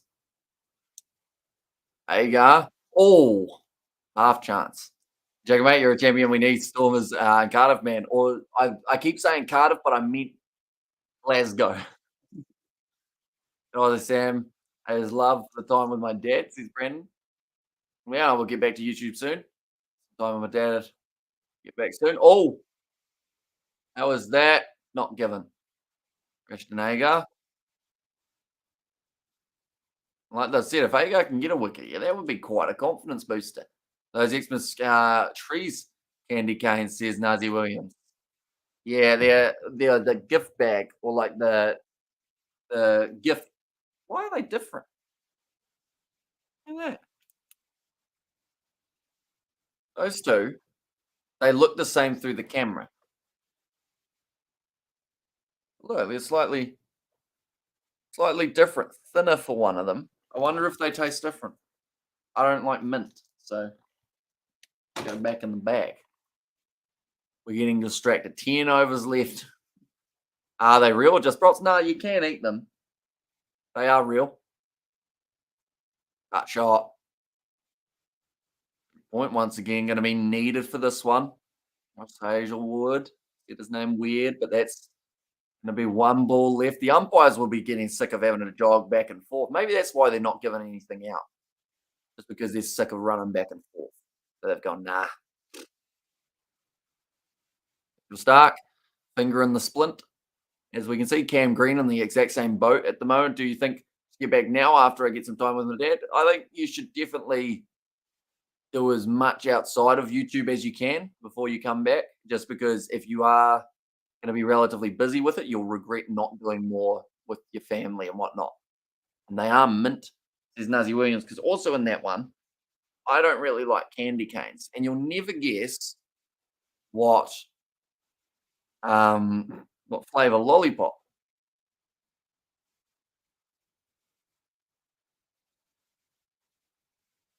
Candy cane flavored. Oh, Marnus Labuschagne going to have a bowl. The crowd are cheering. And even now, Amish, you will feel Australia is disrespecting South Africa. I don't feel that they are at all, to be honest, Coding. If you know the scenario of what's happened throughout this test match, you'll understand why they are bowling till the end of this day, or probably till about 2 overs remaining. You hear the crowd reaction. 19,000 people at the ECG have now just got on their feet because they're about to see Marnus Labuschagne. These last few overs of a test match that you know is going to be a draw, it's all about having fun. And that's exactly what they're going to be doing now. Agar is a pie throw, Amish. There's John Mills. He is. He's not great with the ball in hand, but now Marnus going to have a bowl. Australia setting up their field with quite an aggressive offside field now. Seen Steve Smith have a bit of a crack. You think I can drop this in the bag? No, I missed. It's unfortunate. Right. 10 overs remain in the day. Here comes Marnus Labuschagne. And this is a test for India as well. And also, I know this is not a counselling service, but take care of yourself, Brandon. There's Nazi Williams. And draw. Yep. Draw, definitely. At this stage, right. Marnus is going to be coming round the wicket to the right-hander. Give Khawaja a bowl. Maybe. He could get us extra 5 runs from bowling rather than with the bat. Add up to the 200 in the end. I'll get back before 12th, says Brandon. Right. Irvia on strike. The left-hander. Facing off against Marnus, the pocket rocket Labuschagne. It's a nickname I've given him, and it's bloody sticking. Here we go. Irvia on strike. Marnus rips it round. Just played outside of the off stump. Had to play it. It was coming back. 9.5 overs remain in the day now. Got a man deep point and a man deep backward square leg. And Marnus now. Little bit wide. Wow, that's come round a bit. Well, Irvia's done a bit of a skip and a hop to the side, realising how far that one's gone. Did you just get the jeez? Like they've just said, the King Shane Warne would have loved that delivery. But full under the bat. He doesn't pick it, Irvia. He doesn't get onto it. Very good first 3 balls from Marnus. And he's trying to show Steve Smith that if they're going to be picking Smith over him for the leg spin department, they've got maybe something that they should be using instead. And that's his bowling. That's a nice ball. It's an LBW. It's come back round. The umpire says, no, just give it. No, you can't do that. That's match fixing. But he thinks it's going down leg there, Marnus. The DRS The Beckhams just go upstairs. Yes, see, at this stage of the test match, it's all about having fun for Aussie and South Africa. Given is not out, it's not going to be out, I don't think. It's Renshaw bowled. He hasn't. He might be another option. They might try South Africa needs to play some entertaining cricket in the last 10 overs for the crowd. There's coding. Line's not bad, he's just said. But I think it's going down leg. Like they said, it looks so not out. It was Kerry O'Keefe's comment. Tell you what, she's not too bad overall. Probably height and maybe going down leg. A few calls. Been match fixed today. There's Nutty Williams right. They're checking this one. Coming back around. Impact outside of the line. Martis wants to see it skid on through. Irvia's having a laugh about it as well. I feel like people prefer watching this style of cricket to an extent. You know, the style that both players, batsmen, bowlers, all having fun, all with smiles on their faces. Martis is no fun at all, Amish. Serial sledger, says John. Oh, it's off the edge. It doesn't carry to Steve Smith now, though. See, this feels like it's a game of like twilight cricket that you'd have with your uncles or like the local cricket club. You know, this is just backyard cricket at its finest, except it's international. I love time with my dad. I don't know if I see Sam happy like did before. He can't stop playing with us. There's been a last ball of the lever. Shane over. Well played by Irvia. And that's going to be the end of the over. The crowd are cheering. Surely they don't end this now. He's saying he wants another Martis. He's keen for it. And the crowd are now into this game a lot more. Imagine if they bring on Scotty Boland, even though they can't do that. That would be quite fun. Beach cricket as well, says Nazi Williams. Exactly right. Like, South Africans throughout this test probably haven't had a lot to smile about. And that's a maiden, says Sebastian. Very true. An effective maiden from Marnus Labuschagne. But like at this stage, to see one of their batsmen with a smile on his face while batting to a part-time bowler, I feel like that's something that even if you don't like either side, you just smile at a little bit. Good to end on a light-hearted buzz. Exactly right. Like this test series has been played in high spirits the whole time between the two sides. Now Bavuma on strike. He's facing off with Ashton Agar. The funny thing is, Marnus wasn't probably the bowler out of these two who should have been bowling the maidens, but he was. And Ashton Agar actually pick up a wicket. The king is Bill Riley. Are not warm for mine, Amish, says John Mills. That's all right. You can have your opinion. And I'm sure you'll let us know about it each time that we mention the King Shane Warne. Now Bavuma. Man behind the sight screen. Bavuma on strike. 10 runs off 33 deliveries. Irvia hasn't scored a run in about 15 years. But he's still going out there at the crease. Still on 33. Ball by Agar. Another dot ball. Is Australia going to be able to buy a wicket late in the day? It's all played in good spirits. But, of course, they still want another wicket if they can get one. Outside of off stump. Nice shot from Bavuma. Only man out deep.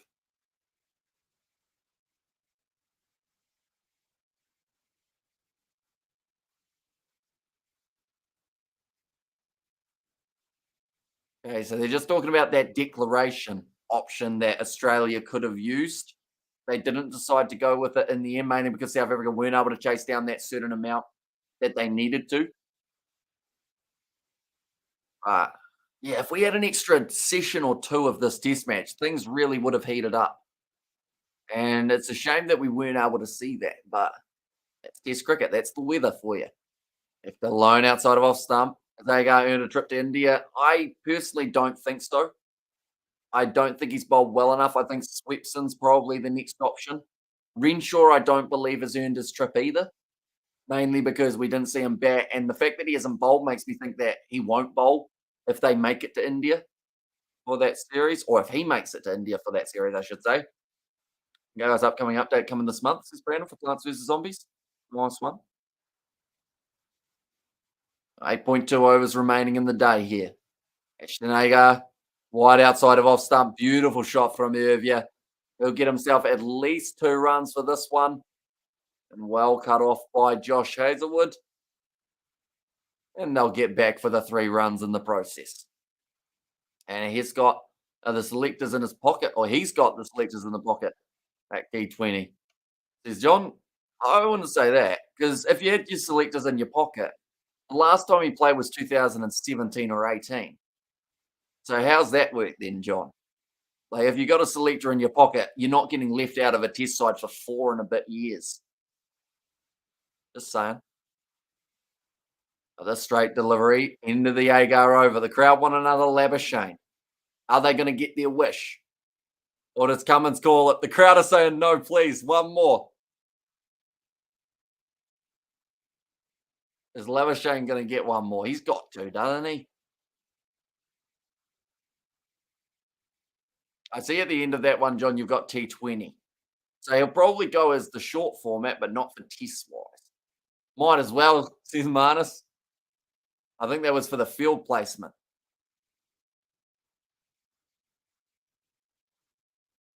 There's a Chris Gaffney and Pat Cummins having a quick chat, maybe saying this might be the last over here.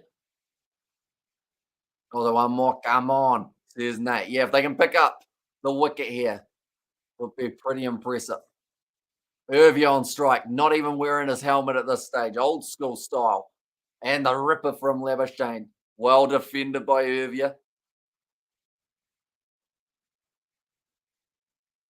Oh, Warner's been strategic here. He said, bring up the man who's at deep backward square leg. He's not going to sweep because he hasn't got a helmet on. Is Irvia going to take that as a challenge? Reverse sweep. No, he doesn't. He decides instead try and hit it deep. Labuschagne thought he snuck that one through. The crowd are loving this, which is great to see. The SCG. Anyone who showed up on day 2 didn't have a lot to cheer about. It was only that the covers would come off, they'd cheer, and then the covers would go back on not too long after. Irvia, he's also only 14 away from a half century here, so see how it goes for him. Shaking out the arms at the moment, maybe feeling a bit of that adrenaline going through the veins. Labuschagne, big full toss, hit down the ground. That's going to be 4 runs. It'll take him up to 40. So South Africa will want to keep on here as long as they can because he's only 10 away from a half century, which would be a huge confidence builder for Irvia, as he has not got a half century too often throughout this series. In fact, I don't know if he's got a single half century throughout this series. Yeah, you see Labuschagne there, disappointed.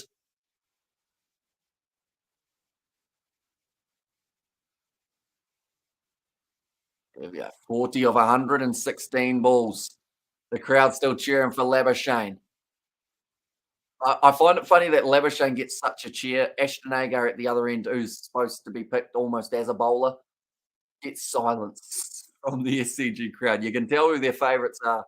And not only Verena, Janssen, Bavuma, and Maharaj. Yeah, Sebastian. And has Verena got 2 half centuries, Sebastian, or has he only got the one? Right. Is this the end of the game? Pat Cummins gives a clap. 7 overs remain. Pat Cummins, he looks like he's happy enough. They're going to do another over by the looks of it. Who's next? Travis Head looks like he might be an option for under the helmet and close. See what I did there? Save that one. 7 overs remain in the day. So theoretically, they can have another 42 balls if they want. Yeah, the only one who got 2 half centuries. Okay, Hamish, I get back to it. Goodbye, everyone. See you later, Brandon. Good to see you. Why is he playing? Then Hamish, it should have been Zampa or Swepson. The guy I couldn't remember his name. Sorry. Says was John. I like Zamoa. That kind of sounds like a cool name, doesn't it? Zamoa. Sounds like Samoa, but with a Z. But yeah, they could have gone with a couple options. I think Swepson out of those 2 would have been the better choice, but then it's hard to tell what the tactics are from Australia heading forward. And come on, Aussie, one more wicket for the Snags on the barbecue. And thanks for the stream, says Rudy. No worries at all, mate. Been very good to see you here. And it was awesome, says Rudy. And we've got plenty more coming in the future. I believe the next live stream, fingers crossed, will be at 4 a.m. tomorrow morning, New Zealand time, which I believe is about 3 p.m. South African time. And that will be Stormers versus Glasgow. That's a great sweep shot from Bavuma. Races away to the boundary. This was supposed to be the patch where Agar gains confidence. I feel like he's probably losing more of it at this stage. That's going to bring up the 100 runs for South Africa. A good shot from Bavuma. Almost hit it all the way for six for that sweep shot. Very decent shot from the batsman. Batting number 4 leaves that one alone. Didn't want it. Agar still with a smile on his face. I'd be interested to see Zampa try red ball cricket. To my knowledge, he doesn't even play first class, let alone test, says Sebastian. Yeah, so a lot of people assume because he bowls well in T20, he'll bowl well in a test match scenario, but I don't know if that's the case for him because even in the BBL currently, he's been struggling a little bit. And his style of bowling, I don't know if it suits test match cricket, mainly because it's all about getting it down there a little bit quicker, get it in the block hole rather than a bit further back and allowing the pitch to help you out a little bit more. No BBL, everyone, maybe Tuesday night, how much say? Said Brandon, maybe. Maybe Tuesday, maybe Wednesday, maybe Thursday, maybe Friday. We'll get in there some stage. But a BBL, maybe all those days. Who knows? See what we can do. And we'll see when the voice comes back. Because I think after this whole test match and the couple test matches we've done beforehand, I don't think my voice ever fully recovered. So I might have to give it like 2 days off at some point and play the whole thing through. I reckon Nate chucking a few more, says Nuzzy Williams. Yeah, like you got 6 overs left. Like people, once again, like they'll say it's disrespectful, but I don't think it's played in bad like malice or anything like that from Pat Cummins. Like he's just giving the crowd the money worth that they have paid. That wasn't a sentence very well. And good the boys and dwarf a bowl. And then Zampa FC record is worse than Agar, says Al Mac. I'll say, says Nate. The most wickets in this series. It's been Pat Cummins. Well deserved, great live stream. The game's not over yet, though, four layers. What if they get a last minute wicket? We do appreciate the donation very much. I'm going to put it up on the screen for the last few moments. But what if there's a wicket now? Do I somehow refund it? It's going to be Labuschagne again bowling. And he is going to be bowling to Bavuma, a new combination. We haven't actually seen these two go head to head yet in this test match with the ball in hand. Or Marnus Labuschagne, 2 slips. Wow, that's a good ball from Marnus, right in the block hole. Or a little bit shorter than the block hole anyway. Most runs in this series, Steve Smith at the top, 231.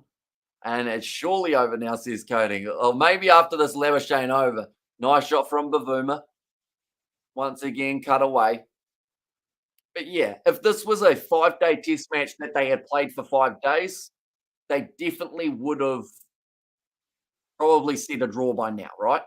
If this was the same scenario, but we had played 5 days. But because they've missed 2 whole days of cricket, this isn't so much because Australia they do want that extra wicket, but it's not because they think that they can still win this. It's because they know that they've got 15,000 people still in attendance watching the final few balls, and they want to give them something to watch. And now over till the petite lady sings, says Nuzzy Williams. Wait, so now you're safe to stream cricket game? The stake is high. Remember, that is true. So depending on who's playing, big full toss. Irvia cracks it out to the boundary. And that's going to be another 4 runs. He moves up to 44 now. So it's like, do you want to? Oh, it's going to pull up, is it? It's stopped half an inch from the boundary rope. That is something you don't see too often. I hope they were running hard. They only got 2 for it in the end. Well, almost a 4, says Nate. I guess that really summarizes the final few moments of this game. He's laughing about it. It's a no ball from Labuschagne as well. But Irvia, that will be 42. He's moved over to Shikar, plays Test cricket, so Zampa should, if he wants to, not T20, says John. But I guess going back to what we mentioned now, the money's in T20 cricket. And Test match cricket, don't get me wrong, it's a great one to get into. But as a bowler, sometimes, Zampa doesn't mind bowling 4 overs and that's his day. That's kind of what you get used to as T20. Rather than having to bowl 50 overs and missing out. And leaving it appealing. Not going to be out for that one. The Suns at South Africa in the series, nothing has gone right, says Cody. And Afghanistan don't play Test cricket, says Sebastian. And also a little bit earlier on, we had no worries at all on 4 layers. So, yeah, it's hugely appreciated your donation, mate. This wasn't even your first of the Test match either, so you're very generous individual. It has been great having your company throughout the series. Labuschagne now. Oh, hopping. Nicely bowled. Into the over again. WTF, Sebastian. Oh, they're checking the front foot again. Even my 95-year-old grandmother has a heart rate more than South Africa's run rate. It's a no ball. Okay, they're going to call it. The Pat Cummins, Marnus wanted one more ball, but he's not going to be allowed to. That is the end of the test match. The match is drawn between these two sides. South Africa 2 for 106, one of their best starting partnerships in this innings. Also, where are you from? Pro 4 layers, and also Afghanistan can play pretty well. And although what? They're not on the World Test Championship. Even if they play the odd test, it hardly counts. Says Sebastian there as well. And please Google it, guy. Although from what he just said there, John is referring to that World Test Championship side of things, talking about how they're not in contention. So, yeah. Nonetheless, Greg Gillies just saying that South Africa are a proud cricketing nation. They've had their moments. This wasn't their tour, but hopefully in the future, they will be back. And maybe, just maybe, better than ever. Oosh, cheers, Hamish champion, Kakite, beautiful peoples, says Nazi Williams. And yeah, it's been hugely appreciated, all you guys being here throughout all of the test series. We've got plenty more coming in the near future. So if you are new, be sure to leave a like and subscribe. And nonetheless, I think that's going to sum up this test match. Man of the match for me, Usman Khawaja, 195 not out. Brilliant knock from the man, and was very unlucky to miss out on the double century. Thank you very much, Xavier, for your donation. Have a good one, bro. You too, mate. And we will hopefully see you for some more cricket and rugby very soon. And thanks, Hamish, for the commentary. And Australia win. They did not. The match was drawn. And in the end, you'd have to say to a certain extent, Australia didn't even get that close to winning this test match due to those 8 extra wickets that they needed to get. Don't get me wrong, they had their fair share of half chances, but they just didn't quite get over the line in the air. Cheers, Hamish. Have a good one. And also to Kim, a beautiful cousin, Nazi Williams and Hamish, bro. Thank you, boss. No worries at all. And South Africa will not be playing in the World Test Championship. Says Shannon. Not the final anyway, unless something very drastic changes, although they still have a chance if the West Indies get clean swept by South Africa, there's still just that half chance.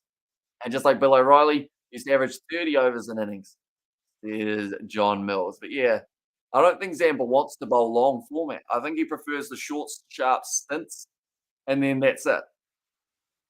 So I don't know if he'll ever get into the test side. Swepson's probably the lead spinner that they've got currently that they could end up using.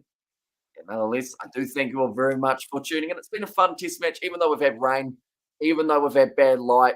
We had a fair few laughs along the way from random moments that have happened in this test match, and also pretty awesome moments being made between these two sides as well. But thank you all very much for tuning in. If you did enjoy, be sure to leave a like and subscribe. And I will see you all for the next